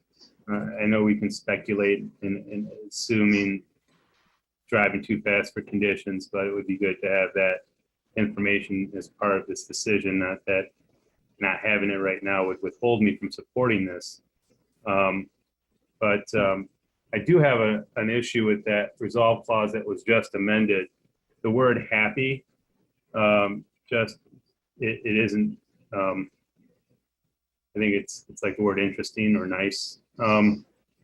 If we could maybe I don't know if it's a big issue, but if it's not, just in the future, just using something more qualitative than the word happy, the city would assist to participate, or would help to facilitate in that manner. But I'm not sure the word happy fully describes my sentiment in supporting this. Thank you.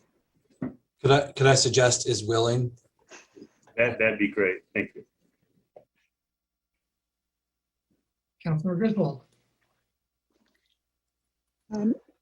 I want to mention that former council member Ackerman actually set up a process whereby we met with Senator Irwin and Representative Yusuf Rabi, and then representatives from MDOT, and it was very effective at prioritizing issues. And City Administrator Tom Crawford was there, and he was trying to sort of narrowly define what we wanted to work on at the given time. And so we might want to have another meeting and use that process for this as well as a couple of other issues, and find out what the status is of that interchange project. I'm sorry, the ramp that's been talked about, unless staff has an update on that. I think that by having those meetings occasionally, it improves our communications with MDOT, and they don't have multiple people calling them, asking them questions, if we can have such a meeting. Councilmember, we have already started having those meetings, and one of the comments we received was it would be beneficial for the Ann Arbor City Council to pass a resolution encouraging and supporting action, and that was the genesis of this resolution. So we have reached out. Good. Councilmember Briggs. I just wanted to say I should have started my comments by saying thank you very much to staff for creating this, pretty much developing most of this resolution and advocating for improvements in this area. And also give the opportunity to Chief Kennedy if he has anything to say in terms of sort of the frustration of trying to repeatedly respond to. And he may not. Oh, no, I just appreciate Councilmember Briggs and fellow council members bringing this forward. We just are tired of diesel going in the river, and one of these times we're going to run out, and it's going to be a much more hazardous material than diesel. And boom in the river is treating the symptoms, not curing the disease. So we'd like to get some permanence to this, and we all care about the river, and sadly there's already been a life lost. So usually some of the drivers, we've already checked those boxes tragically, and MDOT's a big bureaucracy, slow to change, but this has kind of gone on for a little too long, and we just don't want that bad thing to happen, and we're all regretful that we didn't take more action. So thank you. Thank you. Yeah, I'm sorry, I'm remiss, and Councilmember Briggs reminds me of my manners, which I wanted to just state publicly what a thrill it was to see this appear in my inbox a few weeks after I had sent, I think, an email to staff saying, and there it was. And that was just the nicest thing I've had in my inbox for a long time. So thanks. Councilmember Griswold. I'd like to be listed as a co-sponsor, and I don't know if this is true, but according to Reddit, a crash occurred 4 days ago that included, fluid into the river. So it seems to be very frequent. For clarification, the crash last Thursday, there was a diesel leak. Thankfully, they were able to dike the spill before it got into the river, but it was just pure luck that it didn't hit the river. The exact same spot, just a little south. So we got very fortunate. Councilmember Umlauf. Thank you, Mayor, and thanks to my colleagues for bringing this forward, and staff for preparing this resolution. and Chief Kennedy for his service and his continued vigilance on improving safety. I would also like to be added as a co-sponsor to this resolution. Further discussion? All in favor? Opposed? Approved. DC4, resolution levying certain delinquent municipal solid waste board up, cleanup, vacant property inspection fees, housing inspection fees, and fire inspection fees as special assessment, and ordering collection thereof. Moved by Councilmember Nelson, second by Councilmember Dis. Discussion, please, of DC4.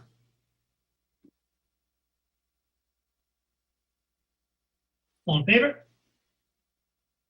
Opposed?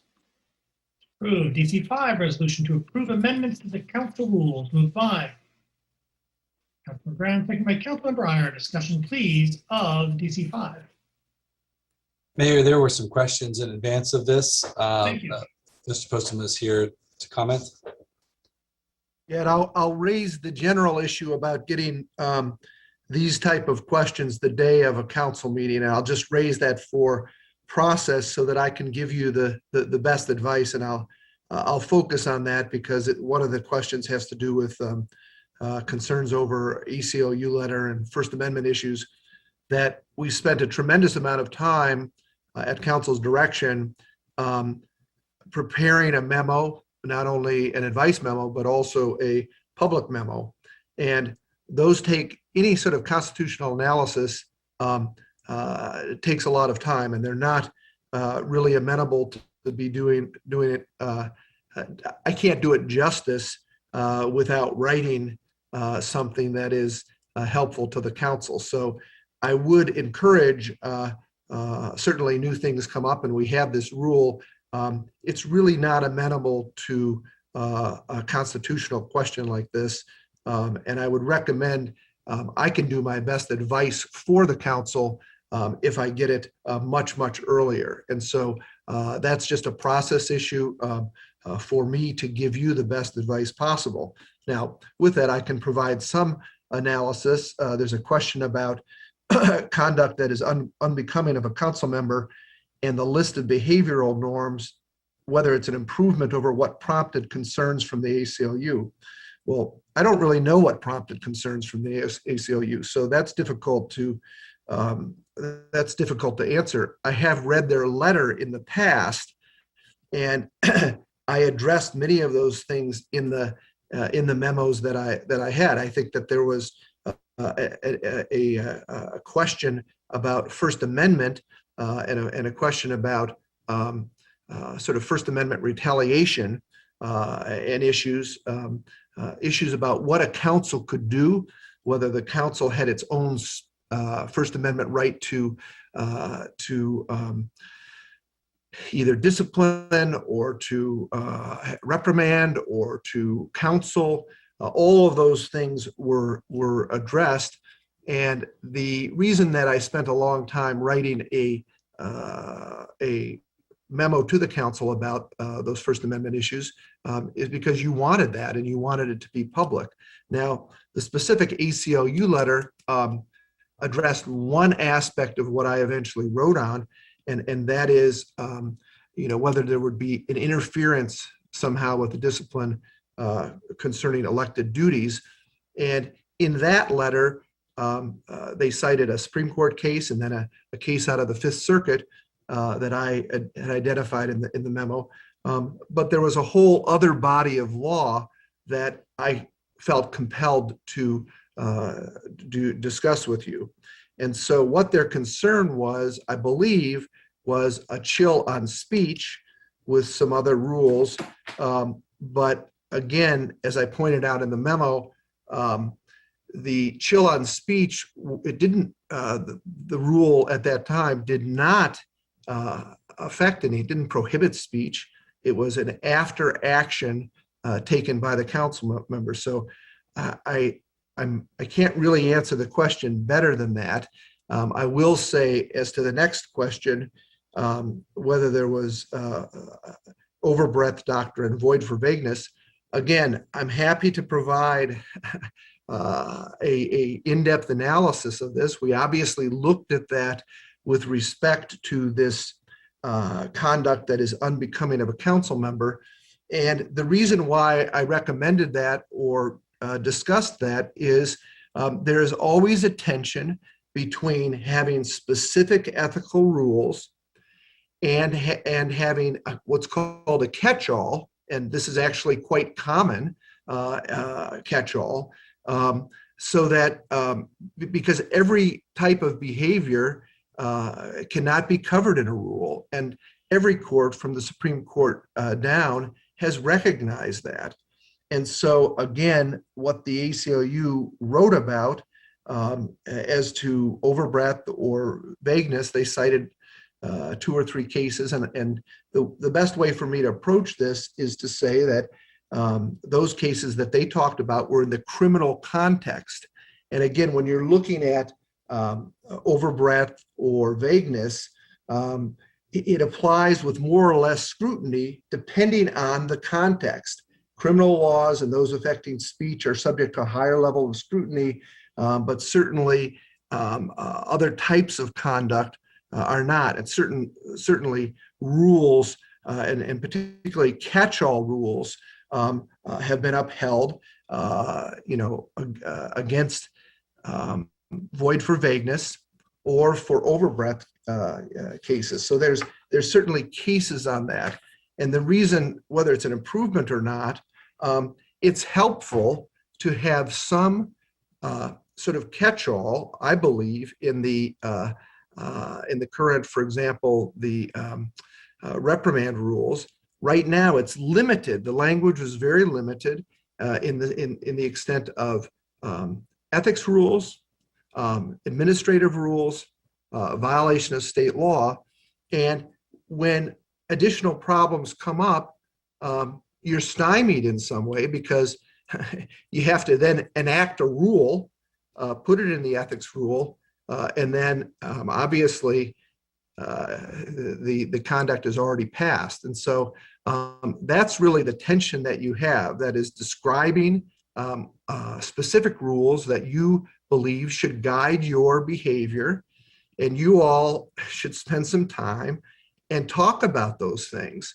What rules you want to be governed by. But as far as a catch-all, do I have a specific assessment? And the answer is yes. And that is that type of thing has been upheld with respect to overbreadth or vagueness. So that's the best way I can answer it. And I will point out again the cases cited in the ACLU letter by my friends at the ACLU. I worked with them. I've talked to them about it. They had those were in the criminal law context and not in this context. But nevertheless, we're certainly aware of how those catch-alls are there. And again, if you don't want to have a catch-all, you don't have to have a catch-all. If you don't want specific rules, you've gone without them for a long time. And I've told you before that initially when the ethics rules were drafted, it was always contemplated that behavioral rules or conduct would come back in some capacity. And again, you'll have to ask the sponsor as to the specific rules, but there is some wisdom again to have a catch-all, because I'll tell you, there have been behaviors in the past that have been very problematic and they're not covered by rules. And who would know you'd have to have a rule? It didn't make any sense that somebody would behave that way, and yet they did. So that's my overall guidance. Councilmember Iyer. Oh, thank you. Yes, I want to start by correcting a misperception, which is that these new rules are somehow in response to that ACLU letter. They are not. Not at all. We received the guidance from our city attorney both prior to creating the previous rule, that we are now taking out for reasons I'll get into in a minute. And we received the public guidance from our city attorney, the public memo that made very clear that there was not an issue with that rule. The reason we're taking it out is because well, there are two things. First, it was in the wrong place within the rules because it addressed council member conduct outside of meetings, but it was located within the section that addressed council member conduct within meetings. So then in addition, we received additional guidance from our city attorney in that public memo, looking at, as Mr. Postema just outlined, having going more broad with it, that we didn't need to be so specific, and that in fact it would be more useful to just be more broad and to create a set of aspirational goals for council member conduct and how we treat each other and how we treat members of the public. And so that is how we came to the list of aspirational behavioral goals that we have right now before us. So those were taken from various other governing bodies. I would say, I haven't done, nobody's done a formal study, but based on a lot of looking around and a lot of research, we are outliers, in my view, in terms of not having anything that addresses council member conduct in this way. So I think this is, a positive thing for us. And I'm glad that it came out of the admin committee with full support from all 5 members. And I hope we can pass it tonight. Councilmember Omlawi. Thank you. These rule changes speak to more than just Rule 10 and Rule 12, and I would rather speak to those because those are more meaningful. Those are substantial, meaningful rule changes that will help us better govern. I had brought the idea to the admin committee through our city attorney as it relates to 5B and the review of the draft agenda as it pertains to adding items to the agenda by council members. I felt that late additions to the agenda were extremely problematic, troubling, and most often unnecessary.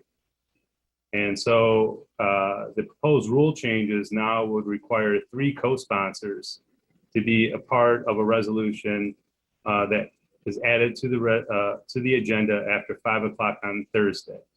That's still after our questions are due at noon on Wednesday, but not as late as it currently is. So it would require either 3 co-sponsors if it's going to be added after 5 o'clock on Thursday, or the majority of the body when the agenda is approved on the onset of our council meeting. So 6 members of council would have to vote in the affirmative for it to be included on our agenda. The proposed addition would lie in a purgatory state for the members of the public to view and others to view, so that it's not completely out of public sight and public view. It would be a viewable document, but not necessarily a part of our approved agenda until action would be taken by council. And that right there, I think, is a very substantial improvement to our current process. I think it would help us come to our meetings more informed, less surprised, and not questioning the motives of why things were added at 5 o'clock on Friday. I would like to focus our time and attention on that part of the rule changes. As to the other part, unfortunately, we're fixing one mistake with another one. The vagueness of the second part that pertains to Rule 10 and Rule 12 seems to be something that we are looking for a problem. This catch-all is unnecessary. We saw this body take action 2 weeks ago and strip another council member of his assignments in 1 meeting. And we were told that we didn't even need to follow any of the steps that were outlined in Rule 12 to do it. So I feel our responsibility lies, with the voters. If our actions are so abhorrent and terrible, we should be voted out. Councilmember Hayner.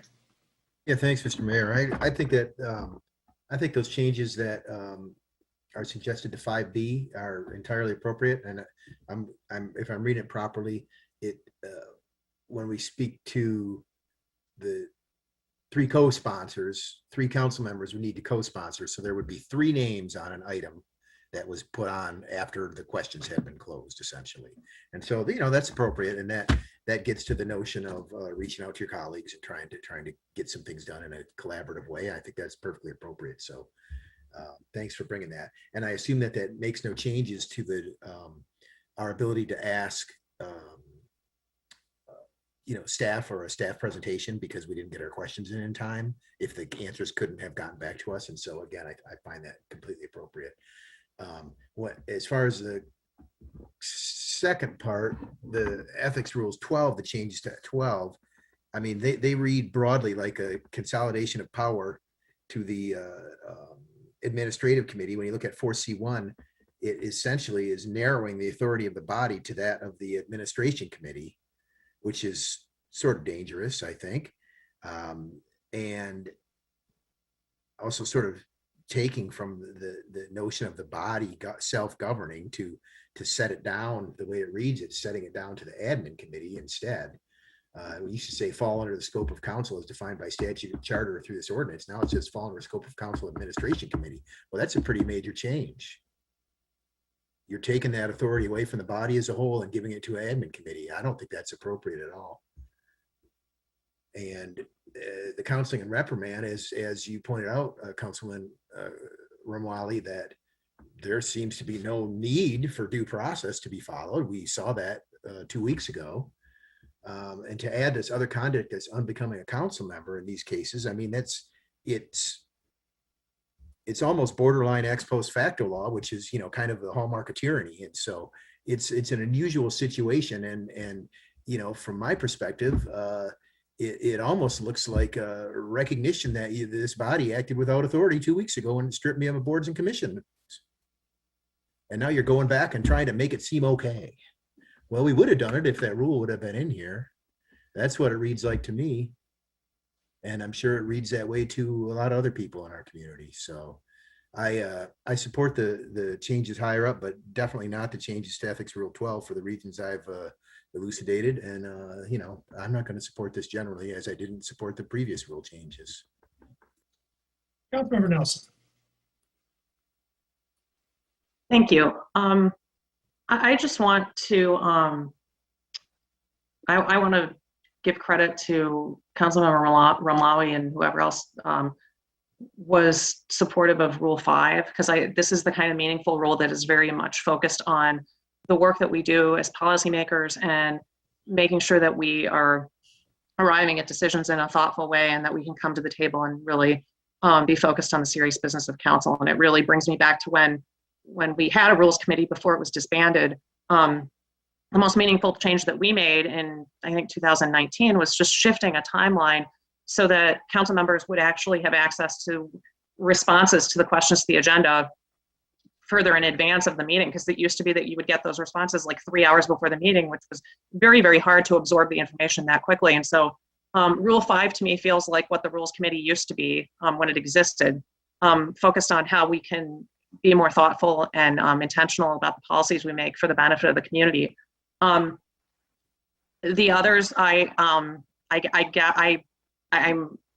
guess I don't understand the, well, I guess I do, but we're creating lots of opportunities for a majority to target individual members, and that seems like a very strange focus for this level of government, where we really are supposed to be that much more closely connected to the problems and the situations that the community is experiencing. So that feels like a very strange distraction. I would like to make a motion to consider all these 4 separate rule changes individually, not as a clump, because I think we can quickly get through a couple of them at least.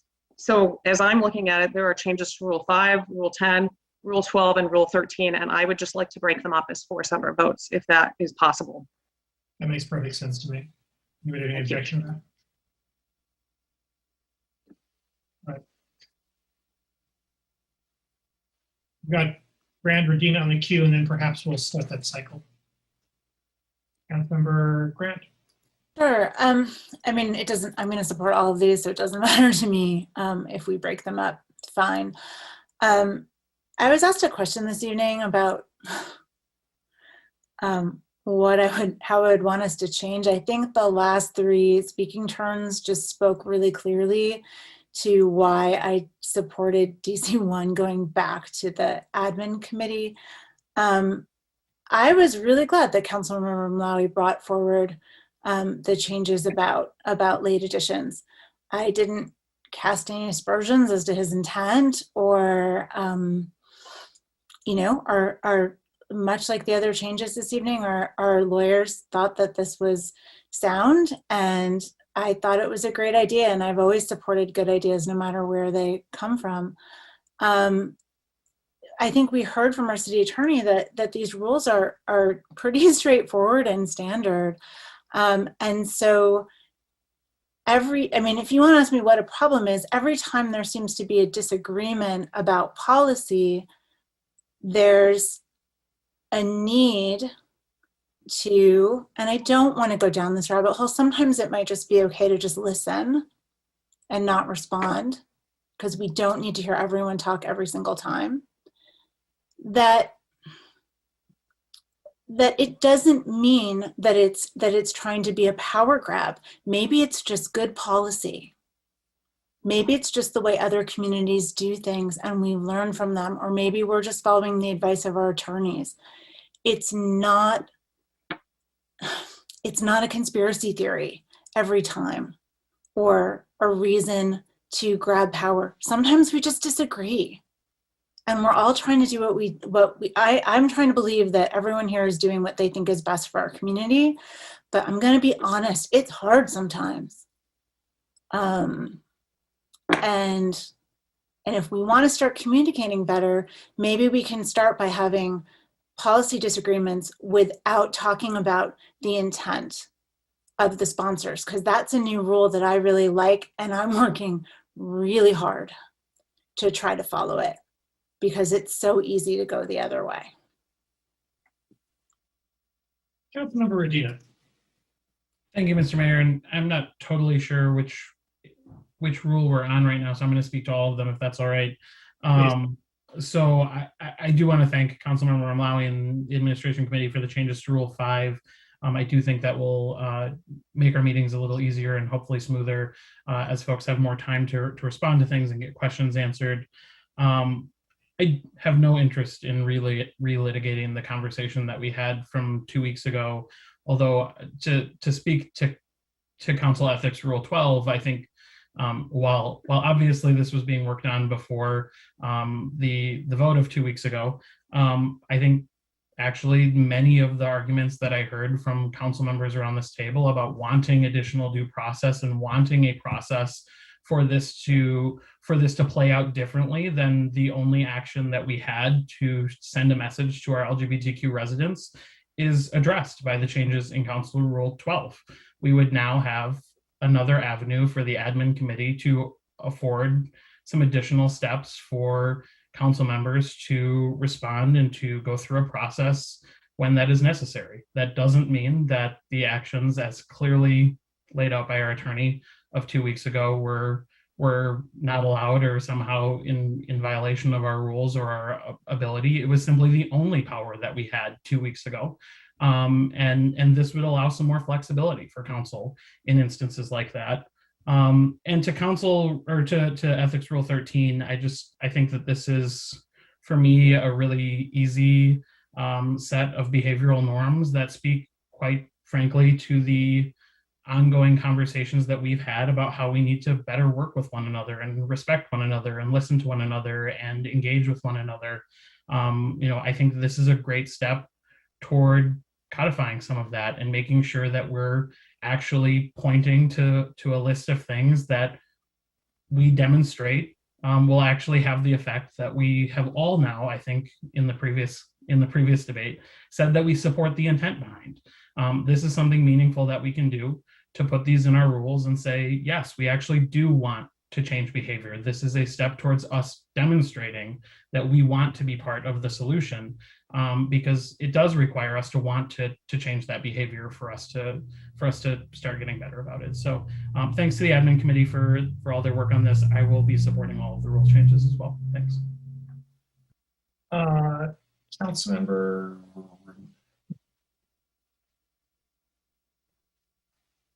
Umlawi.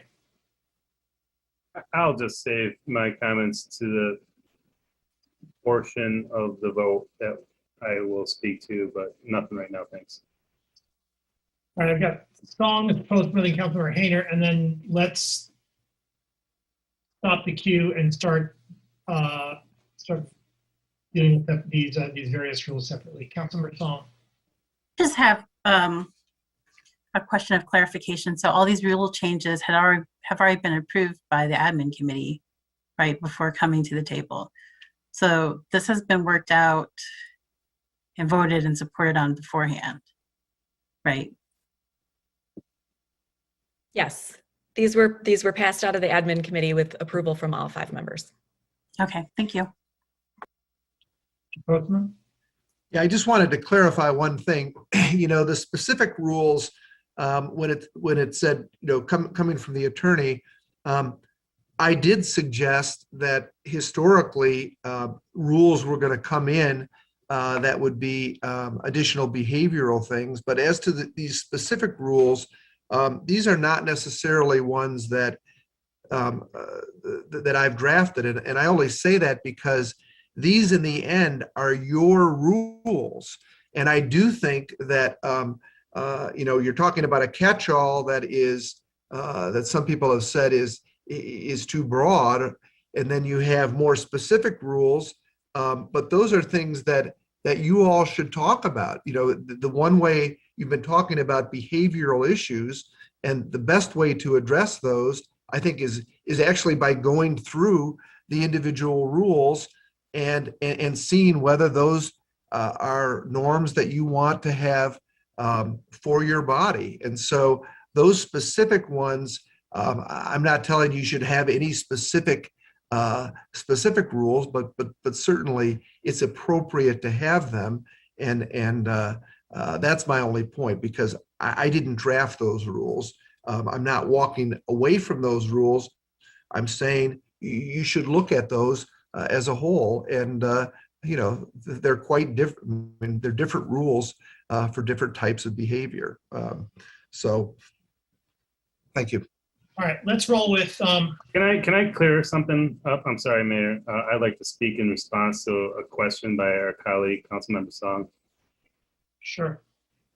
When I vote in the admin committee to recommend or send things to this body to vote on as a whole, it's not to say I approve all those changes. It is to give this body the consideration to make those changes. So I would just like to make it clear that, yes, we voted on moving this forward to the body for consideration, but that does not mean all 5 members are in full support of every single change that is being proposed. We do support this body looking at all these and making that decision for themselves. Right. Councilmember Iyer. I'm sorry, this is an important point. Councilmember, prior to bringing these proposed conduct rules to the admin committee, I ran them by Councilmember Rumlawi. On March 18th, I received a message back saying, thank you, all seems amenable, appreciate the suggestions. All right, those were for Rule 13. That was for Rule 13. So that was work with other council members to establish effective policies, and it was all of the conduct issues that we're talking about right now. So I want to make sure that we're not, again, rewriting history. Thank you. All right, let's move on to focusing on the vote right now. We're on Rule 5 right now. let me suggest it's late, we've got other stuff to go over, and if things have already been said, let's move on. Any further discussion of Rule 5? All in favor of Rule 5, please say aye. Aye. Opposed? Rule 5 is adopted. All in favor of the change to Rule 10? Pardon me. Is there any discussion of the change to Rule 10? Councilmember O'Malley. I just feel vindicated by having this removed. Thank you.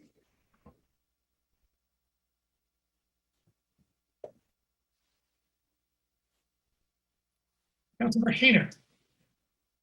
So will 10 will just float out there, struck out in our copy of the rules moving forward, or we're not going to renumber them and move? Like 11 doesn't exist either now. So I'm just, I'm concerned about our lack of numbering. No, Refer to things. Councilmember, I understand your point, but Rule 10 is a much broader rule. It's just one section of Rule 10. You only put in what's being struck? Yes. Okay. I thought maybe you left it all out all of a sudden. Okay. No. All right. Thank you. Discussion? All in favor? Aye. I'm sorry, Councilmember Graham, I'm sorry. I just can't let that go without a response, because this is why I don't believe that you want to change your behavior, the statement that you just made.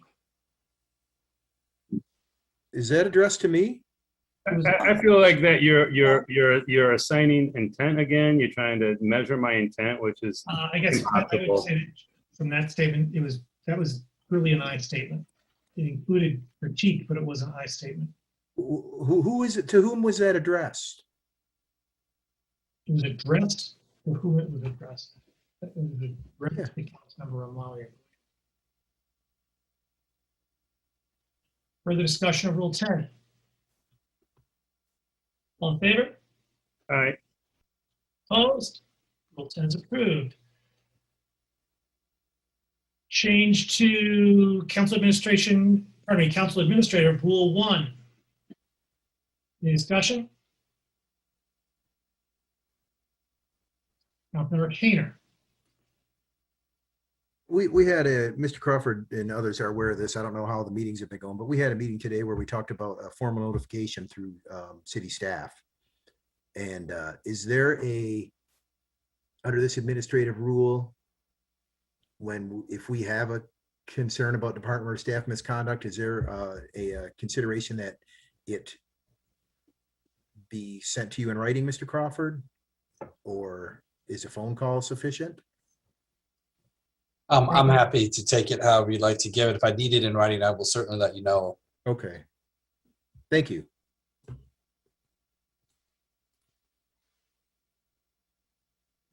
Further discussion? All in favor? I'd like a roll call vote, please. All in favor of, with respect to Administrative Rule number 1, roll call vote, please, starting with Councilmember Grand. Councilmember Grand, Yes. Councilmember Redina, Yes. Mayor Taylor, Yes. Councilmember Iyer, Yes. Councilmember Nelson, No. Councilmember Briggs, Yes. Councilmember Ramlawi, Yes. Councilmember Hayner, Yes. Councilmember Dish, Yes. Councilmember Griswold, Yes. Councilmember Song, Yes. motion carries.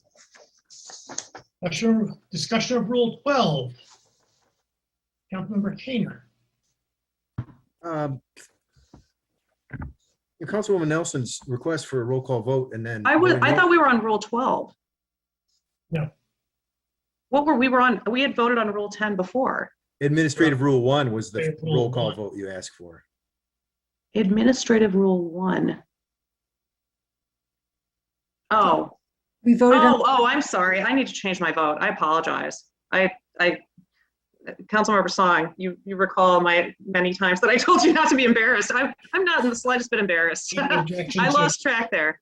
All Do you have right. any objection to running this out? without I formal- apologize. I'm sorry it's late. No worries. All in favor, considering the prior vote to be void, with the complete acquiescence of council, although there are raised hands, which I'm not actually waving their actual hand, I'm gonna let that roll. Now, Councilmember Hayden, you did move your hand. Do you have an objection to this? No, but I do have a question, another question for the administrator, since the no vote was cast. It made me read it 3 times rapidly again. Would this be construed as requiring a council member to bring concerns to the city administrator? I mean, if you have concerns, you should bring them, but it is your judgment on the level of concern that you have. I mean, I wouldn't be in violation of a council administrative rule if I refuse to bring a staff misconduct report to you. The point here is that when you have issues with staff, that you don't need to deal with them directly between yourself and the staff or the public. It needs to just come to me. Okay, yeah, I mean, I wouldn't take it anyplace else. I don't want to, we don't want to set up situations here where somebody can say, what, you knew about that? And then you didn't say anything. It's like, well, not yet, I hadn't. And then all of a sudden you're in violation of a rule. I mean, these rules bind us all and future bodies, so it's worth the conversation. Further discussion? All in favor of Administrative Rule 12, please say aye. Aye. Opposed? Rule 12. I messed that up. Let me try that again. All in favor of Administrative Rule 1, Administrative Responsibility, the rule with respect to bringing concerns to staff. If you are in favor of that rule change, please say aye. Aye. Aye. All opposed? Administrative Rule 1 is approved. Council Ethics Rule 12, discussion? Councilmember Griswold. I voted for this while I was in the administrative committee. However, I am concerned about conduct that is unbecoming of a council member that I believe is too broad, and I probably break that rule every day, so I don't think I can vote for it. Councilmember Amlani. I also supported bringing this to the body for consideration. After further consideration and speaking with constituents and others on this matter, I do feel that this is too broad, too vague, and not that the intention is to consolidate power, but it has a potential to be used in a way that could be abused into ways that we don't intend. I don't know what this means. I shouldn't be voting for something when I don't know what it means. If I'm not doing council business and I'm somewhere and I say something offhand, does that now, cause me to be reprimanded as a council member, even though it occurred in a different sphere of my life, whether in my business or my personal life? I'm not sure what this necessarily means, and I'm not sure many of us know what it means. And our city attorney's office has stated that this was what was asked from council members to address problems they're trying to solve. And the problem was with Rule 10. So it is in a response to striking out the problematic rule that was under Rule 10, and this is to supplement what was just removed. And it's too broad, and it needs to be more prescriptive. To take away political representation from people is a serious act. And I think we should take a long, hard, think about it long and hard before we act on it, because stripping representation from people is a very powerful thing. And we're talking about voter suppression. We're talking about inclusivity. We're talking about a lot of things as a progressive community. This might be a regressive form of democracy. And I cannot support it. I move to strike those words that are highlighted in red that state or other conduct that is unbecoming of a council member. If I could suggest, Councilmember, you certainly are within your rights to make the amendment. That strikes me as purpose of the amendment, the purpose of the proposed change. Now I'll withdraw that and I'll simply vote no. Thank you. Thank you. Councilmember Briggs.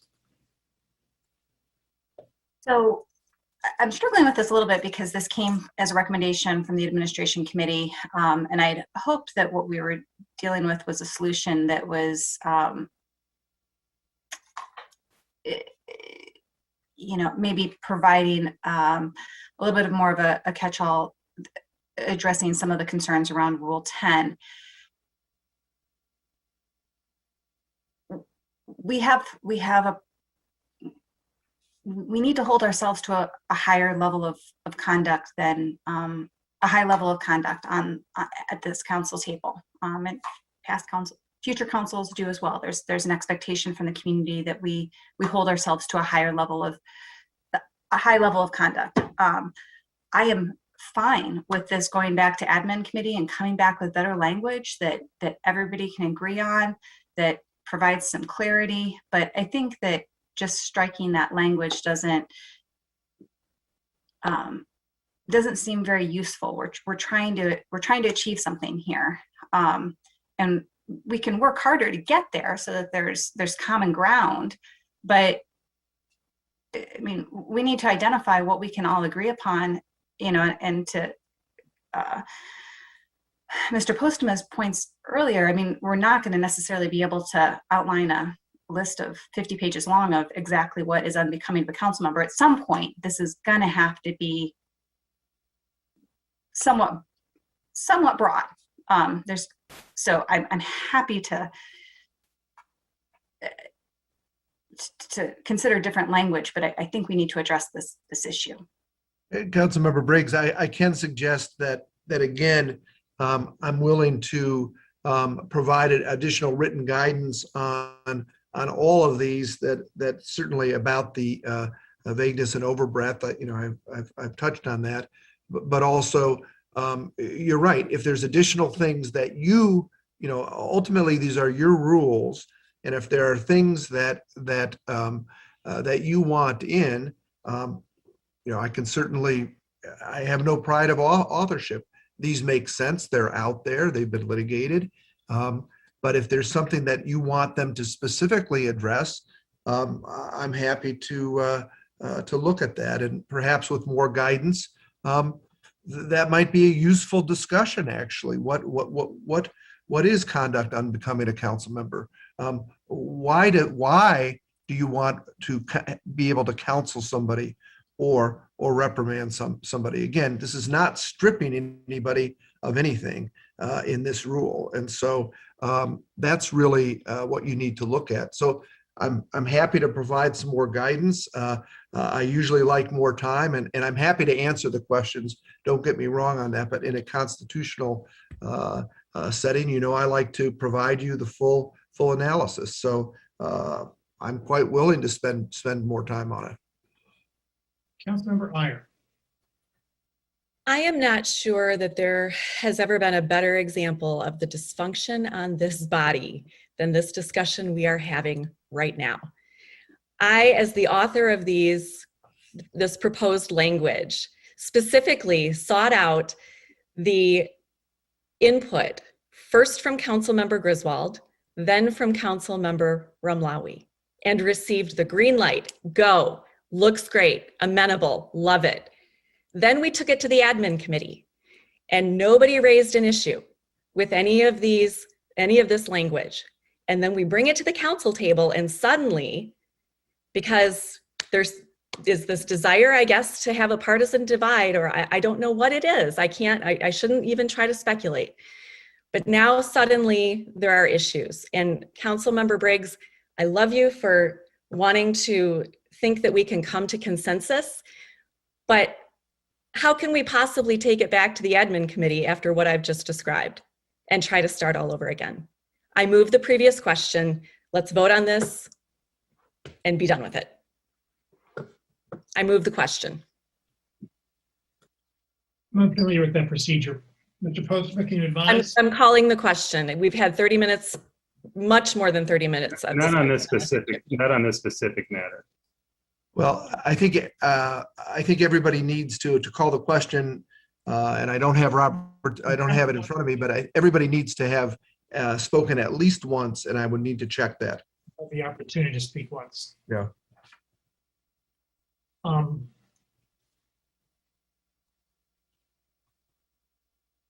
I've got on this particular question, Regina, Keener, Brand, Councilmember O'Malley, you've spoken on this issue. Councilmember Regina. Because I haven't spoken to this particular rule, That's correct. I guess I don't know if we're procedurally, if these are all separate agenda items now or not. So I'm also a little shocked by this simply because of the conversations that I've had with staff as well, and my understanding of what we have as a body is also an ability to speak, to have speech rights, and that's largely what this rule is. This isn't. I'm a little confused by the suggestion that something in Ethics Rules 12 would strip someone of representation, because it's the piece in question is about counseling and reprimand. And I think the reason that this is broad is because it is the ability of the body then to speak with a voice as to whether or not there is behavior that or conduct that the body views as unbecoming of counsel. And we would then have a discussion about this. We would vote yes or no, and we as a body would be granted that speech right in response to whatever conduct is in question. And so there's nothing in this rule about stripping folks of anything. It is a reprimand. It is a public statement by this body. And so I guess I'm just confused because my understanding from conversations and my understanding from speaking with members of admin is that this process has been played out with staff involvement as well. And I also don't necessarily understand what would come out as a different outcome, because this has been a long process. And so I'm ready to vote on this as well. Councilmember Keener. Thanks, Mr. Mayor.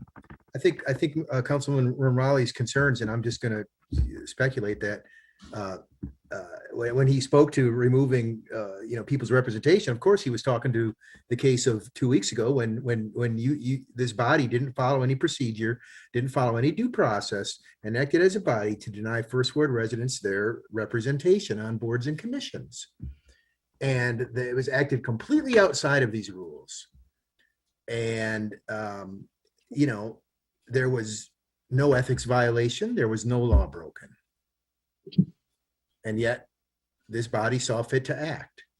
So you would think that I would support this because it brings it back into Council Ethics Rule 12, where it actually provides for due process and provides for a descriptive remedy, counseling, or reprimand. But I don't, because unbecoming conduct is in the eye of the beholder.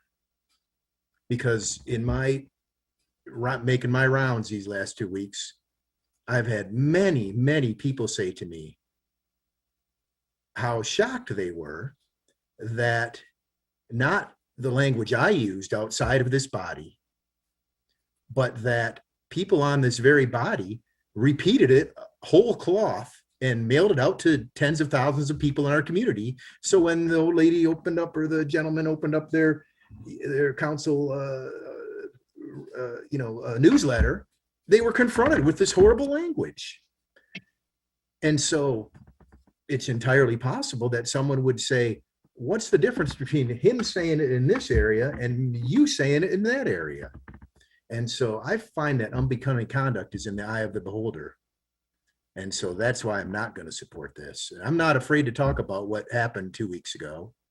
There's nothing that this group can do to embarrass me any further. So let's get real about what we're talking about here. We're talking about rules to regulate all our behaviors and future bodies' behaviors, both inside and outside of this chamber, virtual though it may be.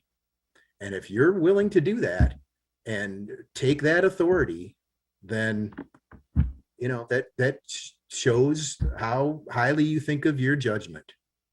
But I don't trust our judgment as a body. And so I'm not going to support this. Councilmember Grant. We wonder why we have trust issues. Okay. So I don't wonder whatsoever, Mr. Mayor, and I'd like to call a point of order. Just a little context. This is supposed to be rare, counseling and reprimand. And all it is not about what happened 2 weeks ago. I would like to really not make it about that because we've been working on this for months. And so what it is, and what maybe the situation last month showed is that there are times when, because our rules were so specific, that there was clearly an issue of concern in the community or on council, and our rules, our administrative rules, just didn't meet it. So this is not supposed to be something that happens often. I certainly hope it doesn't. It's not my intent in supporting this rule that these are not the discussions I want to be having at the council table. I want us to be doing, not doing this. I want us to be actually, enacting policy that's important to our community.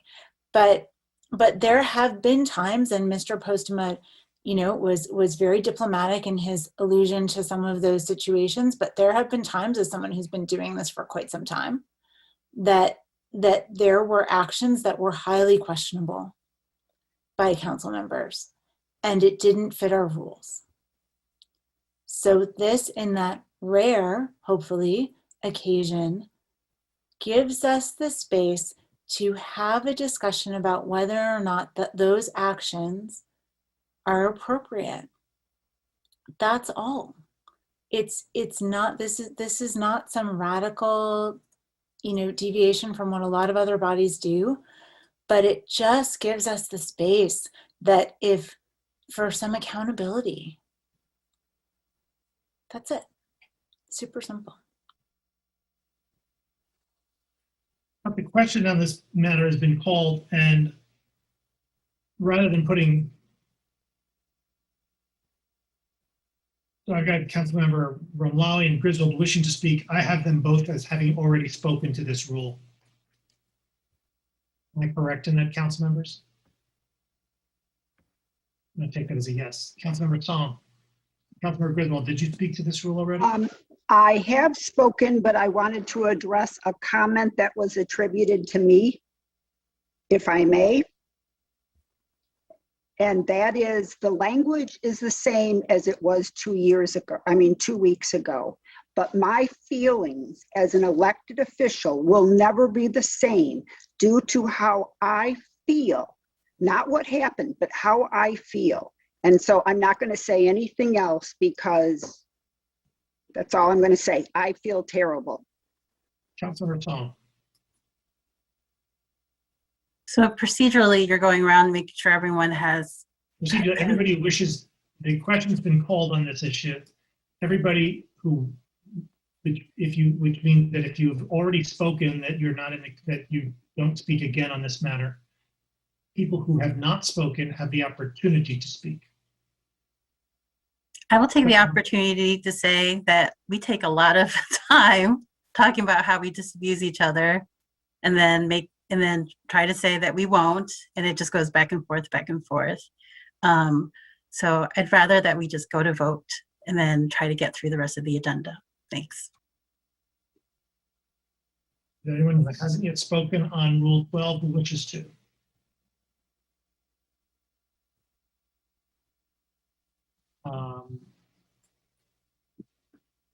For my part, I'm going to vote in favor of it. I think that the question of breadth and definition is one which is proper to engage.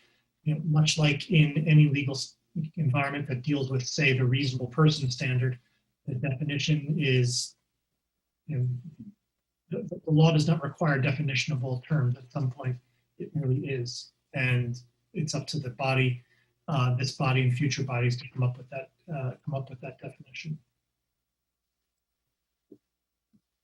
Further discussion? Roll call vote, please, on Council Ethics Rule 12, starting with Councilmember Grant. Councilmember Grand? Point of inquiry. Sorry, just for procedural purposes, Mr. Mayor, I believe that we have to actually vote on the call to question. Yes. To close the debate, and then we can. My apologies. Thank God. Thank you. Roll call vote, please, on the call to question. Councilmember Grand? Yes. Councilmember Redina? Yes. Mayor Taylor? Yes. Councilmember Iyer? Yes. Councilmember Nelson? Yes. Councilmember Briggs? Yes. Councilmember Ramlawi? No. Councilmember Hayner? No. Councilmember Dish? Yes. Councilmember Griswold? No. Councilmember Song? Yes. Motion carries. There anyone that hasn't yet spoken with respect to Rule 12? Roll call vote, please, starting with Councilmember Grand. Councilmember Grand? Yes. Councilmember Redina? Yes. Mayor Taylor? Yes. Councilmember Iyer? Yes. Councilmember Nelson? No. Councilmember Briggs? Yes. Councilmember Ramlawi? No. Councilmember Hayner? No. Councilmember Dish? Yes. Councilmember Griswold? No. Councilmember Song? Yes. Motion carries. Discussion of Rule 13. Councilmember Hayner. Thanks, Mr. Mayor. Again, I find these rules to be strangely vague and unenforceable. And specifically, council members should. So these are shoulds. So where why are we creating an ethics rule when it says should? Is it a rule or is it a suggestion? And so I think it's inappropriate to have these as ethics rules. I mean, we're encouraging free expression of opinion on policy issues. Well, you wouldn't know that. We're working with other council members to establish effective policies. Maybe. On and on. I mean, 3 is not a problem. I use the same care and caution. I will say anything to someone's face that I'll say anywhere. So I don't have a problem with that. I don't have a problem with most of these, but they don't seem like ethics rules to me. They seem like suggestions that have been kind of put together to come up with something. And I mean, we're picking and choosing some of the tenets of the ICMA Code of Ethics. Why not all of them? And so on and so on. So it doesn't seem necessary to me. So I'm not going to support this. Councilmember Ramlawi. Thanks. Yeah, we do all talk a lot about ourselves here at this table, way more than I ever did last year and the year before. When my colleague, Councilmember Iyer, proposed these suggestions to me, she's absolutely right. I said I endorse them. I do support these suggestions. She did not author, at least to my knowledge, the prior rules that we adopted with the language of unbecoming. That came from the city attorney, not Councilmember Iyer, as far as I recall. I could be wrong. She is right in this. Yes, there's nothing objectionable here. This would be great. But like my colleague just said, encourage the free expression of opinion on policy issues. Boy, I don't feel encouraged at all. In fact, I feel rushed, pressured, cut off, shut down, questioned, etc.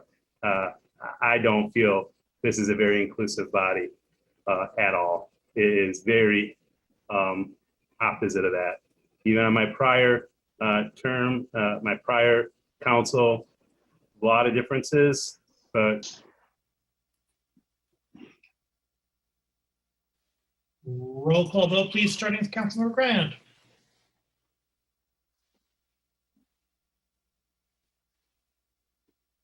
Councilmember Grand, Yes. Councilmember Redina, Yes. Mayor Taylor, Yes. Councilmember Iyer, Yes. Councilmember Nelson, No. Councilmember Briggs, Yes. Councilmember Rumlawi, Yes. Councilmember Hayner, No. Councilmember Dish, Yes. Councilmember Griswold, Yes. Councilmember Song, Yes. motion carries.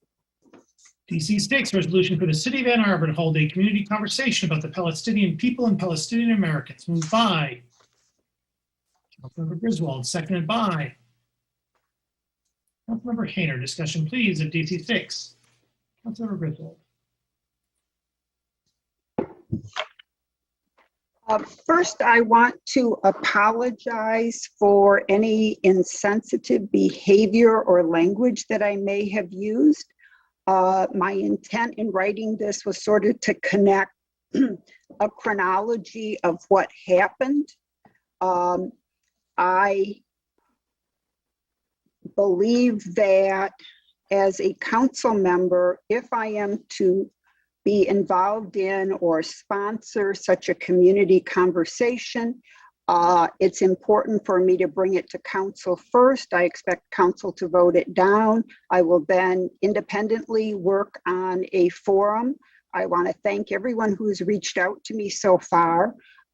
It's been a very, very productive conversation with very few exceptions. So I am willing to move to table this at some point after there's been a discussion, or I don't think I can withdraw it. So I'm more than willing to table it and move forward working with the community outside of council. I guess as long as it's not considered behavior unbecoming of a council member. Councilmember Song.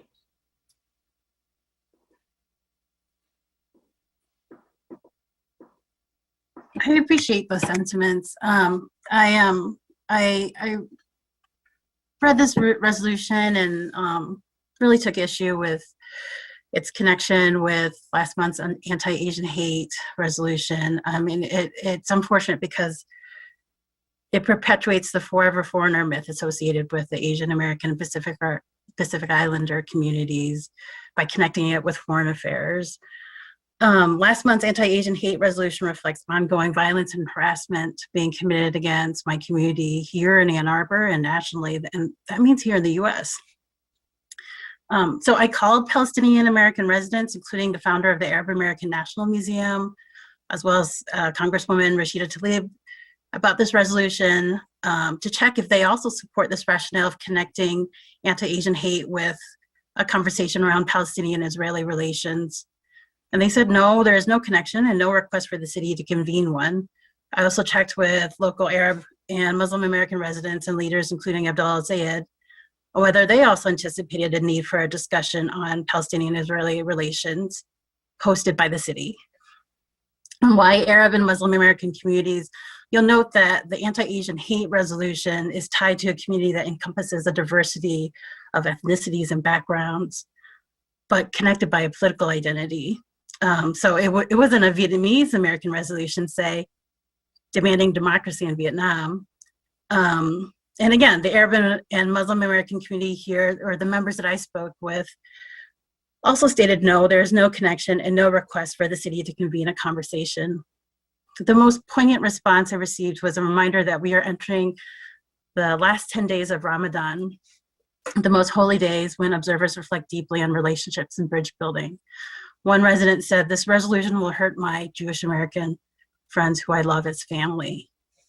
My daughter's fourth grade Palestinian American teacher, Rima Shafi Georgura, also shared how she celebrates and educates the community on Arab and Palestinian American history and identities from pride, pain, trauma. And that demonstrates how conversations are already occurring with our children, my own child, and community at large. So Seeing as the community outreach on this resolution seems limited, and as one resident stated in her letter to council that it talks about her Palestinian American community, but not with the community, I concur and move to table this resolution for further community input on whether the city is the proper convener for a community conversation on Palestinian and Palestinian Americans. For a second. By Councilor Brand. Motions to table do not admit of conversation, so I'll have a roll call vote, please, starting with Councilmember Grant. Councilmember Grand, Yes. Councilmember Dina, Yes. Mayor Taylor, Yes. Councilmember Iyer, Yes. Councilmember Nelson, Yes. Councilmember Briggs,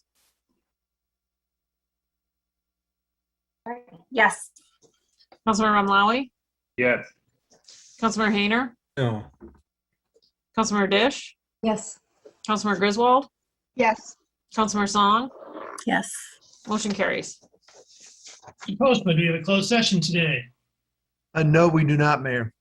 We have before us the clerk's report of communications, petitions, and referrals. May I have a motion, please, to approve the clerk's report? Moved by.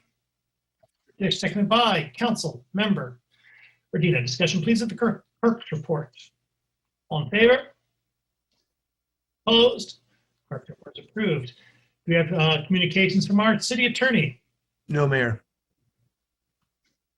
We have now come to public comment general time. Public comment general time is an opportunity for members of the public to speak to council and the community about matters of municipal interest. Because public comment general time would need not have signed up in advance. To speak at public comment general time, enter the number on your screen. That is 877-853-5247. 877-853-5247. Having done so, please enter meeting ID 942-1273-2148. 942-1273-2148. Once you are connected, please enter *9, *9 to indicate that you wish to speak. Clerk will identify you by the last 3 digits of your telephone number when it is your turn to speak. When it is your turn to speak, you'll have 3 minutes. So please pay close attention this time. Our clerk will notify you when 30 seconds are remaining and when your time has expired. When your time has expired, please conclude your remarks and cede the floor. Is there anyone who'd like to speak in public comment? Caller with the phone number ending in 205. Yeah, hey, this is Joe Spalding. I wanted to talk about some of the bills that are going through the state house because some of them pertain to Ann Arbor and the STR conversation. Some of them are super important statewide for democracy, and I'm going to try to get to those. But I've got to say that the only word that I can describe Painter's gaslighting on him not taking responsibility for this issue, which he doubled down on here, is it's bullshit. And I'm sorry. I swore on this council meeting. But the reality is that it was absolutely unacceptable for any human in America in 2021 to say that word in that way. That type of vicious criticism of the press was also unacceptable. There are 2 serious issues there that aren't getting addressed. There's nobody that can give you license to say that that was okay.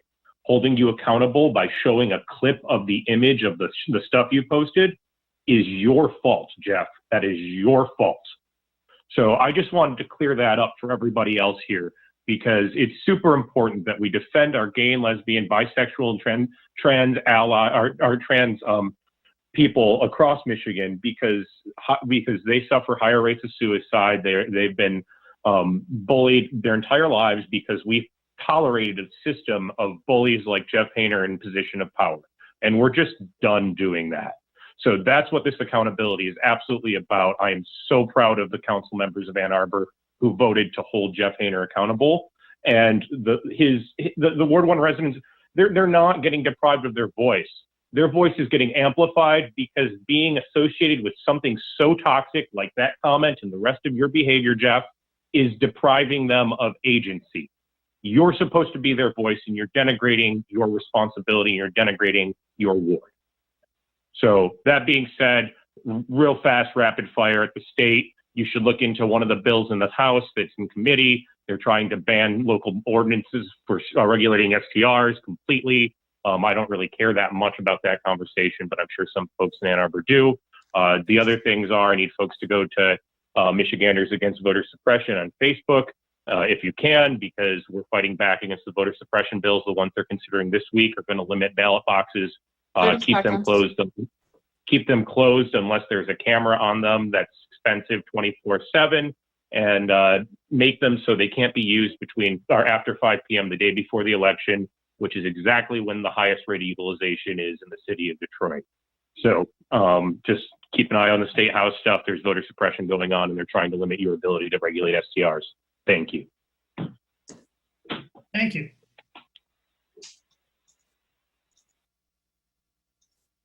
Caller with the phone number ending in 556, do you have a comment?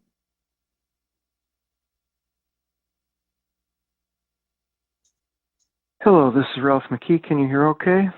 Yes, we can. I would like to start with, let's talk about the dysfunction of council. And I would like to start by recognizing that, at least in my view, the dysfunction is really the double standard that goes on here.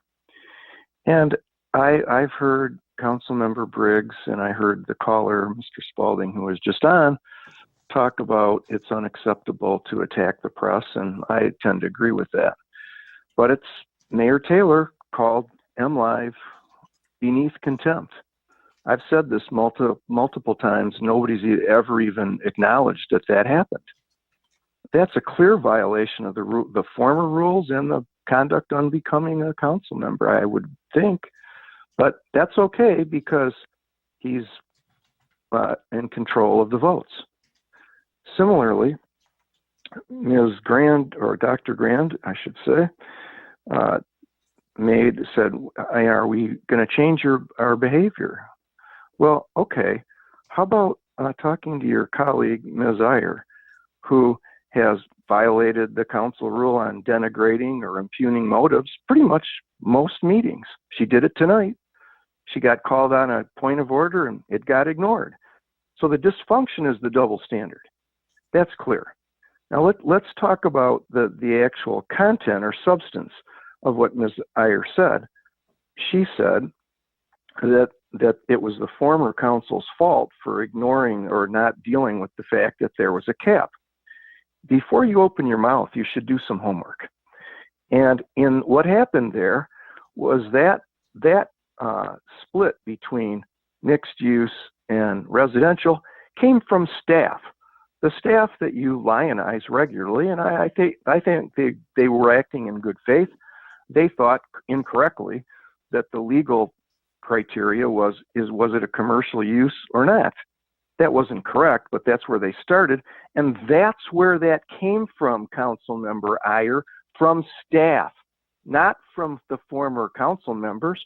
And if you're so concerned about that, you and Council Member Dish too, maybe you could actually bring a motion or amendment to deal with that. But no, you'd rather just slam somebody else.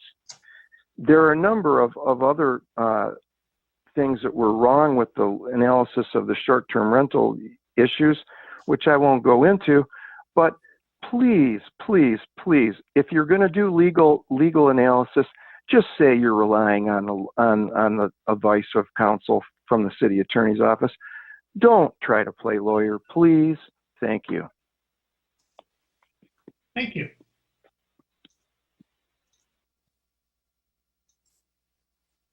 Caller with the phone number ending in 040. Please press *6 to unmute yourself. Go ahead. Hello? Hello? Hello? Hello, this is Mark Corey. I'm just calling in for a couple of reasons. Number one, I'd like to thank Jeff Hayner and Kathy Griswold for their speech today regarding the Palestine vote and the placing of this matter on the city council agenda. I think it's something that had to be brought and need to be brought. Over the last approximately almost 20 years, we've had these issues come before city council through public commentary. And I think, it's so much a part of the Ann Arbor city culture. If we talk about the Interfaith Council of Peace and Justice and so many different groups, the Quakers and various groups who address these in their own private forums, their own religious forums, because it has a religious dimension, because the area is tied to 3 different religions. I think it's very important. It needs to be brought out and discussed. I think it's a situation where a lot of people address this. I would applaud the statement that I saw by Kathy Griswold and the prior support and the support today by Jeff Hayner toward this issue. I think a forum needs to be created. I think it's something that needs to be addressed because it's tied with so many other related issues regarding anti-Muslim bias, regarding other types of biases that we see in the city of Ann Arbor and throughout the country. I believe that it's an issue whose time has come. It needs to be addressed through a community forum. I support this. This particular placing of this issue on the agenda was covered in several periodicals, including the Arab American News, which appeared to support the issue. It does have a lot of support among Palestinian Americans. With regard to what some other people have said about Rashida Tlaib and some other individuals, I don't know if that's accurate or not, but I've talked to Palestinians living in Ann Arbor today who said they're very happy to see this issue being brought before City Council and being addressed as it has been today. And I wish to thank the council people who have endorsed this forum and support, and hopefully support in the future. Thank you. Thank you.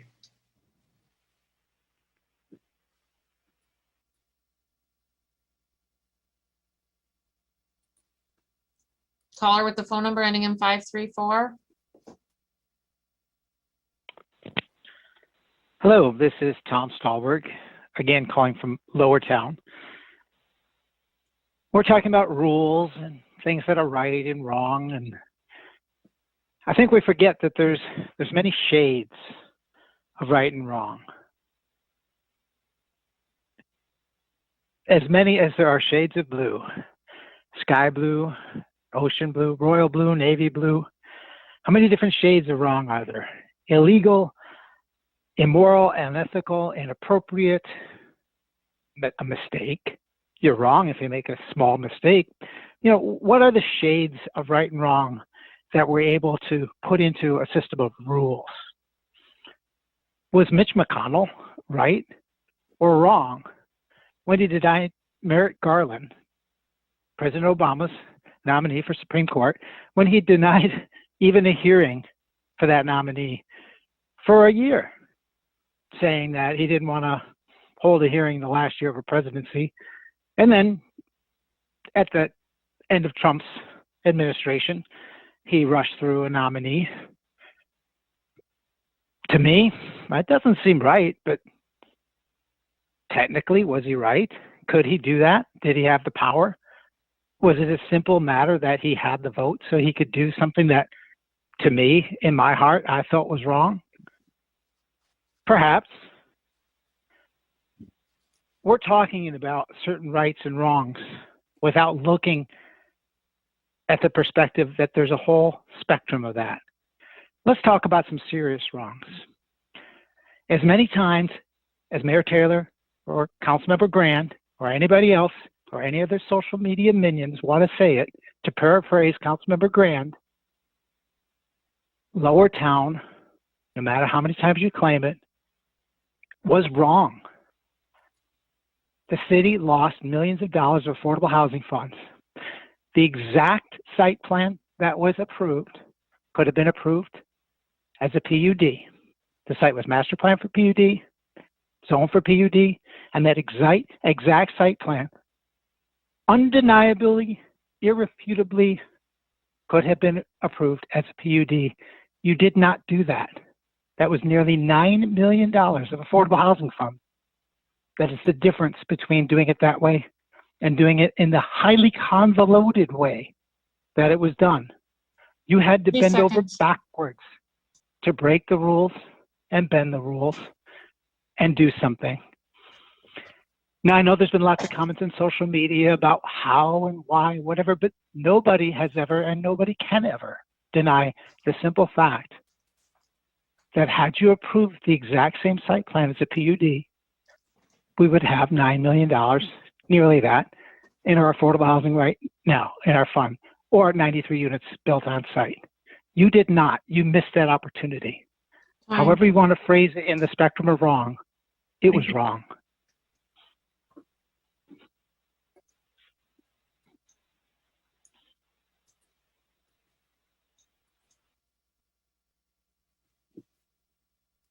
Caller with the phone number ending in 941, do you have a comment? This is Blaine Coleman. This is, hold on a minute.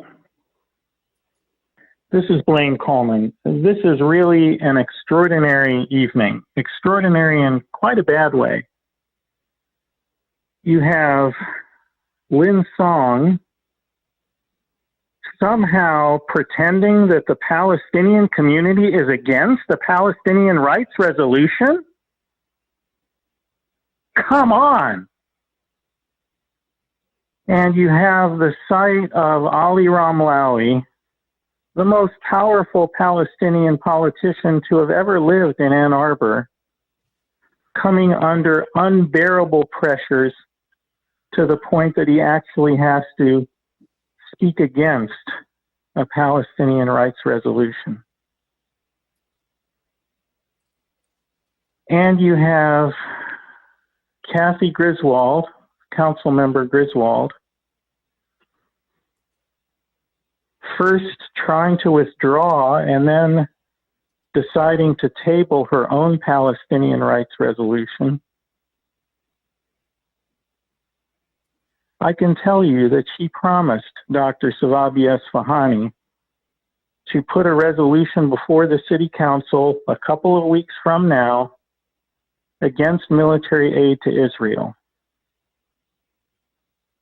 And I need to know from Councilmember Griswold if she's going to keep her word and put that resolution, that 3-sentence resolution against military aid to Israel, in front of the council in 2 weeks. Is Councilmember Griswold going to keep her word? And I think she can nod her head yes or shake her head no right now. I can get my answer from her right now. Yes? Are you going to keep your word, Councilmember Griswold? I'm looking at you now. Are you going to keep your word?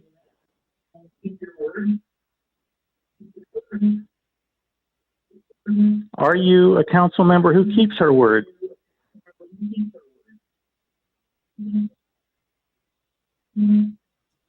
30 seconds. Okay. Okay, I think I can't get an answer from Councilmember Griswold. And I'm sorry to see what's happened to her and to Councilmember Ramlawi tonight. Very sorry. The pressures must have been unbearable. I'm done. Thank you.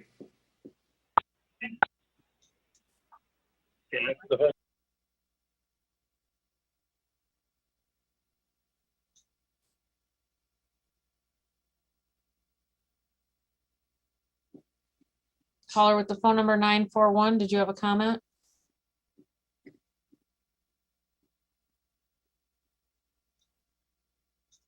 I do have a comment. Can you hear me? Yes. Hello.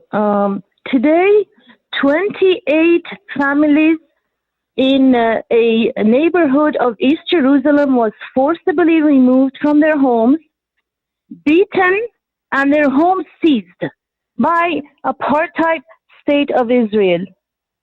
Look at yourselves. Look at who you are. Look at the claims you have to humanity. And then know that anybody who looks at you just laughs at you. You are weak. You're racist to the bone. And you will stab me and people like me every time.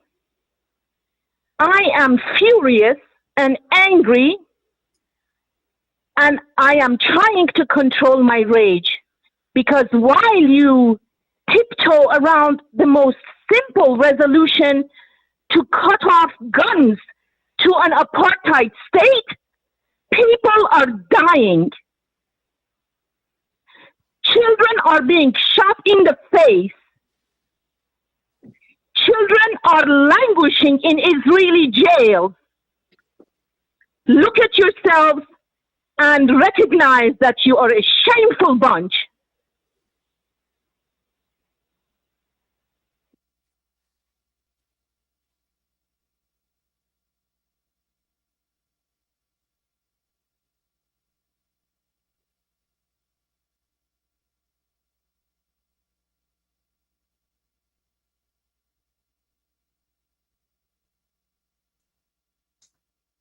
Mayor, there are no other callers with their hands up.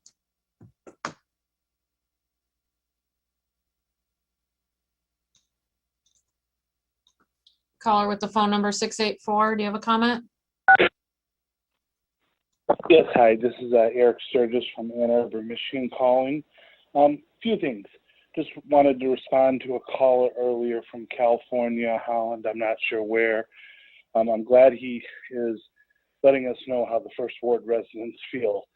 He did say something interesting the other day where he said that Israel was an apartheid state. I thought that was pretty interesting coming out of Mr. Spalding's mouth.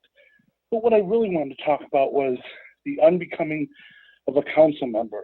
And I find it interesting that some of these council members who brought up unbecoming of a council member didn't feel that drunk driving and not disclosing drunk driving was unbecoming of a council member. Councilmember Iyer assigned motives to Councilmember Ramlawi and Hayner.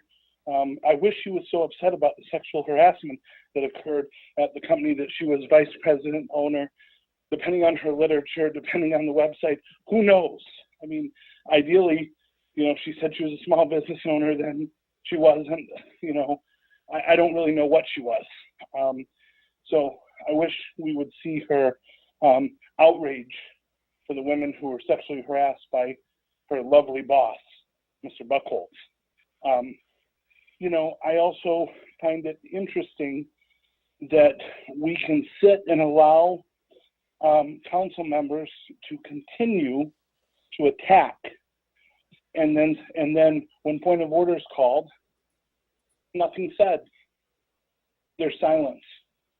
There's no whether it's correct, whether it's not correct, and that's a lack of leadership, you know. And I find the double standard just outrageous. I think Councilmember Song said something great tonight.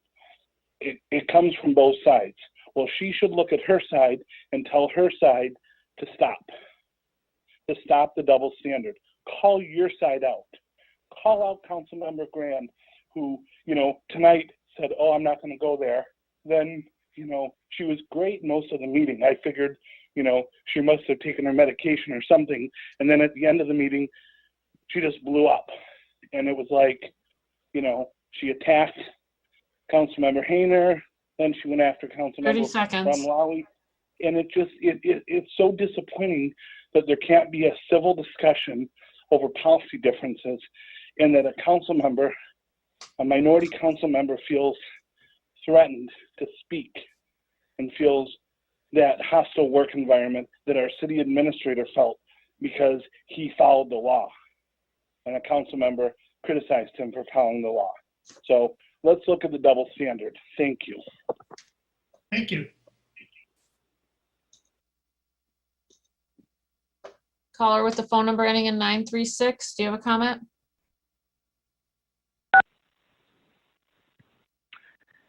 Hello, this is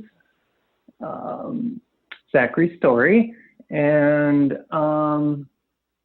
yeah, I don't know who Hayner is hearing from exactly, but I'll let you know a little bit about what I'm hearing about the community's response to his behavior. I've spent 10 to 20 hours already going around to Ward 1 businesses, mostly downtown in Carytown, and I walk in, start chatting up the employees and, sometimes the owners there or managers. And I say, hey, do you know what's going on in Ann Arbor City Council right now? I think this is a good time to pay attention. And, and then I just have the 2 Michigan Daily news articles that were about your behavior, and I just show it to them and let them decide for themselves. And let me tell you, a lot of people in the business, and then there's customers too. I'm talking about this, making conversation in the store, and usually the looks are just like really negative about what you did and what you said in your follow up and double down. And this is a continuing story. It's gonna keep going because the recall has been submitted. It's in the county office, and they're gonna vote on it to see if it was factual. And a lot of constituents, like the Michigan Daily deciding to write 2 articles about it, they serve the community, yes, but they also know what the students, their largest readership group, wants to hear about and wants to keep informed about. So, students make up nearly half of the population in the town, and 30 seconds. They're paying attention to it, and I'll be going back to businesses this week and asking if they wanted to come out with a public statement about this ongoing saga, and a chance to stand up for the LGBT community and show that this is unacceptable and you should not be in office.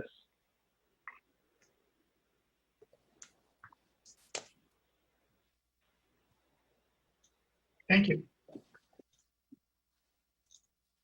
Caller with the phone number ending in 736. Do you have a comment?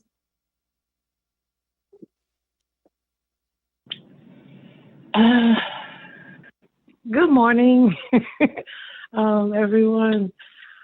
This is Trisha Duckworth. I came on to talk to you all about maybe aligning with the marijuana social equity plan for the state of Michigan. Ensuring that African Americans have a hand or are ushered into this industry, and you all have that power. I came on to talk to you about ensuring that Black and Brown people who are impacted by marijuana would, get free licenses, get startup money for their businesses, get grants for their businesses. I came to tell you all, and encourage you all to support Huron View as the only Black-owned dispensary in Ann Arbor. I came to say all these things, but my gosh, that meeting was painful. The last meeting that I was at was equally painful, to the point where I couldn't even come to the next one. Like, I just don't understand. There is no rule that you all vote on that will fix your behavior. The only thing that you can do is fix your hearts. Fix your hearts. Because if you fix your heart, you will be mindful of how you treat each other. And how you treat each other is a representation of how the community treats each other. You all are leaders. And all you do is bicker back and forth. What if you have a youth watching this for a class? How embarrassing would this be for adults to just argue back and forth all night about rules, about how to act? I can't even speak about what I wanted to speak about, and I know you're going to cut me off in a minute. We could sit and wait for you all night, but then when the timer goes off, you want us to just be quiet. Model good behavior. You want us to have great behavior coming to before you speaking, but we're asking you all to model the same. Get out of your head and get into your hearts and start learning how to treat each other. You'll waste $20,000 having somebody come in because only you, individually, each of you, can fix that. I yield the rest of my time. Good night. Good morning, I mean. Thank you. Caller with the phone number ending in 340. Do you have a comment? Yes, greetings, City Council. Luis Vasquez from the First Ward.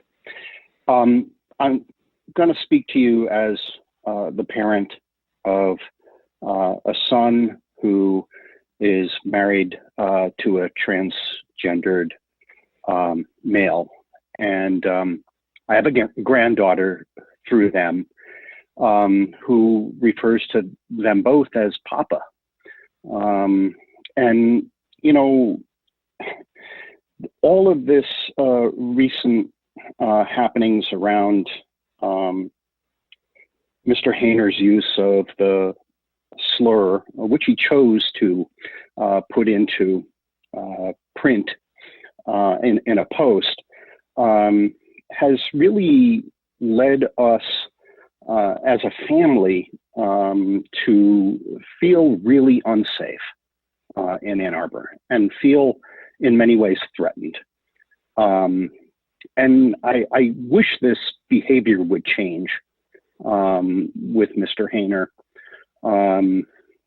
It's really uncalled for, trying to excuse it and others covering it up. And, you know, I mean, just come on, Jeff, abide by the rules. This is your fault.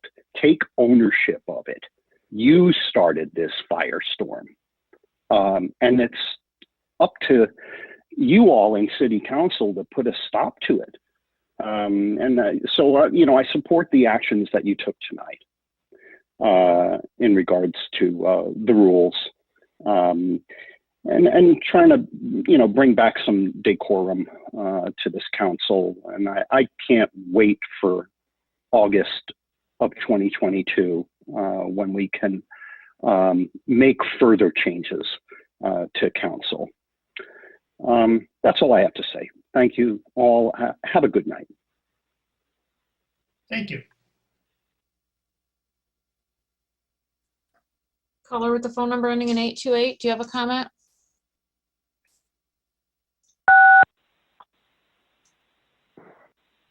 My name's Kathy Strachan. I live in Ward 1, and I'd like to say that I'm very glad that the Healthy Streets Initiative was not passed. And I say that because in terms of needing space for children to be outside, I don't think being in the streets is where children should be playing. And Ann Arbor has over 160 parks, and most parks are within walking distance of people's residence. So I think there's ample opportunity for families and children especially to be outside without being in the streets. The other reason I feel that living in Ward 1, streets like Sunset and Summit was added and Chapin, those are all major connector streets. And I think that the people who live on those streets that get to vote on it, of course they're going to vote for it because they don't want traffic on their street. It's like great not having the traffic on their street. But when it's a major connector from Main Street to Newport, or trying to get from Miller to Huron, and Chapin is not a street you can go fast on. That is already traffically calmed by the condition that the road is in. But I guess the main reason I'm glad is I'm hoping that the money that is not being spent on this will go to the budget and will go to the payment of this required thing that I can't remember when you presented the budget, Mr. Crawford, 2 weeks ago, there was some payment we're supposed to be paying and we're not putting as much as we should. I think we need to fund that. That needs to be a priority. And I made the analogy last time I spoke that, you know, a household budget, you know, you got food on the table, a roof over your head, utilities, things that are extra sometimes don't get done. And I think we need to stick to paying for the things that are very important and required. And that is something I think is very important. So I'm hoping that we will use the money saved from the Healthy Streets to go towards that. I think something else to consider with the Main Street reduction, I mean, if that Valhalla goes through with 524 apartments or bedrooms or whatever, there's going to be a lot more traffic going on Main Street, and I think it's going to cause major backups because there's a lot of traffic on that street than there was last year. And I just wanted to make those comments. I really hope that you'll consider the budget and really look at things that really aren't necessary, especially this year with a $2 million deficit. Thank you. Thank you. Mayor, there are no other callers on the line who have their hands up.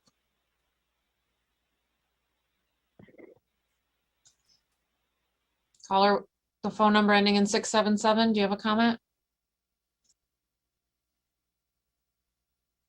Hi, this is Michelle Hughes, and I'd like to say that homophobic hate speech is unacceptable. It's just as unacceptable in Ward 1 as it is in Oakland or Holland or anywhere.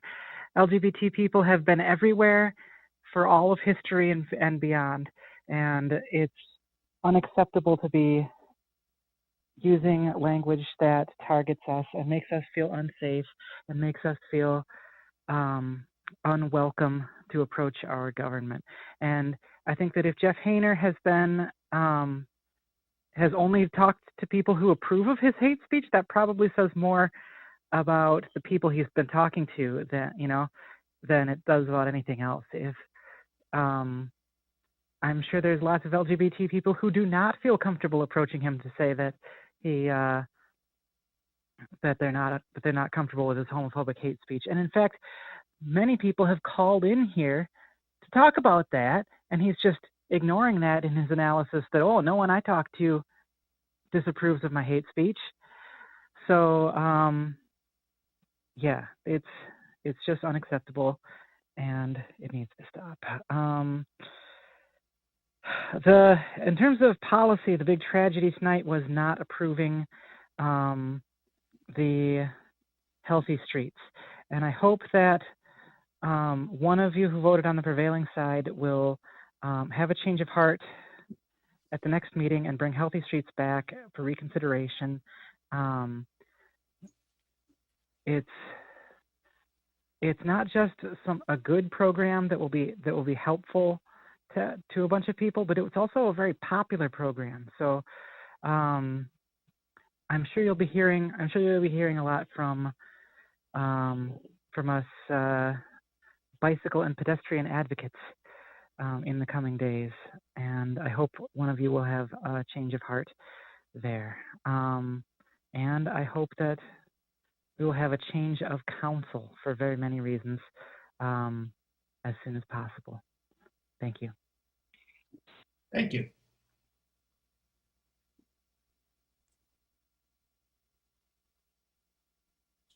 Mayor, there are no other callers on the line with their hands up. I believe most of them have already spoken. Would anyone else like to speak at public comment?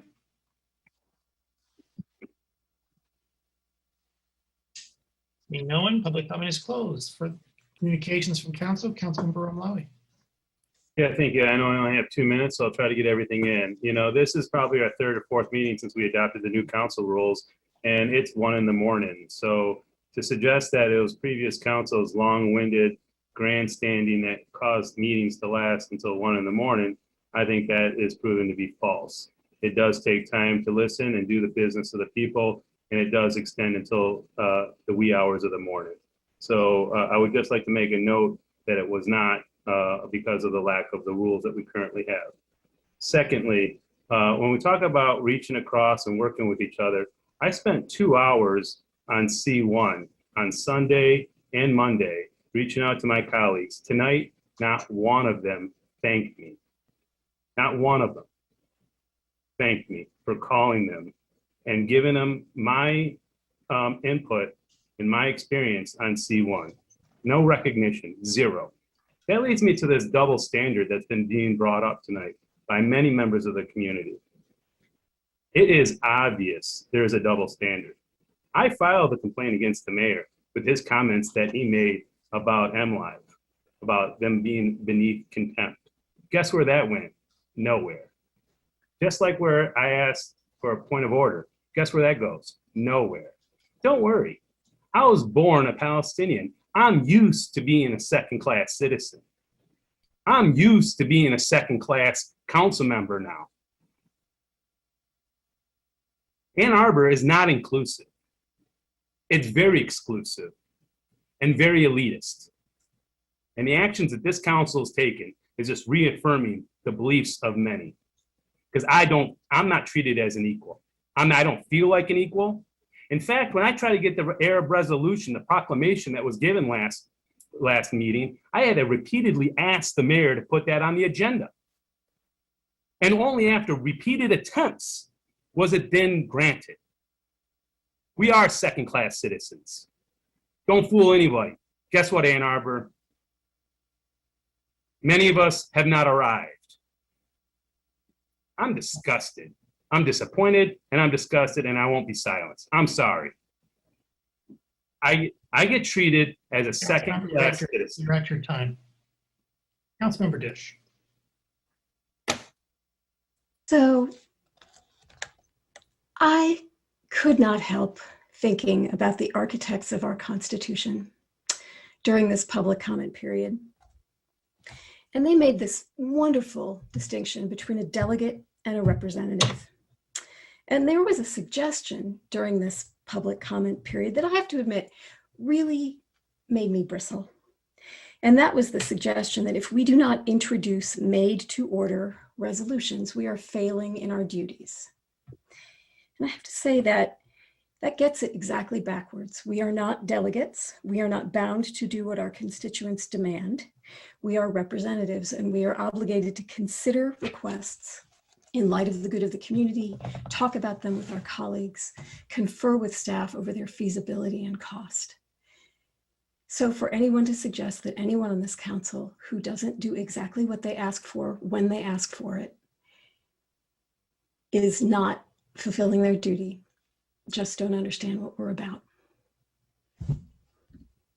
End of political science professor's remarks. We're here.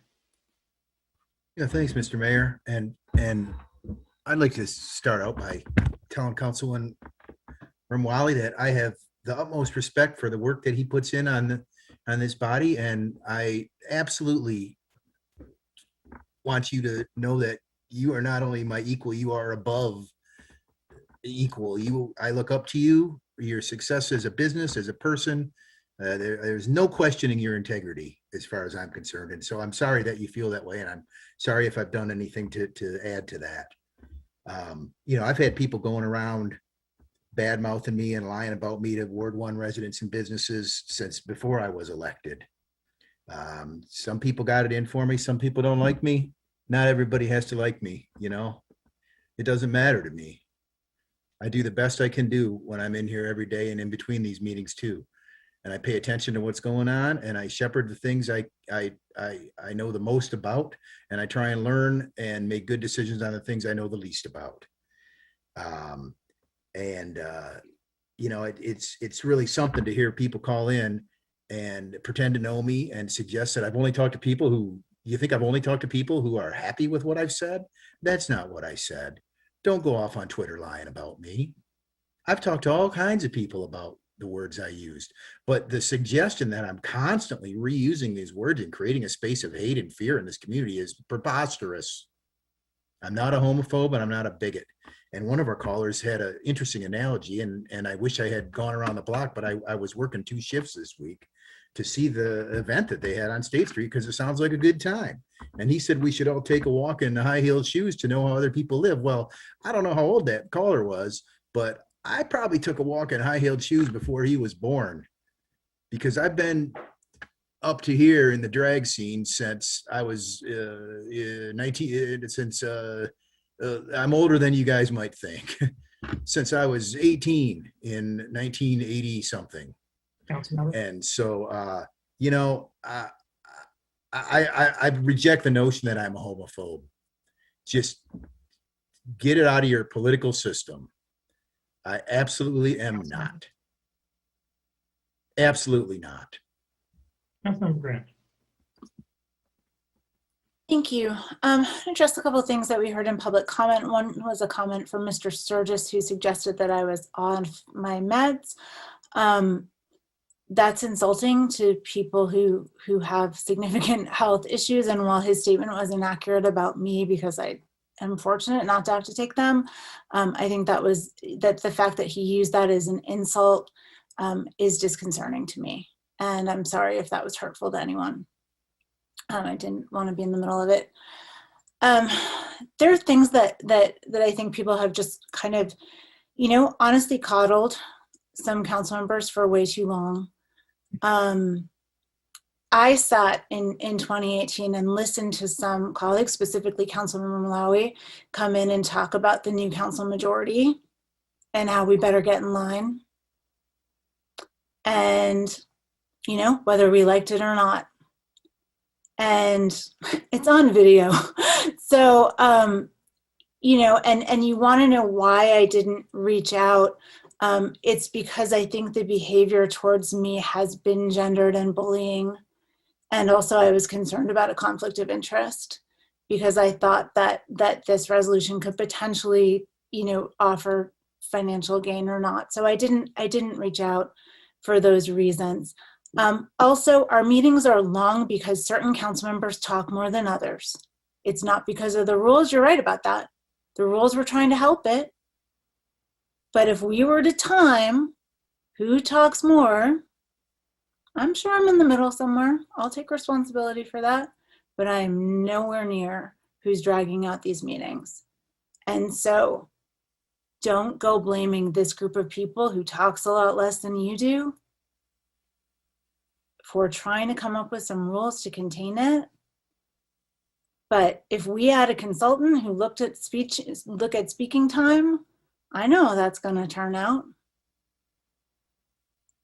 So, I'm sorry to be doing this so late at night, but I'm not scared of all those men who call in and try to bully us.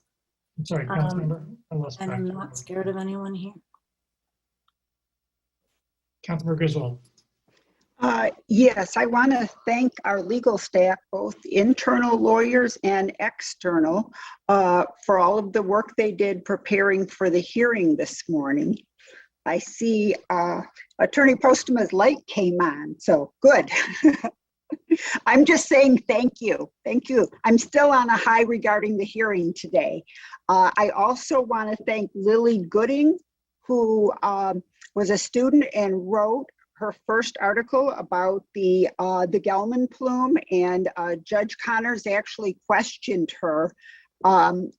I think she was very surprised to be asked a question so early in the morning for a U of M student. Card meeting is tomorrow at 10 a.m. If anyone needs the link, just send me an email. I think it's going to be a real positive experience. The last thing is the county now has a Twitter account, and I think it would be really great if the city could have one so that we don't have to rely on A2 Council to get our news out. So anyway, something to think about. Lastly, no, we won't be having a resolution in 2 weeks because that's our budget session, but I will continue working on a Palestinian forum. I realize it's a difficult conversation, but I am committed to continuing it. Thank you.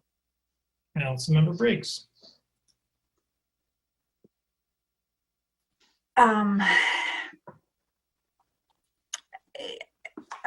one of the points that was brought up this evening is that maybe it was around our meeting lengths, and I do agree that while I don't want to suggest that we revisit rules anytime soon, but perhaps we can keep an eye on them and look at the language around strive to end a meeting at 11. I think I've mentioned before to this body that my father used to be the political reporter who covered Burlington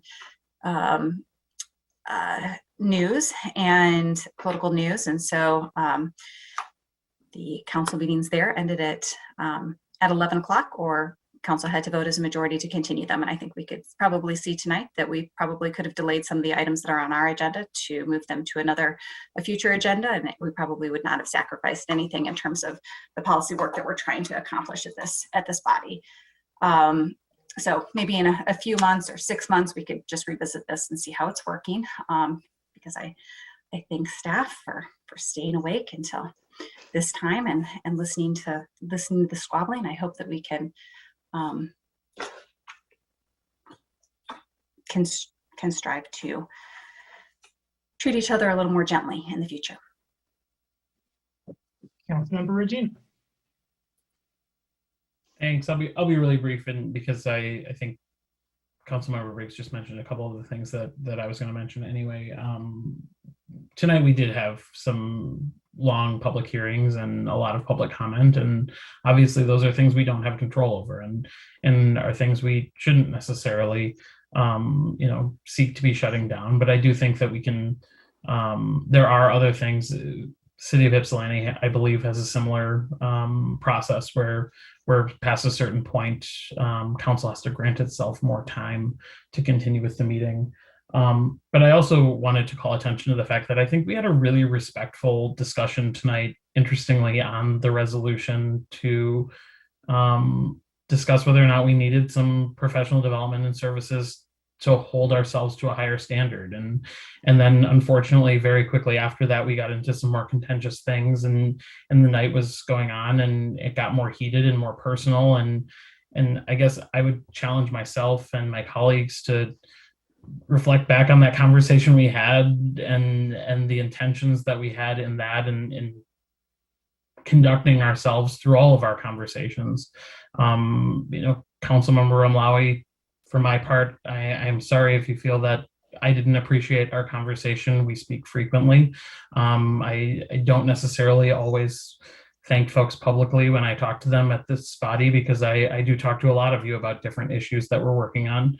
I appreciate those conversations outside of the council meeting, even if I don't specifically call it out at this table.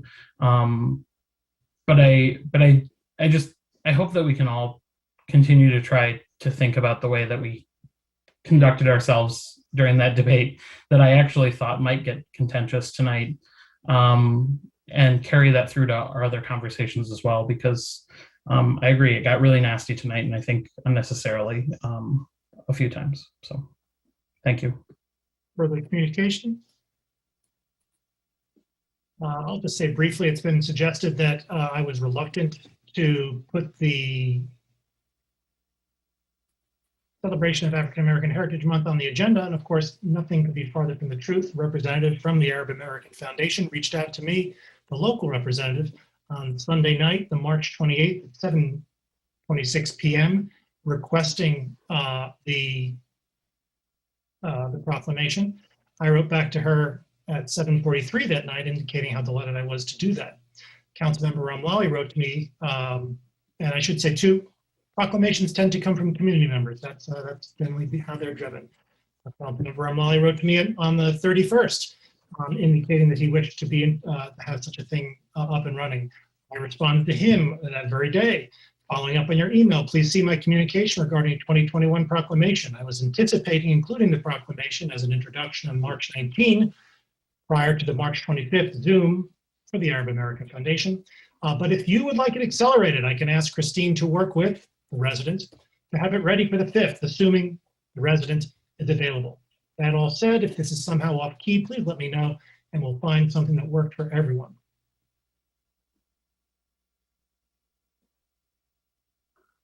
That from March 31st. Sometimes it takes a little while to get items on the agenda. This one got on the agenda later, but naturally it was the intentional time, and there had been communication with respect to it. Councilmember Song. I will go ahead and forward along a PowerPoint presentation that was presented by Rima Jardura to the school board on the Arab American Heritage Month last month. Rima is the sister-in-law of the community member who had asked for that proclamation. And she had sent me the PowerPoint encouraging me to share with folks who are curious about Arab American history, culture, and identity. So if our children can learn this, hopefully we can too. I'll go ahead and forward that along this morning. Further communication from council? Have a motion to adjourn, please. Is that it? Yes, have a motion to adjourn, please. Moved by Councilmember Grattan, second by Councilmember Iyer. Discussion? All in favor? Opposed? Or adjourned? Hey, folks.